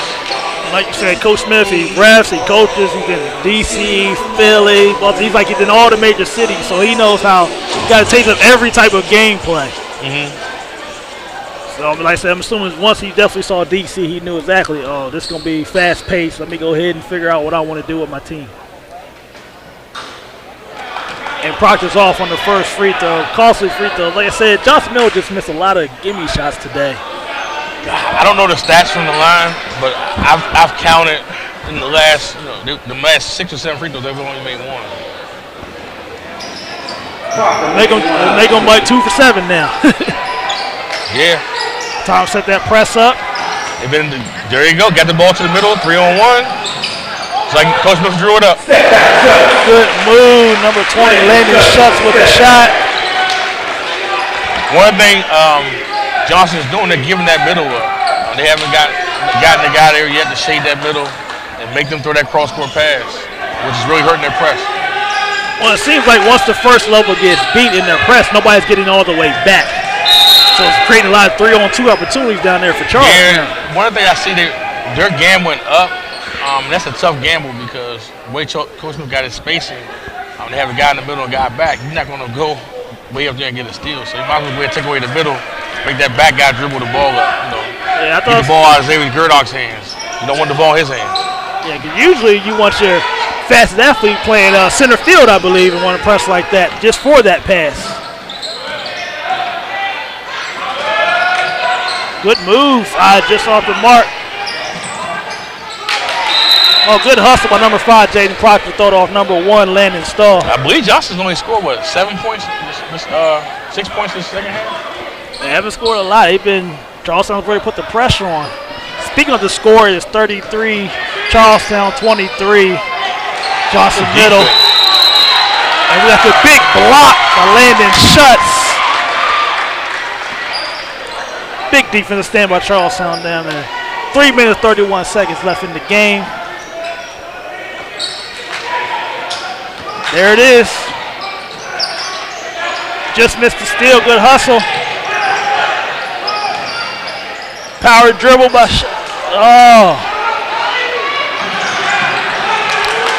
everybody's on the ground.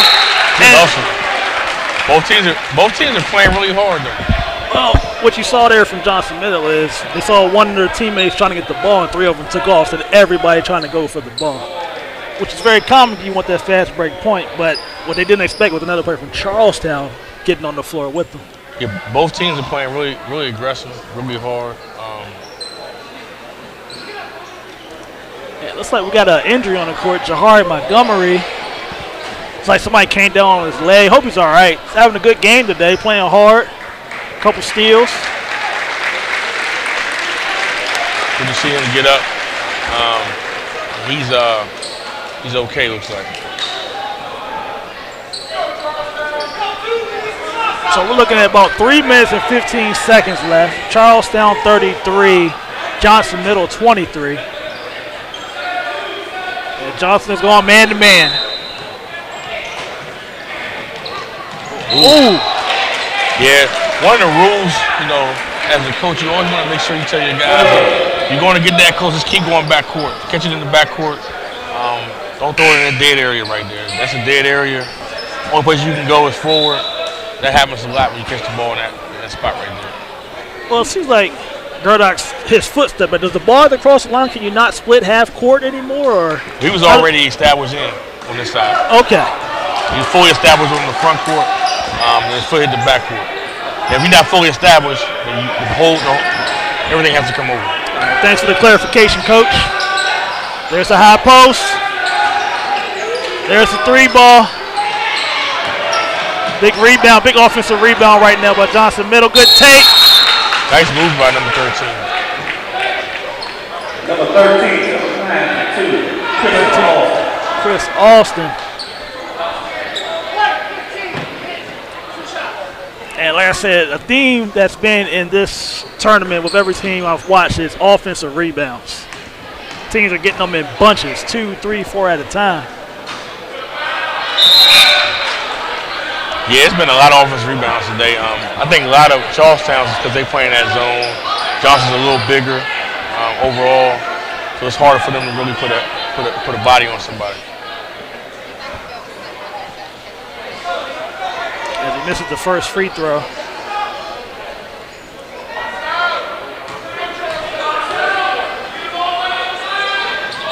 That's the first one. Free throw's been their Achilles heel today. Got a trap. Charlestown's doing a good job catching the ball. Not dribbling when they first catch it. Getting the ball to the middle. Oh, turnover. Good hustle. Oh, never do that, Reg. No, never do that. You should grab it like a football and just kept running out of bounds with it. or try to wing it back down the other side. Nah, you should have just ate that one. Just kept running with it out of bounds. One thing about that particular press breaker from Charlestown, it seemed like their guards got up court a little faster than what they're used to. Sometimes you gotta stay back and help people back there handling the ball. See, like Gerdock tried to get up court a little sooner than what he's used to. Good teaching moment for Coach Smith this week. One of the things he'll probably address, if that ever happens again, just don't save it. And looks like we have number 25, Johnny McCarthy, down with a apparent leg injury. Coach Smith checking him out. He's up on his own power. It's really good. Get into the sideline. Play hard. It's a hard-fought game. We got 2 minutes and 32 seconds left as Johnson Middle is down 6-33. Excuse me. My bad. My math was off. Down 7, 33-26 to Charlestown Middle. And here comes the press. Referee letting Charleston know they can run the baseline if they need to.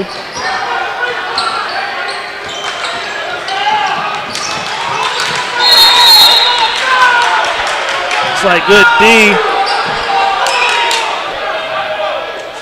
I'm not sure what everybody's upset about. It looks like they hit the ball from the back.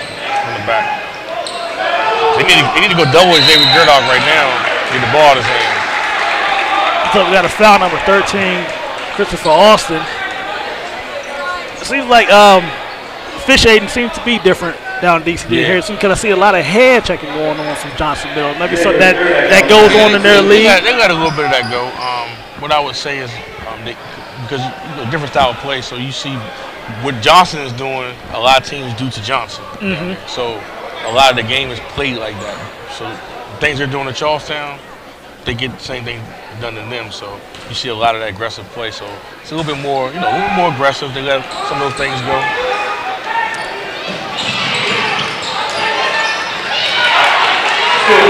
Turnover. You know what? Number 2 for Charlestown. Cohen Weaver. He's been involved in a lot of hustle plays for Charlestown. Even though he made a bad decision down there to save it, he had another play up here, and right there he had another loose ball that he's gotten. Yeah, he seems like he's involved in everything. One of the smallest men on the court. He's been really involved in a lot of hustle plays. Really, I think, saving Charlestown some turnovers. The free throws be killing teams all day. 2 minutes left in the game. Charlestown 33, Johnson Middle 26.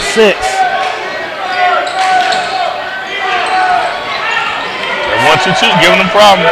Nobody's at the high post. Hands up. Good layup, good rebound. Number 5, Jaden. There he is. Ooh. Tough call, but it will take it. I would like to see Jaden Proctor go straight up instead of turning his back there, just going to the defenders. But the referee bailed him out, I thought. And that'd be a foul number 20, Landon Schutz, who's been involved in a little bit of everything as well for the Charlestown today. Yeah, he's been involved in a lot of hustle plays. One of the things I've noticed, both teams really, whenever the ball's on the floor, they're after it. Both teams are really playing hard, really competing hard. Really good basketball today. Really good basketball. See if they can capitalize on these free throws, Coach. It's been their Achilles heel today, Reyes. If Johnson's made half their free throws in the second half alone, you're talking about a 33 to 30 game, 33-31 game, 2-point game maybe. Yeah, free throws are crucial, especially late in the game. Second shot good by Parker. 1 for 2. Here comes the press.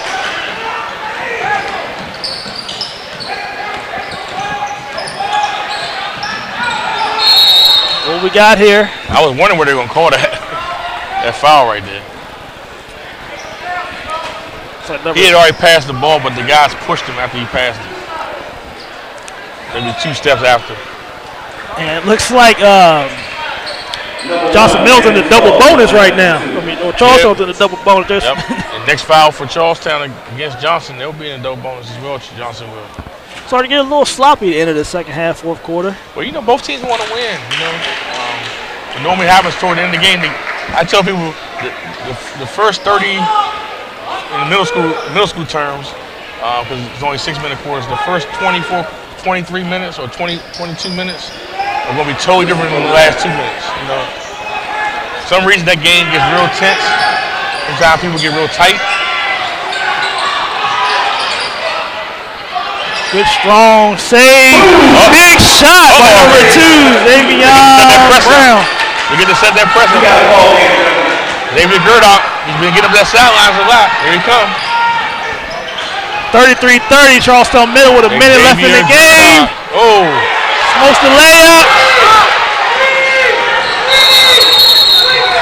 And looks like they got the 3-second call, number 15, Khalil McDaniel. And we got a ball game with a minute left, Coach.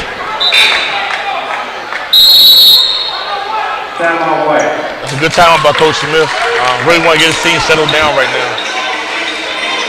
One thing I told you, Reggie, early in the game, when Johnson scores against the press, it's totally different when the dead ball.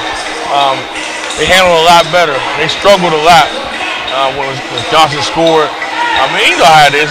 You score, you get a little bit more excitement. So that press is a little bit more dangerous once you score. And then sometimes after a team scores, the wrong person might be taking the ball out just off trying to get the ball out. And then sometimes guys are in the wrong spot, so then they got to run to their correct spots where the coach wants them. So everything's kind of out of whack. So we're looking at a minute left. Charlestown 33, Johnson Middle 30. I'm Reggie Creamer, Whole Team Sports. Again, my special guest, Coach Lewis, Jefferson High Varsity Boys Basketball, Home Team Sports Entertainment. So this possession is going to be crucial. Like I said, Johnson, does Coach Smith force the issue to try to get a foul call? Does he tell his team to fall back and hold the ball when they get the rock? How aggressive do they need to be right here for Charleston?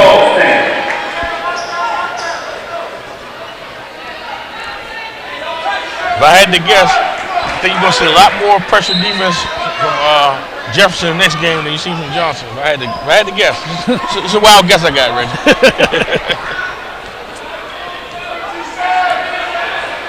Like Johnson Mills going to take their time. You want the best shot. You don't want to that's a big shot. That's a courageous shot by number 12. I like that was a foul. Good hustle by Jaden Proctor.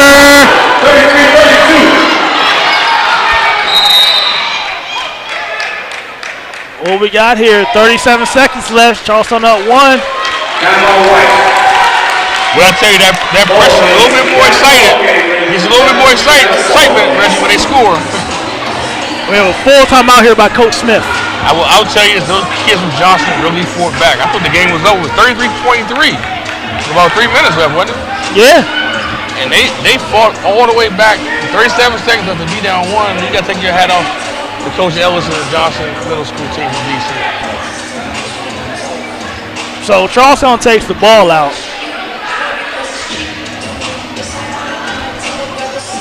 One thing I would say is going to be in Coach Smith's advantage. Now he gets to draw it up. They're set. All the kids will be in the right spots. So you'll see a little bit more organization from them right now. It's just those made shots. It's where they get kind of out of sorts. So 37 seconds left. You're Johnson Middle. You don't get steals immediately. When do you foul? I would see if we can get something in the front court. Maybe see if we can get a trap. Push Charlestown to the basket. If Charlestown goes to the basket, maybe we can get a charge. But if not, they try to bring it out, they get set up in the middle of the floor, then we foul. But I wouldn't do nothing until we get over the front court and see if we can get something going on there.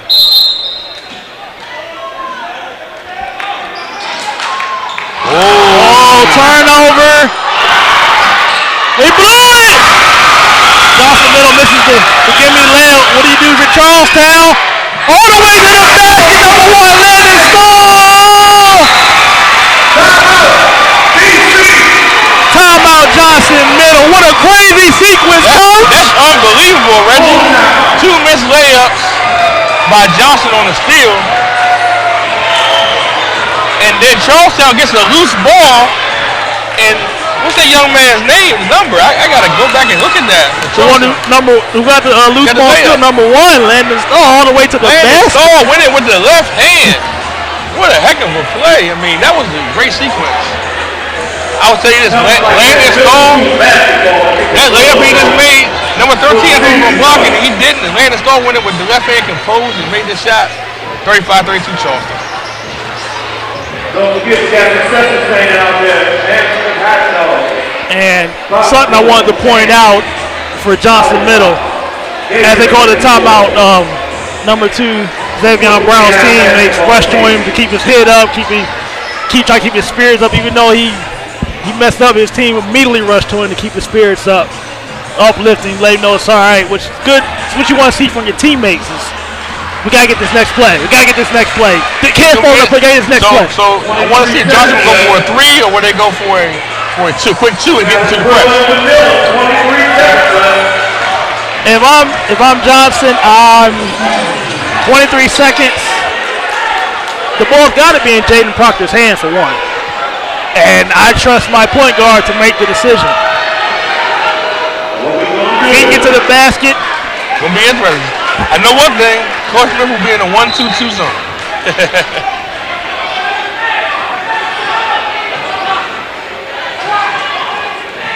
I wouldn't have done that. He's shooting that, right? Big shot! He's off. Big strong rebound as a fight through the ball.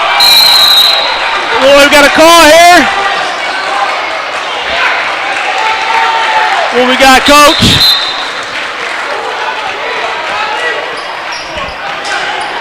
White timeout. White got the timeout. We had a timeout, though. We had a foul. We had a white timeout. 12 seconds left. It's an early three-point shot. I don't know if that's what Coach Stephen Killers wanted out that play, or maybe that's one to. Yeah, I mean, both shots he had was right on the front rim. So he must be the best three-point shooter. So you want to make sure that, right now you want to get a foul. If they got a foul, they got 2 shots. If he makes both of them, it's pretty much almost over, Rich. All you got to do is make one. I think we got a timeout. I think Charleston taking the ball underneath. It wasn't a foul right here? No, I thought they called a foul. I thought so too. I think they gave a timeout. They gave him a timeout, so they can set their press up. So they got a foul right away. Can't let Charlestown get any time off the clock. We take that man off the ball and double Xavier Gerdock. I can guarantee you that's who's going to get the ball. So if I'm watching Johnson Mills press, they're waiting for Gerdock to run. Does he take off the other way a little bit to get an over the head lock? Never mind, we're going man.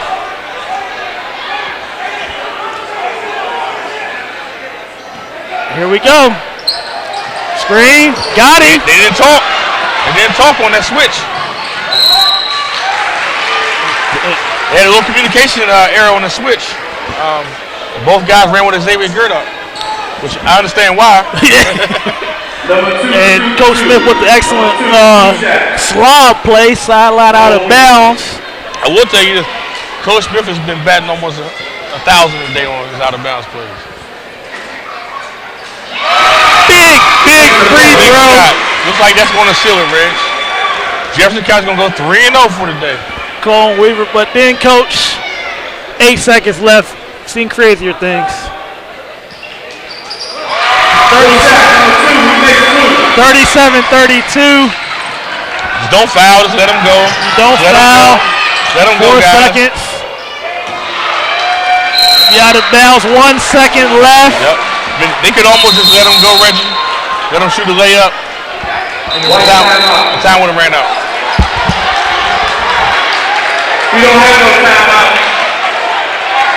Oh, Coach Smith tried to call timeout with no timeouts. Should be a technical foul, shouldn't it? Like I said, Coach, it's crazy thing. I'm not sure. Like I told you earlier, Charlestown kids, if they would just let him go shoot the ball, they would let him lay the ball up, the game would have been over by now. There's 1 second left, they have 5, I'm not sure why Coach Smith called the timeout. I'm sure we'll probably get a chat about it, maybe ask him. Because the game's pretty much over, 1 second left. Yeah, unless he wanted to make sure it's secure, but like I said, I don't know many 5-point plays in the book. Now I could say maybe he wants to use it as a teaching moment, maybe work on, like you said, slob or baseline out of bounds. But that's the only thing I can really think of right now. So a technical is 2 shots in the ball, am I correct? Yes. But they don't have the ball anymore. Now, Reggie, he makes these 2 shots. And it's a silent out of bounds, am I correct? Yep, makes these 2 shots is going to be 37-34. They'll have a chance to get a 3-pointer to tie it up, at least. And number 12, Jason Lindsay with the awkward free throw. He's big. He's been doing that the whole game. The first time I've seen that, I really seen that. I haven't seen anybody come all the way on this side. Yeah, I've never seen it before in my life. Then we got a ball game, Rick. Do they have any timeouts? I don't think they do. I think Coach Johnson's got a timeout. Coach Kills wanted to call timeout, but his assistants waved him off like, I don't think you got any either. I think both coaches didn't really know how many timeouts they had. Overtime.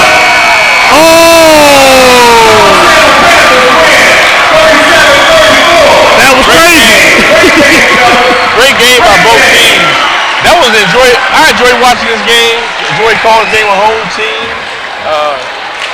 Reggie, great for me to be a partner today. Thanks a lot. What a game to really announce. Johnson Middle has something to hang their heads on. The game up here is a good game. Love to see the sportsmanship after the game. Great game by both teams. They left it all on the floor. One thing I'll say, they left it all on the floor. They didn't leave an ounce not on the floor today. Great game by both teams. And see both coaches embracing each other at half court. Love to see the unity. But like I said, everything is about the kids. James Parker, report to the table. Keep going a little bit. It looks like we got the tournament players of the game coming to half court. It's like Jaden MVP for the gold team, James Parker. MVP for the Charlestown Panthers, Xavier Gerdak and Jaden Proctor on tournament team for the first annual Jefferson High Middle School Showcase Classic. We pretty much knew that was going to be the MVPs. Number 12, we hit that 3. We had an argument for it. Yeah, real argument. Did the free throws and send the game to overtime. Those 2 young men, I like to keep my eyes on those 2 to see where they end up playing high school at in the next couple years. And I'm Reggie Creamer, my special guest, Coach Lewis, Jefferson High Boys basketball. About to sign off for home team sports. Any last words, Coach? Just, I've enjoyed calling this game. The whole tournament, this whole atmosphere has been great. And I'm really excited to look at the next game against Alpharetta School, Wildwood, of course, versus this really good Johnson Middle School team from DC. It's going to be an exciting game.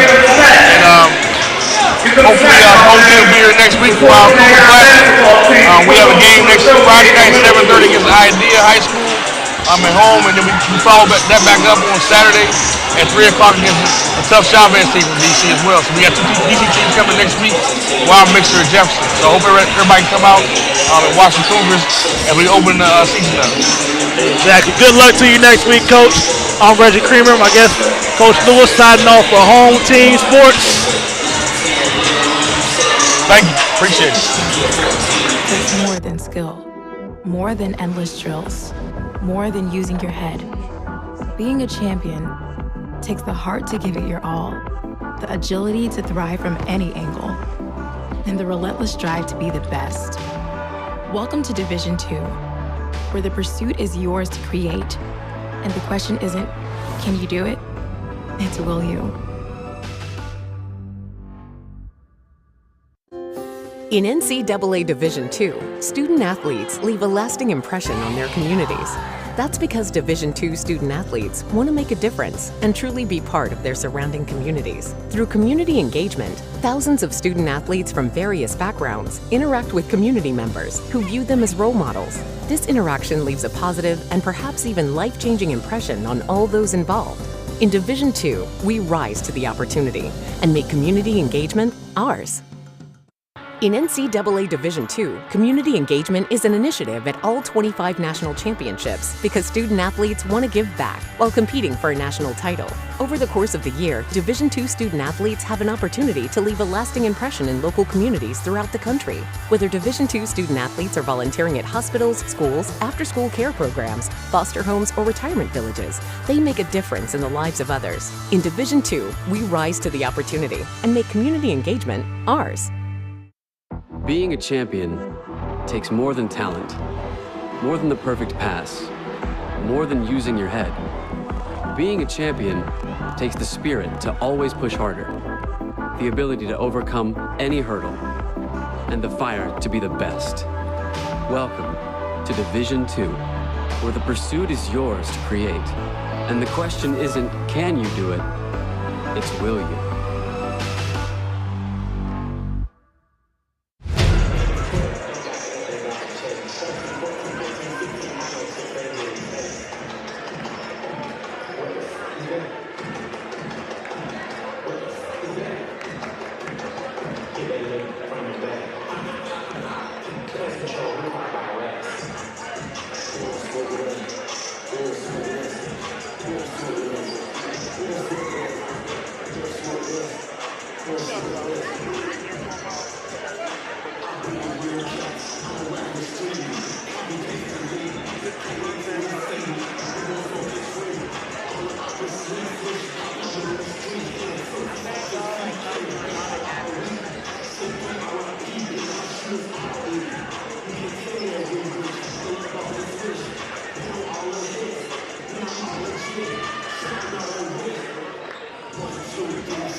a champion takes more than skill, more than endless drills, more than using your head.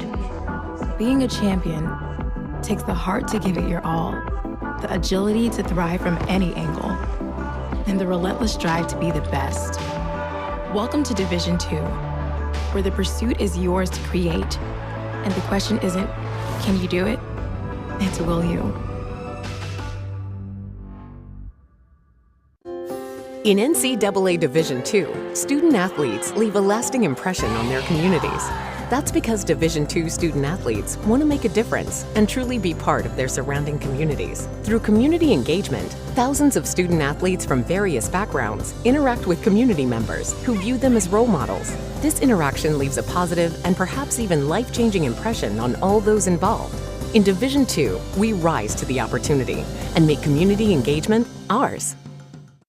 In NCAA Division II, community engagement is an initiative at all 25 national championships because student athletes want to give back while competing for a national title. Over the course of the year, Division II student athletes have an opportunity to leave a lasting impression in local communities throughout the country. Whether Division II student athletes are volunteering at hospitals, schools, after-school care programs, foster homes, or retirement villages, they make a difference in the lives of others. In Division II, we rise to the opportunity and make community engagement ours.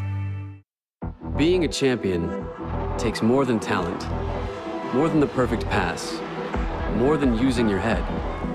Being a champion takes the spirit to always push harder, the ability to overcome any hurdle, and the fire to be the best. Welcome to Division II, where the pursuit is yours to create. And the question isn't, can you do it? It's will you?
Before we start our last middle school contest of the night, we're going to ask everybody to stand up, remove your hats for the national anthem.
Then we're going to introduce the reserves for the Washington, D.C.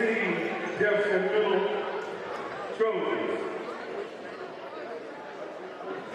Number 5, Ladarius Wills.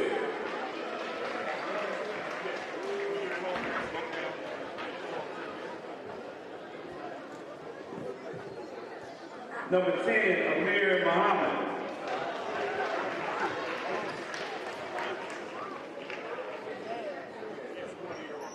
Number 23, Alante McCarty. Number 20, Lamar Stevens. Number 33, Karan Reed.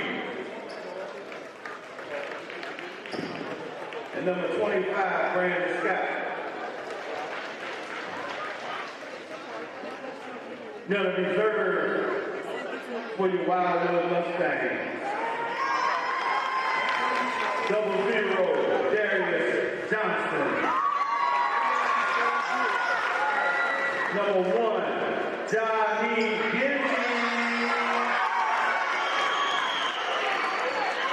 Number 2, Jahir Marrero. Number 10, Neil Powell. Number 11, Big Brady Young Homo. Number 20, Brennan Bowles. Number 22, Eric Mormon. And number 32, Noah Hoffman.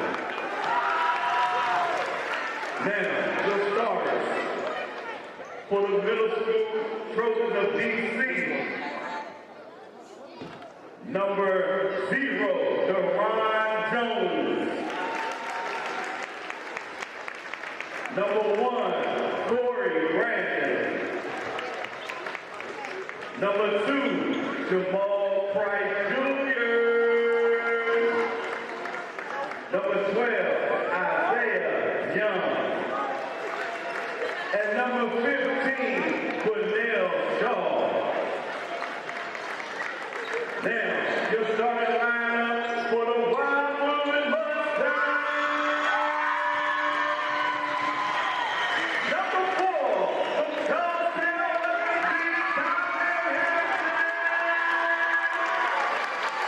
Number 5, from Charlestown, Number 13, from Charlestown,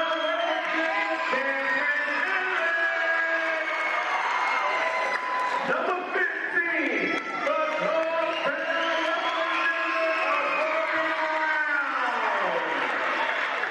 and number 23,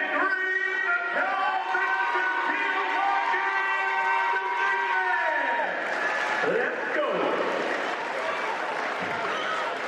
Good evening, ladies and gentlemen, boys and girls. It's your boy, your man, the Divine One, a.k.a.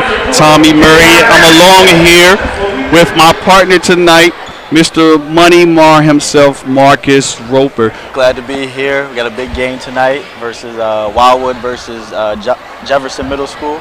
Jefferson Middle School out of Washington, D.C. We're here at the Cougars cage. We've had 3 fantastic games today in which all the Jefferson County teams have won. And tonight looks to be a big matchup between 2 undefeated teams. Jefferson from Northeast D.C. hasn't lost in 3 years, and Wildwood from here in West Virginia hasn't lost in 2 years. Tonight, the Jefferson team from out of Washington, D.C. is a little undermanned tonight. Several other players are playing AAU. In D.C., you can do that. You can play AAU on the weekend and still play in middle school. So they're going to have to adjust, but Wildwood is in full mode tonight. They are ready, their first game of the year. And we have the jump ball. Jefferson wins the tip. Wildwood starts off in a high 2-3. High 2-3 zone. Trapping on the wings. This game's going to be a good test for Wildwood, though, to start out their season. Their first game Monday. team coming from DC is going to be scrappy, play them hard. So it's a good first game for them. Yep.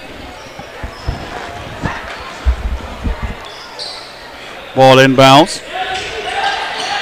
Wildwood's looking to trap everything on the wing.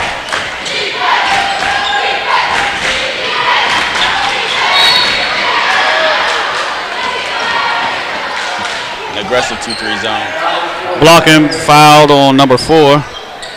Tajay, his first foul. And he subs out already. It's quick 2. He had a quick 2? Yep. You know the rules. Wow. And number 1, Gitney checks in. 3 for deep, no good.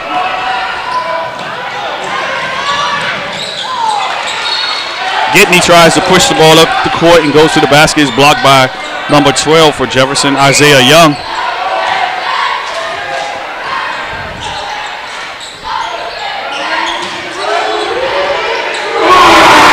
Number 13, Cam, who is the leader of the team, hits a 3. I look for Cam to have a big night tonight. Definitely, coming back from being a starter last year on the varsity team, he's going to have all the confidence in the world right now. Like you said before, he's going to be their leader. Ooh, right back at you. Corey Brandon shoots from 2 feet behind the three-point line. Jefferson looks for a full court man-to-man press.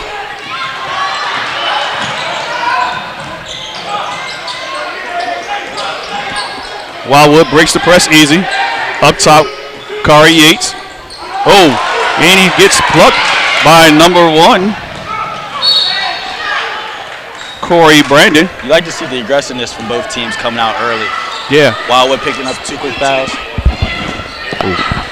Wildwood coming out with 2 quick fouls. Jefferson getting quick steals on defense. This looks to be a classic matchup of David and Goliath, small versus big. Wildwood looking to slow the game down within the zone. Good deflection. Kari with the pick behind the back. And 1. Out of bounds. Jefferson ball. Both teams seem a little nervous right from the beginning. We got a sub for Jefferson, number 23. Tajay back into the game. Tajay back in there, yeah. Coach just had to settle him down. Reed checks in for Jefferson. 3-3 with 4:12 remaining in the first quarter.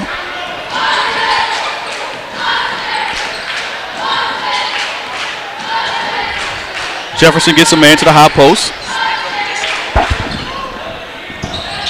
Number 1 deep for again. Shoots it. Rebound by Kari Yates. Looks to slow her down. Coach Miller calls out the play. One thing about Wildwood, they're very composed when they come down to their sets, getting into everything. The foul was on number 0, Jones, for Jefferson. Believe it's his first foul. Jefferson in a straight man-to-man, no matter the size.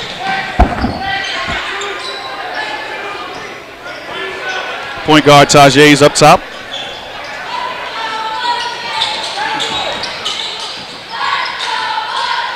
Deflection. Traveling on number 23, Watkins.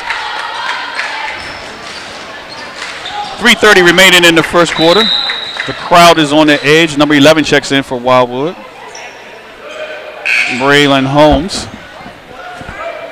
Braylon Holmes is going to be their energizer off the bench. Yeah, he's a gonna bang tough-nosed inside. rebounder. Yes, sir. He rebounds the ball.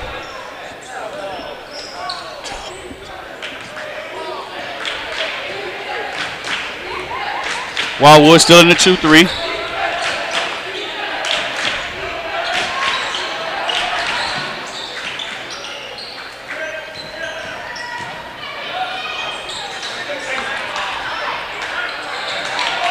Cam with the rebound. Good move.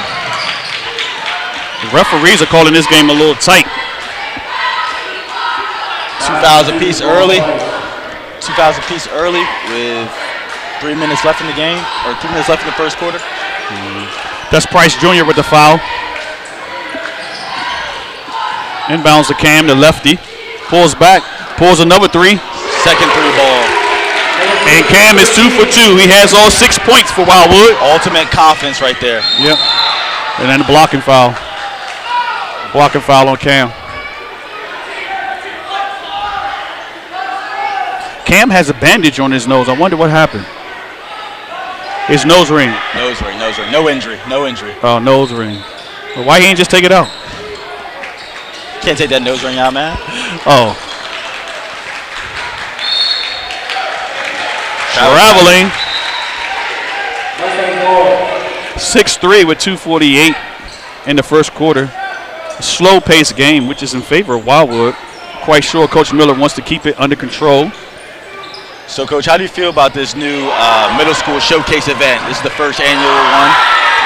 What do you think about the crowd here and what it does for the kids for their upcoming seasons? I think this is a great event for the middle school. It usually takes place in the summertime with Jefferson, but this year they did it in the winter, and we had a good turnout today. I don't even know exactly how many people, but it is packed here tonight at the Cougars cage. This is good for the county. 6-3 with 2:13 remaining. Jefferson can't really get anything in the zone. They need to penetrate and kick. Penetrate the gaps, kick, be ready to shoot. Oh, tough pass. Good move by number 2, Jamil Price. A little too much on the pass. Jefferson subs in again, number 5. Willis stay in the full court press.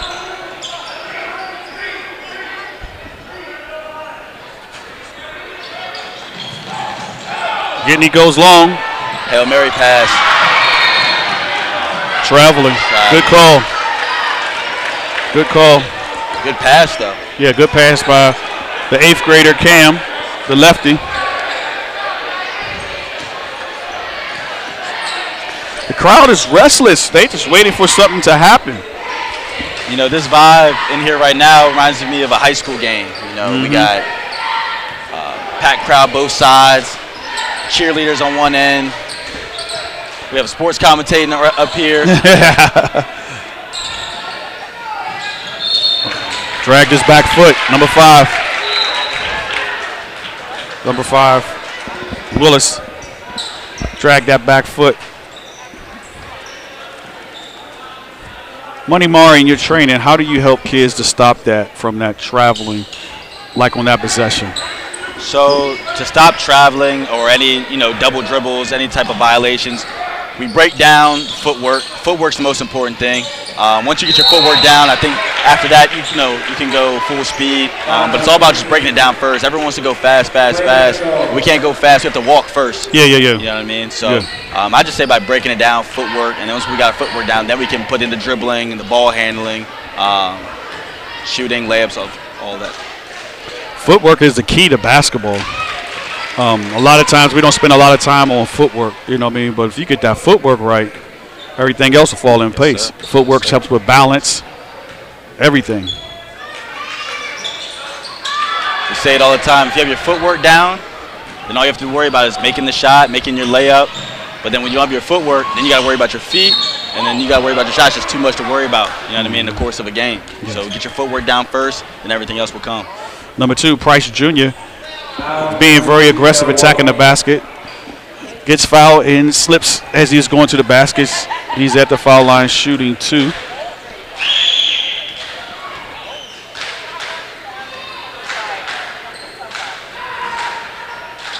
Like you said, the referees are calling this game tight. They're calling it tight. In the first quarter.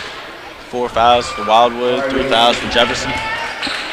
Yeah, this is the first quarter. Kari Yates get back into the game for Wildwood. Price misses the first free throw. Makes the second. 7-4 Wildwood. 1:25 remaining in the first quarter. Still full court press. Nothing too much. The good thing for Wildwood is all these fouls. They look to have a deep roster this year, so it's good just you can put guys in and you guys don't lose a beat. Good pass. Good execution. Good pass by number 1, Jaheim Gitney. He has a lot of energy. I like Gitney.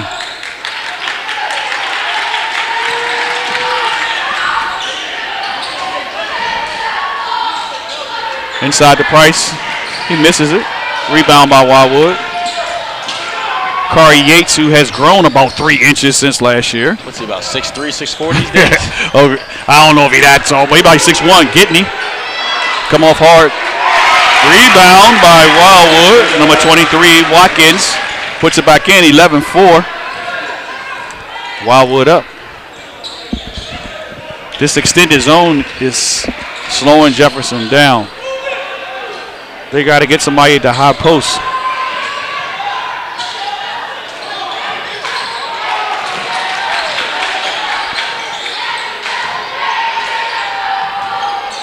Oh, good save. Foul. Looks like that's on number 11, Holmes. Foul is on Holmes. 5 seconds left in the first quarter. Jefferson takes the ball out. 3 seconds. They're not aware of the clock. Gotta get a shot up. They weren't even aware of the clock. At the end of the first quarter, Wildwood leads Jefferson 11-4. So, Money Mar, if you are Wildwood, what would you do second quarter? Second quarter, I'd probably change the look defensively. I imagine that Jefferson is talking about how to beat the 2-3 zone, the extended 2-3 zone right now. So I give them a different look to throw them off. They got them in a rough spot right now. It's hard for Jefferson to penetrate the gaps. Like you said, they need someone at the high post. So I think I'd give them a different look on defense, maybe a man look. What about you? What would you think Wildwood would come out and? If I was Wildwood, I'd just hold fast. Hold fast, continue doing what I'm doing. If you can keep at this pace, hold it in 4 points per quarter, you're going to eventually win the game. But also, you start your season next week, so you might want to work on a few other things. Knowing Coach Miller, he probably has a couple of more defenses in mind. But that's what I would do. Now, if you was Jefferson, what would you do if you're Jefferson? If I was Jefferson, I think being down 11-4 to start the second quarter and catching a couple quick fouls, I'd probably back up the pressure a little bit and play them honest defensively, man-to-man, without reaching. If I'm Jefferson, I'm going to try to push the tempo a little bit. They're showing a press, but they're really not speeding the game up. Because we must remember now, Jefferson has already played, I think, 1 or 2 games. This is Wildwood's very first game. So you got to put them in some situations that they haven't been in yet because, they haven't played a lot together as a team. Besides last year, which some of the guys played 7th grade, JV, and now they're on varsity. That's just me if I'm Jefferson. You got to pick the tempo up because I don't want to do a slow death thing. Makes a lot of sense. Number 1, shooting that ball, though. Inside. That's the man right there. Price Jr. with 6 points. I think the main outcome from this game is going to come from who rebounds the ball. Who's the winner of the rebounding. We have a big crowd tonight, and they're waiting for some action. But it's a nice, slow game. Oh, turnover right there. Still. You put it back in. Maybe I was wrong about the pressure.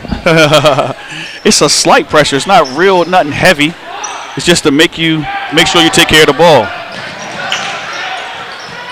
Well, Cam off balance 3. Hit it. Off balance 3 from the corner by the lefty. That's a tough Cam with 9 points. That's a tough one. Look, coach points at him too and said, "Look, Cam, that wasn't a good shot, but good shot." You know how you tell your players, terrible shot, but good shot. Good shot. We needed that one. That was a tough shot in the corner. Fading out of bounds. Listen, fading out of bounds. I told you tonight Cam was going to have a big game. Cam will be coming to Jefferson High School next year. So, this is his home court. He called charge. He's doing it all right now. Hitting shots, Oh, they called a charge? Yeah, he called charge. He called offensive foul on that. Wow. I think that's number 2 on Price. That was tough call right there. 14-8, 4:51. Mustangs in the lead. Set the screen. Cam brings the ball up.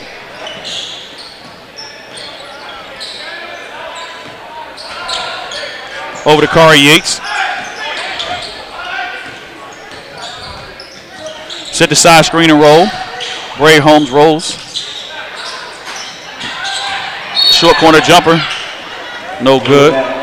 Coach, as these 8th graders at Wildwood next year coming to you guys at Jefferson, what is one thing that you guys look for in players when selecting your teams, your JV varsity teams? What do you guys look for in players? Intensity. Who has intensity? First of all, your basketball skills, right? Who's already fundamentally sound? Yep. Who has the dog in them, right? Yep. Who's not afraid to take the big shot? Who has confidence? Who listens to their coach? Yep. Their attitude on the court, and then the way we play, we're looking for who can play our style, right? So it's hard to see in this setting right now because we're slowing it down a little bit. But who can play up and down pace that we play? I'm not trying to expose you guys on the air, but what's Jefferson's style? What's your guys' style?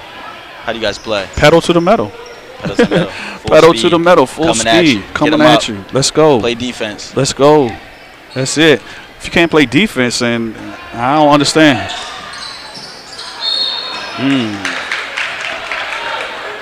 Foul on number 15. So then my next question, Coach, I have to ask, since you guys get shots up and you guys play defense, what do you think is harder, to be a great defender or a great offensive talent? What's harder? What's the harder task? That's a tricky question because the way basketball is today, it favors the offense. The offense has all the breaks.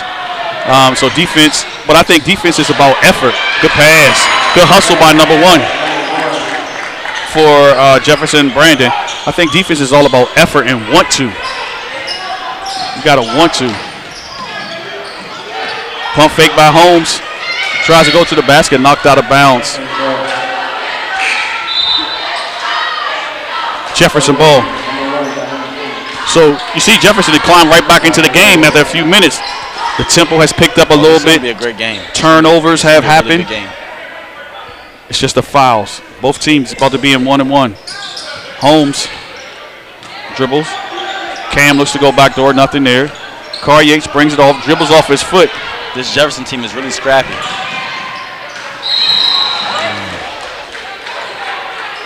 I think that's foul on, looks like number 1. Yep, number 1, Gitney.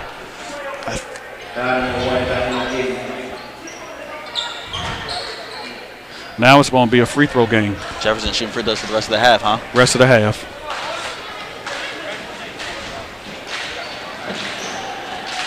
But this is definitely playing at Wildwood's tempo. Coach Miller is in control of the game.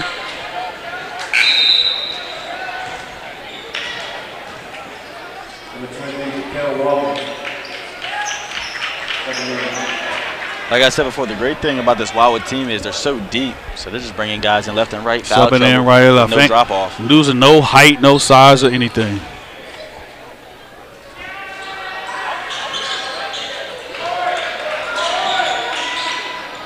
Jefferson continues to put the pressure on.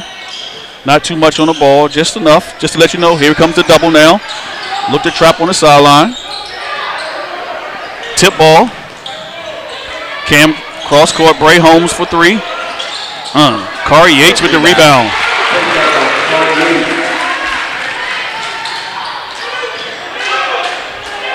Jefferson extends the pressure. 1-2-2. Tries to dribble through that, doesn't work. Cam attacks the basket. Left hand. Good take. He's getting after it tonight. Yeah, Cam has 11 of the 18 points for Wildwood. They need to get somebody to the middle. Good ball fake. Rebound. Ooh.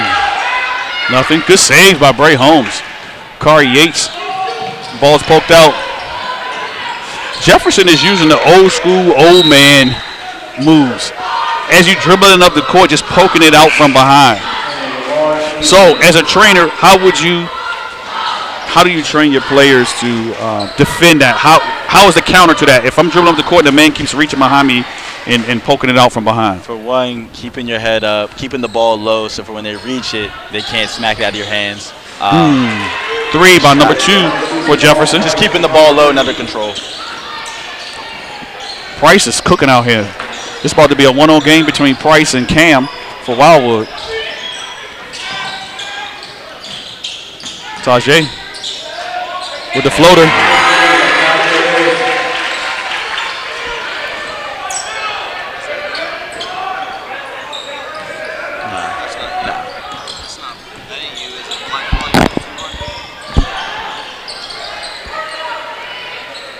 .217 remaining, 20-15. Wildwood winning. 2-3. Wildwood back in the 2-3. Jefferson gets a little bit of movement. Point guard number 1 shoots another floater. Nothing. Rebound by Wildwood. Gitney heads up the sidelines. Nothing there. Slows it down. Recovered by Yates. Traveling. That was a tough call because he kind of cupped the ball and dragged his back foot and picked it up at the same time. You would have let it go. Well, you know they're calling it tight. They call it traveling tight nowadays. You see in the NBA, they call it traveling a lot now too. So you know it's going to trickle down. It's crazy. If they're calling the NBA, I can imagine what they're doing everywhere else. Good pass. Good luck. Turnover. Wildwood ball. I like the point guard for Jefferson. Number 1, Gitney. Corey Brandon. Yep. Brandon and Price are the 2 holding the fort down. Oh, Cam's pulling up. Oh, no, he took it. Oh, good fake. Oh! Money Cam. Big Cam.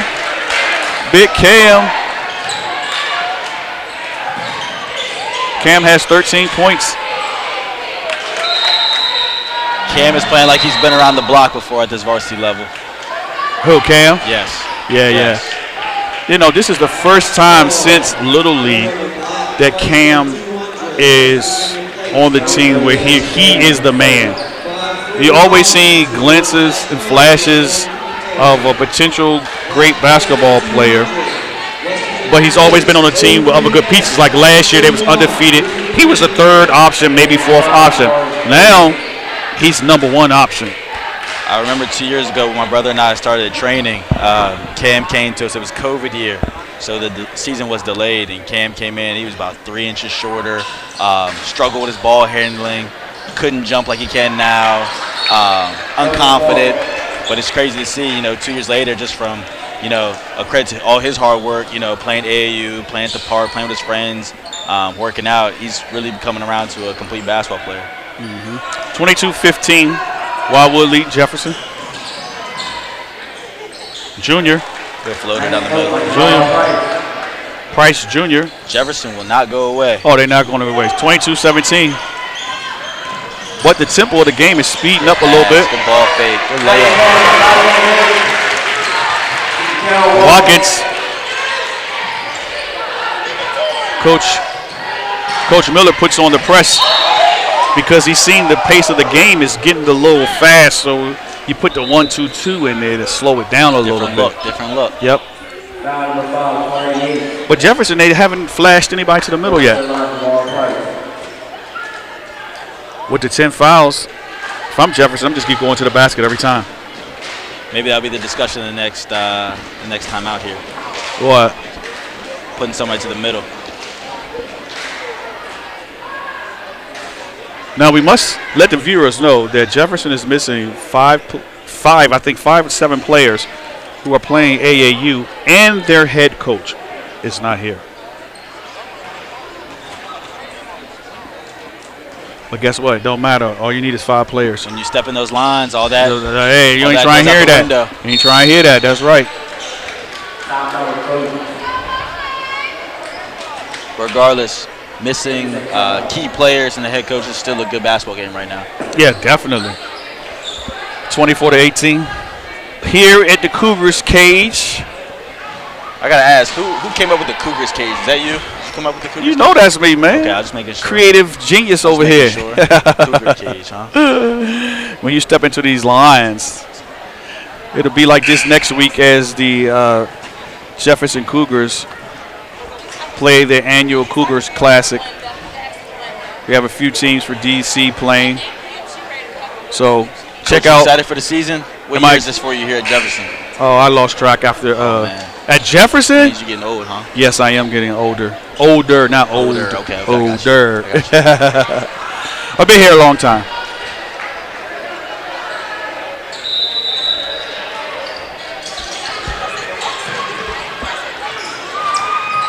Reverses the ball back to Kari Yates, who is a big guard for Wildwood, standing about 6 feet tall. Got it poked out again from behind. Junior, shielded him off. That should have been a foul. That's a good move. Shield the defender off, get to the back. Yeah. 24 seconds left. Players draw a lot of and ones that way. Yeah, soft pressure, a lot of reaching. Send them to the line. Yep. 7 fouls coming here. 18 seconds. Free throw game.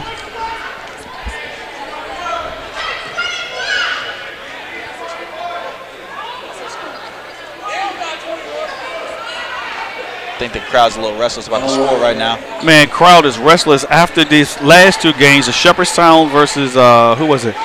Caton Bridge, and then the Charlestown versus Johnson Middle. Those games were exciting. Crazy. Crowds was yelling, Crazy. Excited. I mean, Charlestown looked really good today. Yeah, they did. Coach Jason Smith put an excellent plan together, had his boys focused, and they was playing really hard. But this game is a little slower. Crowd can't even yell and get into it. It's the later game, first game of the year. I'm sure some of the kids are getting some of their jitters out. Halftime will be a different ball game. Man, let's turn this up. Crowd paid their money. Give them some action. Action. We want action. Oh, good hesitation. Pull up. No good. Bray Holmes, monster on the board. Rebounding. Foul again. Number 12. Jefferson's got to be smart with these open court fouls. Yeah, they all going to foul out. Isaiah Young. Wildwood cheerleaders are here in full fashion.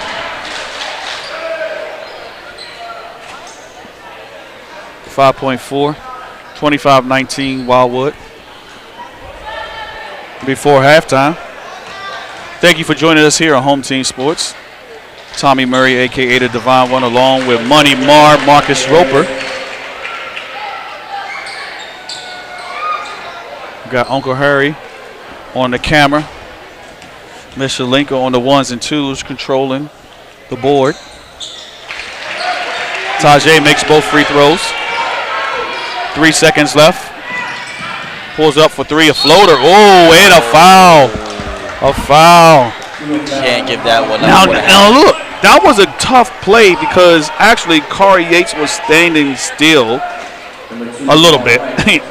And number 2, Price shot the floater but was coming forward. He didn't stop on a dime and pull up, so he shot the floater, so he still had to have room to come down, and he drew the foul, shooting 3.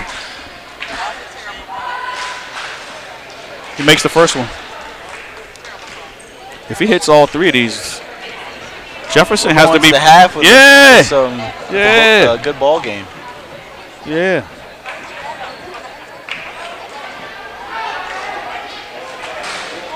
He misses the second. That's the toughest thing to do is make 3 free throws in a row. Especially going into the half. Going into the half. That's why I do when I train with my son. Before we leave the gym, you got to make 3 in a row. And then we get to 5 in a row. Because it's a time when you got to get on a line like this. We need all 3 of them. We need them. And he makes 2 out of 3. Hopefully no foul here. Nobody better not foul. Well, at the end of the first half, Wildwood leads Jefferson out of Washington, D.C., 27-21.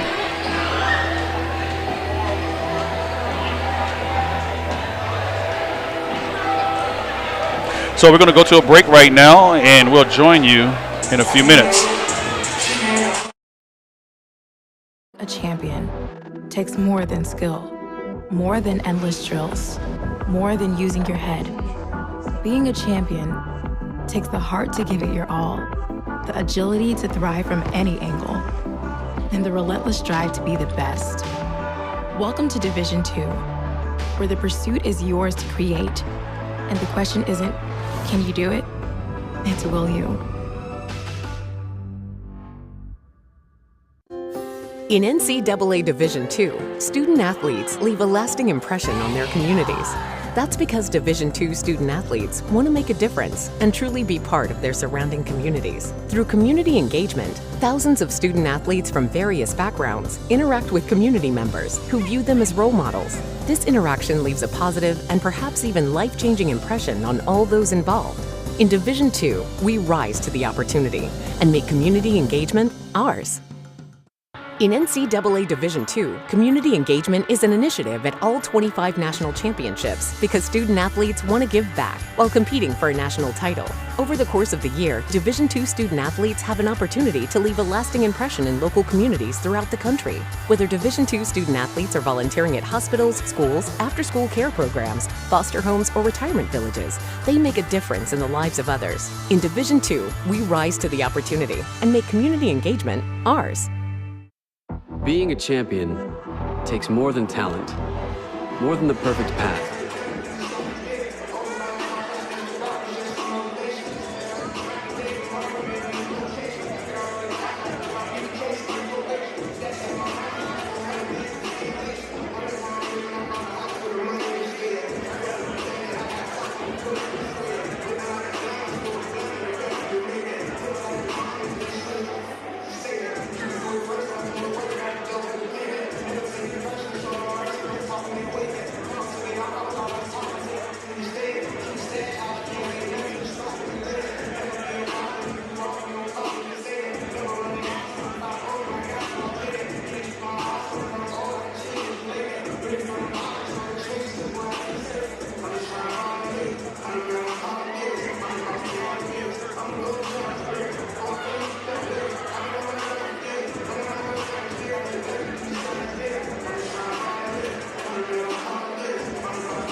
All right, ladies and gentlemen, we are back here at the Cougars cage.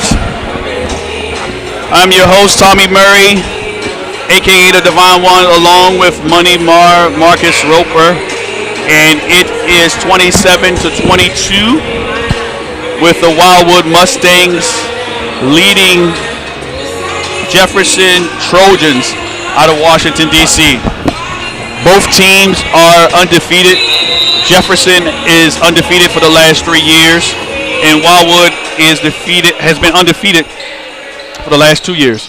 Actually, Coach Miller is 49-0, and if he can pull this off, he will move to 50-0. Man, can I say for one, 49-0 is crazy. Crazy. That's a great coaching career. Wildwood comes back out in the 2-3. Jefferson tacks right from the beginning from the wing. Rebound, short. Rebound again, goes up. Foul on number 15 for Wildwood. Foul number 15, A.D. Brown.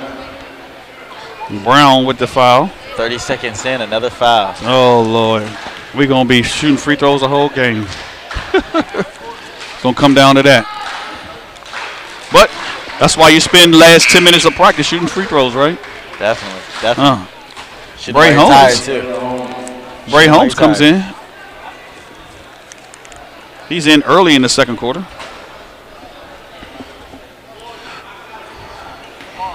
Bray is the looks like he'll be the four-man out there, help with the rebounding. And Price hits both of them. Jefferson coming back out in the pressure. Right now, MVP front runners for Jefferson is definitely Price, and MVP front runner for Wildwood is Cam. Tashe with the floater, and he's fouled by number 15. Tough bucket. McCarty with the foul. See, that's why we teach, and we have to teach at a younger age too, just to close out with a high hands. You don't have to jump. Under control. When you jump, you are out of control, and you're going to get a foul. You just close out, break down, high hands, and if they shoot over top of it, it's a good shot. Definitely. Close out, 2 hands high. And that shot right there by Tajay, he shot that high floater. You wasn't blocking that. Wildwood comes out in the 2-2-1 press. Really not a lot of pressure, just to slow them down, make them think. The ball gets to the middle, breaks it easy. Point guard's on the side, looks to get trapped. Oh, he dribbles out of that. A lot of college teams use that method of press to wind down the shot clock. Yeah. Miller might get out of that one after that one. Number 1, point guard. Brandon is tough.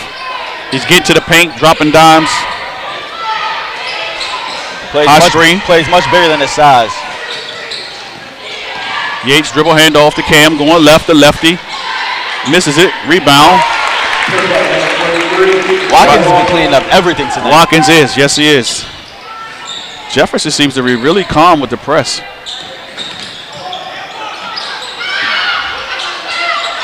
Holmes cleans up the boards. Tipped out of bounds. Wildwood ball.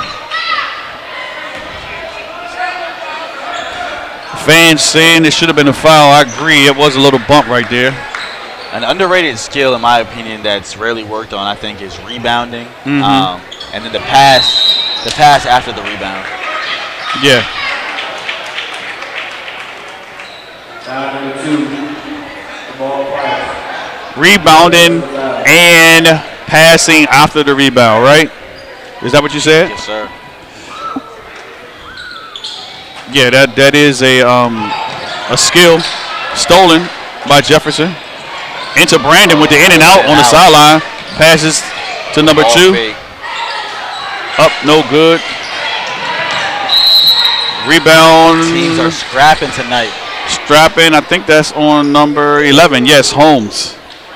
Hustling for the ball. 31-26. Wildwood's trying to put him away, but Jefferson is scrappy.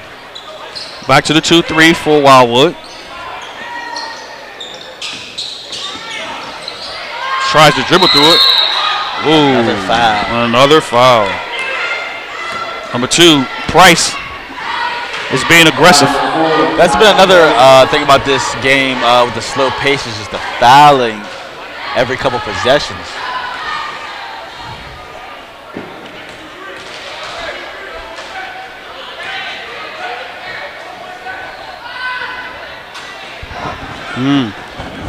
Front end. When my players hit the front end like that, I tell them, bend your knees, come up on your toes, put some arc on it. Next one's got to be good, right? Yep, all the time. Let's see if he does that. Does he bend his knees and come up on his toes?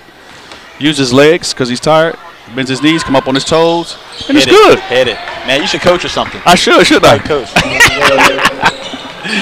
Tajay reverses the ball off the trap. Kari looks to dribble. When you have a trap, that was a foul. When you have a trap, you cannot put your hands in. They will call a foul all day long. Don't bail the man on offense out. Nope. All you got to do is put your hands up. Holmes with a Euro. Move. That's a tough move from Holmes. Foul again on number 15.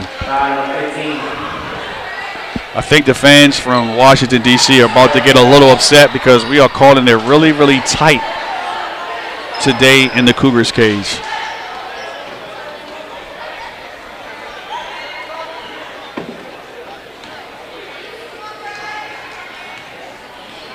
Holmes at the foul line shooting 2. And he makes the first one. Bray Holmes is coming off a successful year in football as he led the Wildwood Mustangs to the championship, the Mack County Championship. He plays quarterback in middle school. It's interesting to see where he will go to school next year. He misses the second one. Jefferson looks to push the ball. Wildwood gets back into the 2-3. Point guard, number 1, Brandon, controls the offense. Under control. Looks to set a screen. Out to the wing. Short. Rebound by Watkins again. Out to Holmes. Holmes up front. Loses the ball. Regathers and finishes. That's just straight hustle by Holmes. Good determined. Hustle, good effort. Good play. Determined. Timeout, Jefferson. Up to a 7-point lead. I think we got a game of chess going on. You see the Wildwood coaches complaining to the ref on the 4 timeout. There's a lot of hand checking going on. You know, that's the different styles playing in the inner city and in the rural areas. In the city, they allow a lot more hand checking and bumping than they seem to do in the rural areas. Am I right, or am I just? That's good. I mean, that's right. It's good for Wildwood. You know what I mean? Playing against this as their first game. You know what I mean? And then going into the rest of their conference play, they won't be so worried about the hand checking, and they'll just play through all the contact, play hard.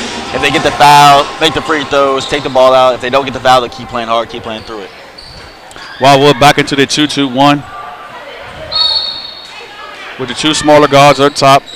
Just a little token pressure, nothing too much. Not going to trap till the ball gets on the sideline. He gets the ball to the middle. He looks opposite, but he doesn't pass. He dribbles. He calls traveling. Was that a travel on that one? I think so. Okay, drag that back foot. Yep. Jefferson jumps into the press. Cam, who has 13 points, takes the ball out, 34-27. Throws long baseball pass, intercepted. Regained by Jefferson, under control. Good pass by Brandon. Corey Brandon is looking very with the lead cool that out Wildwood there. has, they can get away from throwing those Hail Mary passes right now. Yeah. You want your guards to break to the ball hard, bring the ball up under control, get into a set. There's no rush, no shot clock. Working in for the best shot, with it being the second half. See, this press on both sides is deceiving. Wildwood has a 2-2-1, just waiting for you to get on the sideline to trap you. And then Jefferson has the token full court pressure, not too much, just enough to let you know that I'm there. But as soon as you hesitate, they're going to jump all on you. Misses the second rebound. Watkins again, who's leading in rebounds, throws long. Tajay looks for Gidney. Gidney's being aggressive.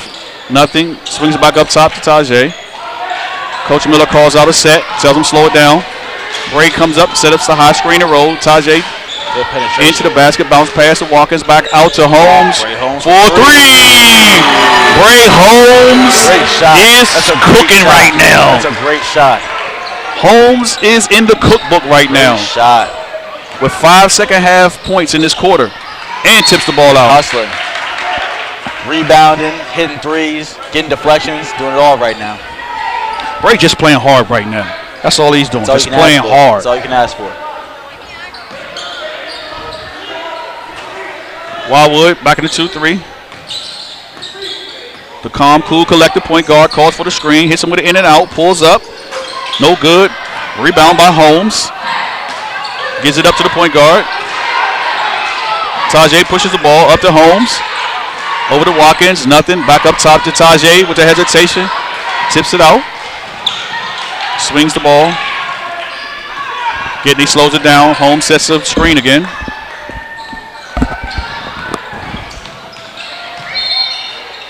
They got to work on that. Keeping the ball low. The guards got to work on that. Keeping the ball low. Yeah, because they getting them. They getting them every time. Every time. It's not a foul. Holmes setting the screen again. A little bit of dribble handoff action. Tajay with the floater game. 37-28.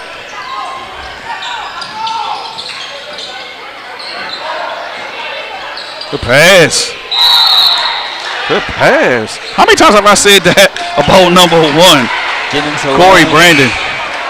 Dish it off. True point guard. Yeah. Point guard right now. What did they call right there? Travel. Travel. Travel on the dump off. On the dump off. Jefferson with the full court pressure. But they don't have anybody on the ball. Now he's on the ball. No, double teaming in point guard.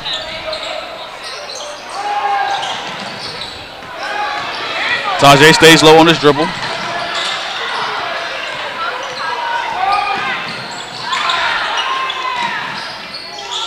Pulls a three from the corner, short. Kari Yates with the rebound, brings it back out, settles down. Gets to the bucket and the pass, drop off to Watkins. Watkins is silently killing. He's tough. I like him a lot. Very tough. Watkins is not doing too much. He's doing just enough. Playing within himself. Yep. Rebounding. Yep. Finishing. That's all he's doing. Is he in 8th grade? I believe so. 8th grade.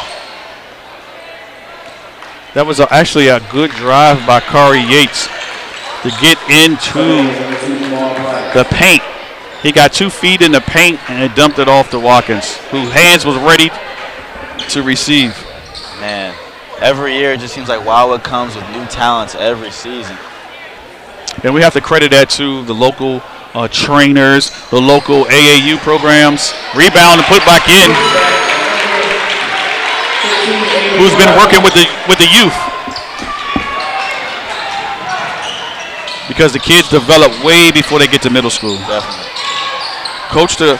Credit to Coach Miller as well. He works with them when he has them, but a lot of that is done in the off season with the trainers and their parents and AAU programs. Deep three. Oh, in and out. Rebound by number 33. And foul on Kari Yates on the reach in. Wildwood had extended his lead 41-28.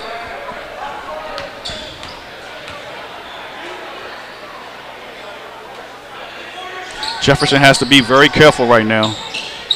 No fouls here. Good hezzy, good dump ball. Man. That's it by number 1, Corey Brandon.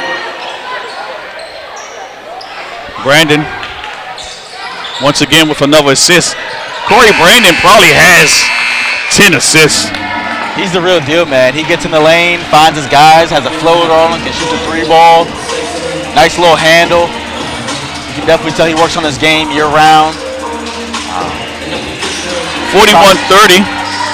Wildwood extended the lead, and they did all that with the leading scorer, Cam, on the bench.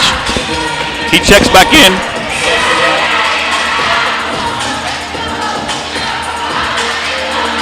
Once again, thank you for joining us on Home Team Sports. I'm your host today, Tommy Murray, a.k.a. The Divine One, along with Money Mar Marcus Roper, here at the Cougars Cage in West Virginia. First annual Jefferson County Middle School Showcase. We've had a great day of basketball today as Hoppers Ferry defeated Johnson Middle School. Shepherdstown defeated Cape and Bridge out of West Virginia.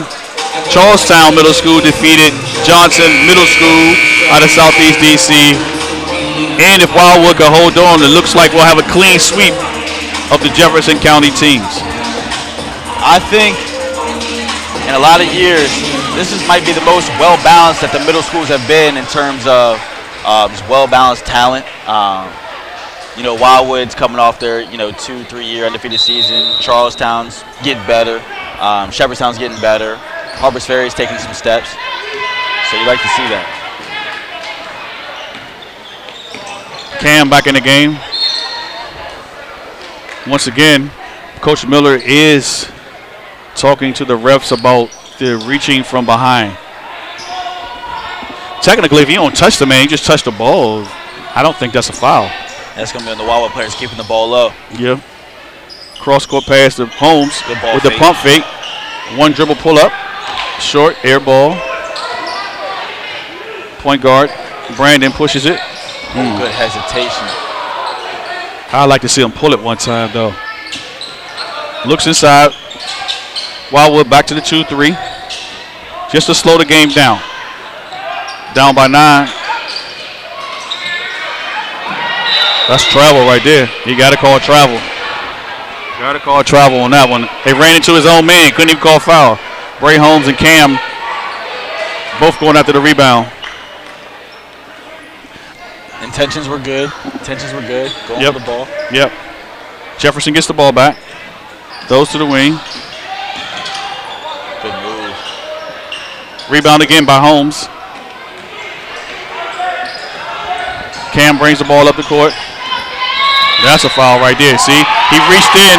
Oh, he counted that? He called the foul at the top of the three-point. NBA continuation. From the three-point line? NBA continuation. From the three-point line? That. Oh, my. The foul was called. I wish we had instant replay. The foul was called at the top of the three-point line on a reach-in. Yeah, see, they said basket no good. I'm about to say, that's crazy. You like the effort, though, by Cam. Yeah. But see, on the reach-in again, that time he actually hit his arm. He didn't hit the ball, so he called foul. They go Watkins. Oh, good move. That's a good They move. go Watkins. Watkins is a beast right now in the paint. Yeah. Who's going to get the MVP? I don't even know now. I have to split it. I have to get the co-MVPs. Nah, there's only one trophy. Oh, man. And somebody. They'll share it. Pull up. Off. Rebound. Jefferson Isaiah Young. Won't go away. 11-point game. They got to turn up the pressure a little bit. Composure. Cam brings the ball up the court. Gets by it easy. You seen that foul coming. Hope Cam's okay.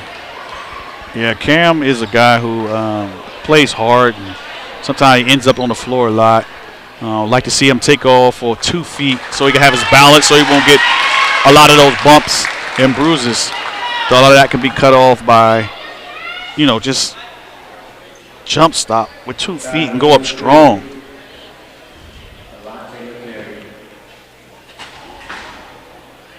On the Jefferson end now.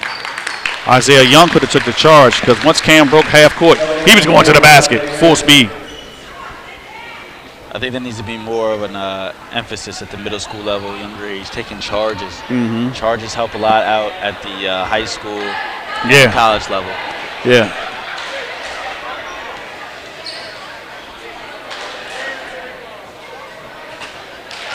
Smart. Coach Miller puts in Tajay, probably one of his better free throw shooters to shoot for Cam, who has to go out because of an injury. Definitely. 44-32. Wildwood is about to start to pull away. You said Cam will be at Jefferson next year. What is he showing you right now as a varsity coach? You help out with the JV guys too. What is he showing you for the high school level right now? Then he's just a go-getter, a bucket getter. You know what I mean? You like his heart, you like his energy. Super athletic, lefty, and can shoot the ball from deep. You know, still had a lot of growing to do, but he's going to be a pretty good player if he sticks to it. As all young players do. Yeah. If you're Washington, Marcus, and it's down, 13? Then you go ahead and start up the bus? No, what do you do? What do you do? What do you do? Not yet. What do you do? We, continue with our press. I think we really talk on the floor. I don't hear much talking from the guys in the press. And as you know, it's hard to press a team without talking. So I think talking will, eliminate these open fast breaks. Maybe cut down the fouling a little bit. You know what I mean? If everyone knows their assignment, and just keep pushing the ball at them. Get in the paint. Be ready to shoot. That's one of the biggest things we're stressing even at the high school level. Is talking on the court. It is not enough chatter on the court. People have to talk on defense. And so, we're right here on the court, and we don't even hear neither team talking on defense. So that's something that the lower level we have to stress, talking on defense. At the high school level, talking on the floor can get you a scholarship. Yeah. Coaches hear a guy's talking on the floor, knows where he's supposed to be, wherever he's supposed to be. They want that for their program. Yeah, you need that. Somebody asks you, hey, well, you got a scholarship for being a good basketball player? No, I'm just a good talker on a basketball court. Man, it can take you far. It can take you far.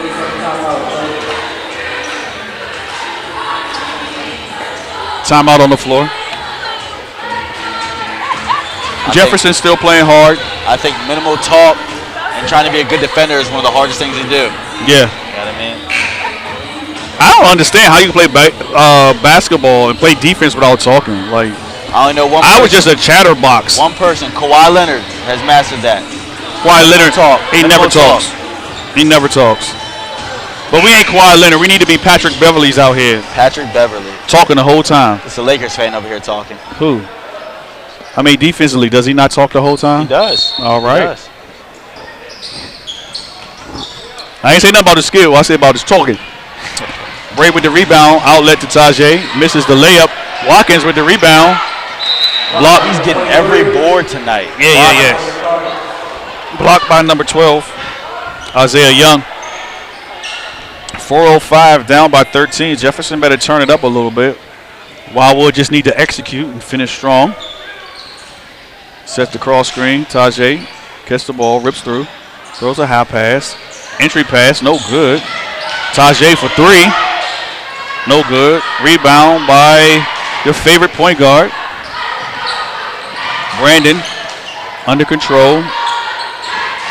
Oh, Young deep. Rebound again by Bray Holmes. Kari Yates. One hand pass up the court. Oh, that's deep. It's up. Short. Bray Holmes with another rebound. That's 2 rebounds. Good take. Rebound. Wildwood just won it right now. Head fake. Tajay again. Another one. Bang.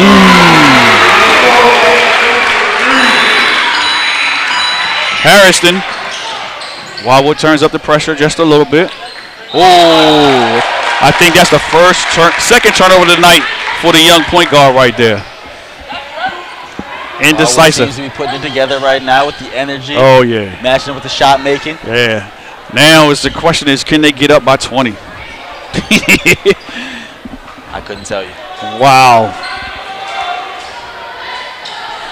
I'm not going to call out no names, but somebody did say Wildwood would win by 20. Someone said Wildwood by 20. I'm not going to say no names either. Kari Yates with the pass. I don't know. The MVP, you know, at first was closing on that 20-point mark. You know, I had the MVP being Cam, but I don't know right now. I'm thinking Watkins. I'm thinking Watkins. They're going to have to share that MVP trophy. Between who? 1 week on, 1 week off. Who? Cam takes it home 1 week. No, but Watkins takes it home another But listen, week. no. First half it was Cam. Watkins been steady throughout the whole game. Rebounding and scoring. I'm going to have to check the box score. Yeah. And he's not scoring on his own off the dribble now. It's because, you know, his players. He's getting the drop off. Just drop it off. Yeah. But you still got to put the buck. Definitely. You still got to do it. You got to put the ball in the basket. You got to do it. He probably has at least 10 to 12. 10 and 12. Ooh, he's got the double-double. I might have to give it to Watkins then.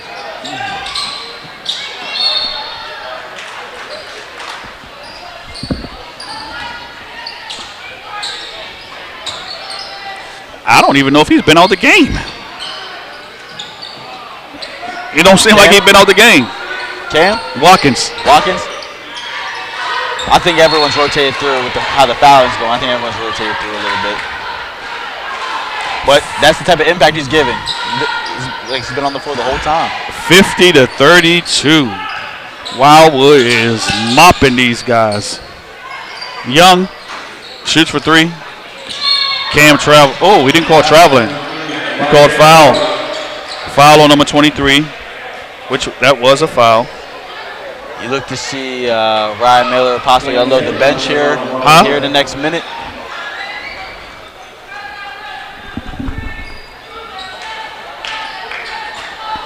I don't know. Coach Miller might keep everybody in and work on this stuff for Monday. You know what I mean? This is a game, but yet also a scrimmage as well. Your first game, you know, you got to maximize the time. Definitely. Get your guys playing together. It's definitely a good tune-up, you know, for the start of conference play coming in on Monday. Tune-up. Wow. An undefeated team for 3 years is your tune-up game? Hey, man. They have confidence in themselves. I like it. Wildwood is the favorites. But I heard it's the team in Berkeley County that wear black and white. Who's that? The Southside Trojans. Are you telling me that's the game of the year this year? I don't know. You can't sleep on Mountain Ridge. You can't sleep on Spring Mills either. Can't sleep on Charlestown, as we see today. Yeah, Charlestown played really hard today. Really hard. But like I told you off air before, the team with the best guards is going to win.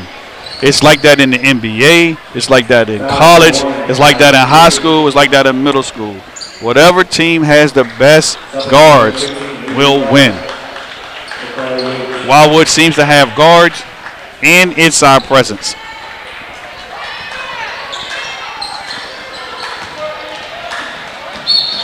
And then when you got that swagger and you haven't lost in 2-3 years, like you don't want to be the team that be like, dang, y'all lost. To lose, yep. I mean, that's pressure, but it's also an expectation. Like we step on the court, we expect to win. I know that's what in the past 3 years? I think it's 2 years, 2 years, counting COVID maybe. Oh, getting he dribbles out of that. Cam shoots another 3. Oh, I don't know. Yeah, 4. I don't know. Him or Watkins for MVP. I don't know. I just like Watkins because he rebounded. I'm telling you, they're taking it both home. Cam, you have it 1 week. Watkins, you got it the next week. 12. I think you know.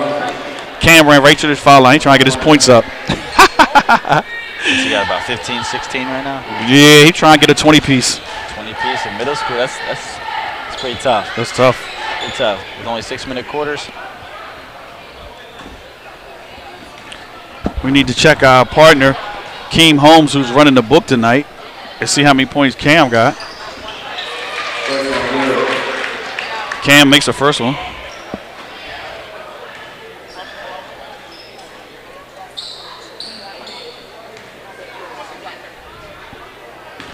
Step to the line for a second one. They might beat these dudes by 30. Coach, do you think it's important to utilize your bench through the course of the season for playoff time? For playoff time purposes. Different coaches believe in different things. Different coaches will play 7 deep. I am one who likes to try, if you have the talent, to go 10 deep because of things happen in life. Told you, Cam trying to get 20. He's on a roll right now. Cam getting a 20 piece. Don't foul. Watkins with the block and the foul. But I believe in lose. The goal is always try to use 8 to 10 for me as a coach. And that's because life happens. People get injured. Unfortunately, some people have great problems. Injuries take place. And so if I'm just working with 5 or 6 and my guard gets hurt and my other guard on the bench doesn't have years of experience or game experience, now I'm in trouble. Definitely. So I try to keep everybody with some playing time, especially if I'm winning. Definitely. You know what I mean? And then what we've seen have happened is sometimes kids on teams, especially in the middle school, they play a lot in middle school, and then they don't come out in high school. Then the kids on the bench come out for high school, but they don't have any game experience because they didn't play in middle school. I guess that's our problem we got to deal with, and I get it. You know, coaches do what they got to do to win. So then, and I can't. In that case, you know, depending on playing time, my advice to all kids, no matter if you start, don't start, work on your game at all times. Be ready for the moment. You got to. Work hard. Watch the game. Go to high school games. Watch the NBA. Watch the college level. But it's nothing like game experience. Definitely. You know what I mean? I can train all I want, watch the game all I want, but I eventually got to get in the game. Yeah, you get on the floor for sure. You got to try. Sure. And you know which is difficult? Middle school is the most important part of an student athlete's life. Those are the years that can make or break you. Definitely. You know what I mean? So I wouldn't really want to be a middle school teacher. I was a middle school coach. It's just hard. It's just hard. Because that's when the student athlete can go up or they can go down. That's the most time when they form and they develop. Coach, as how an was individual. your last year coaching at the middle school level before you went to the high school level? How was that whole experience for you from your whole time middle school to your last year, then moving on to the high school level? It was stressful. It was stressful because we were winning, right? I had to replace Coach Richard Lewis. He just came off a championship. You know what I mean? So then you had to come back with yourself and others on the team, and the expectation was high. We had a really good team, and it was other teams, so it was stressful. But I loved it. It was a great experience. Learned a lot. Definitely learned a lot, which helped me become a better coach at the next level. But even coaching now, I still see the importance at the middle school level for development. Definitely. I just believe that's the most important time. Definitely.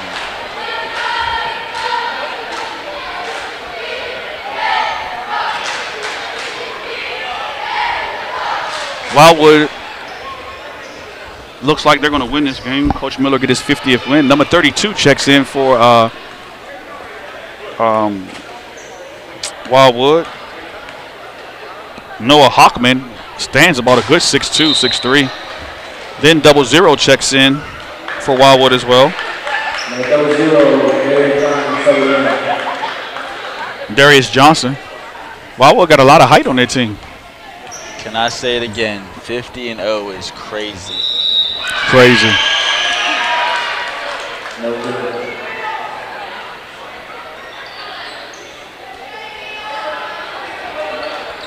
Some people will argue that is great coaching. Others will argue the talent level was down. You know what I mean? Others will argue COVID year. Oh, he called double dribble. He didn't even touch it with his other hand. If anything, he should have called a carry. It might be our angle, I don't know. Man, he didn't touch the ball. He was all left hand on that. He hit him with the hesitation, then hit him with the in and out.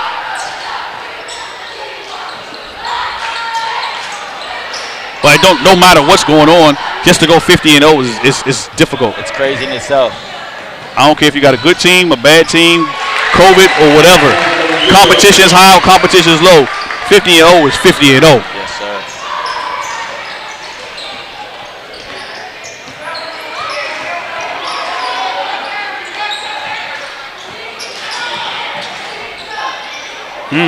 Little number 10, shut that floater. Amir Muhammad.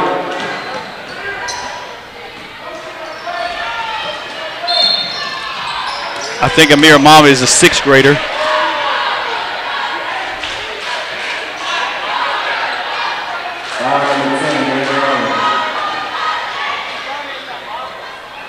We need to find out who are they picking for the MVP. Well, we'll find out in a second.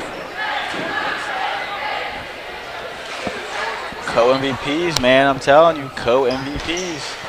They're not going to pick no co-MVPs. I'm telling you that. Watch.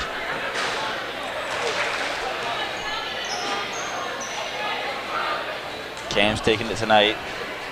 Watkins got it tomorrow. Trey back off at school.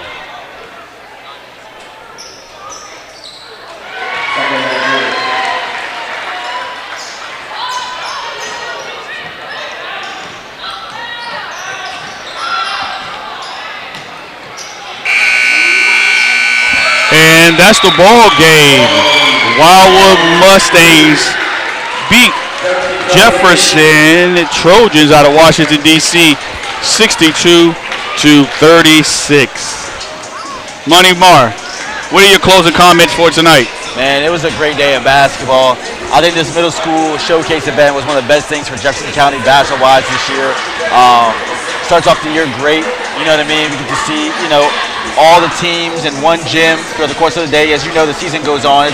All the teams play on the same night in different locations.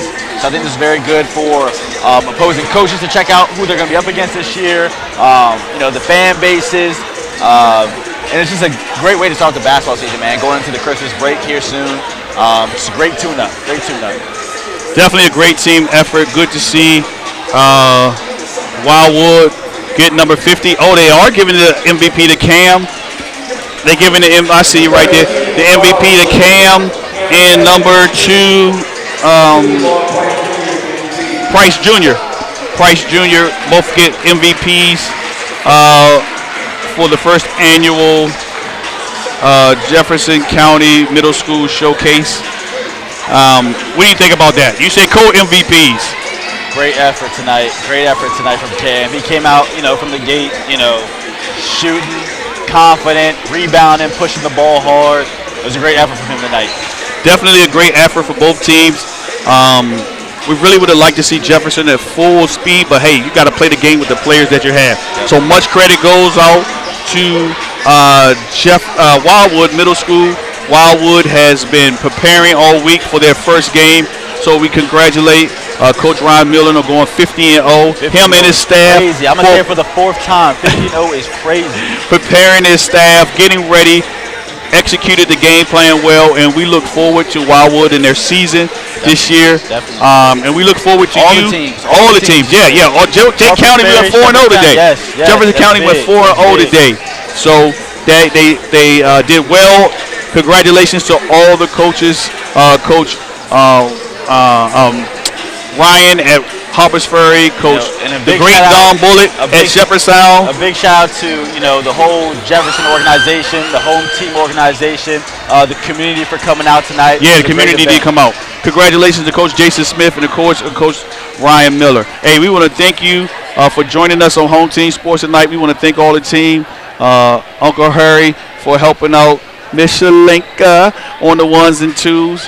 I thank you, Money Mar. Thank all the announcers. Appreciate hey, it. We look forward to you all joining us next week as we start a full season of E-Pack basketball. I'm your man, Tommy Murray, Divine One. This is my main man, Money Mar. Shout out to CEO Juwan Holmes down in Florida. We love you. Yes, sir. Hey, Home Team Sports. That's where it's at.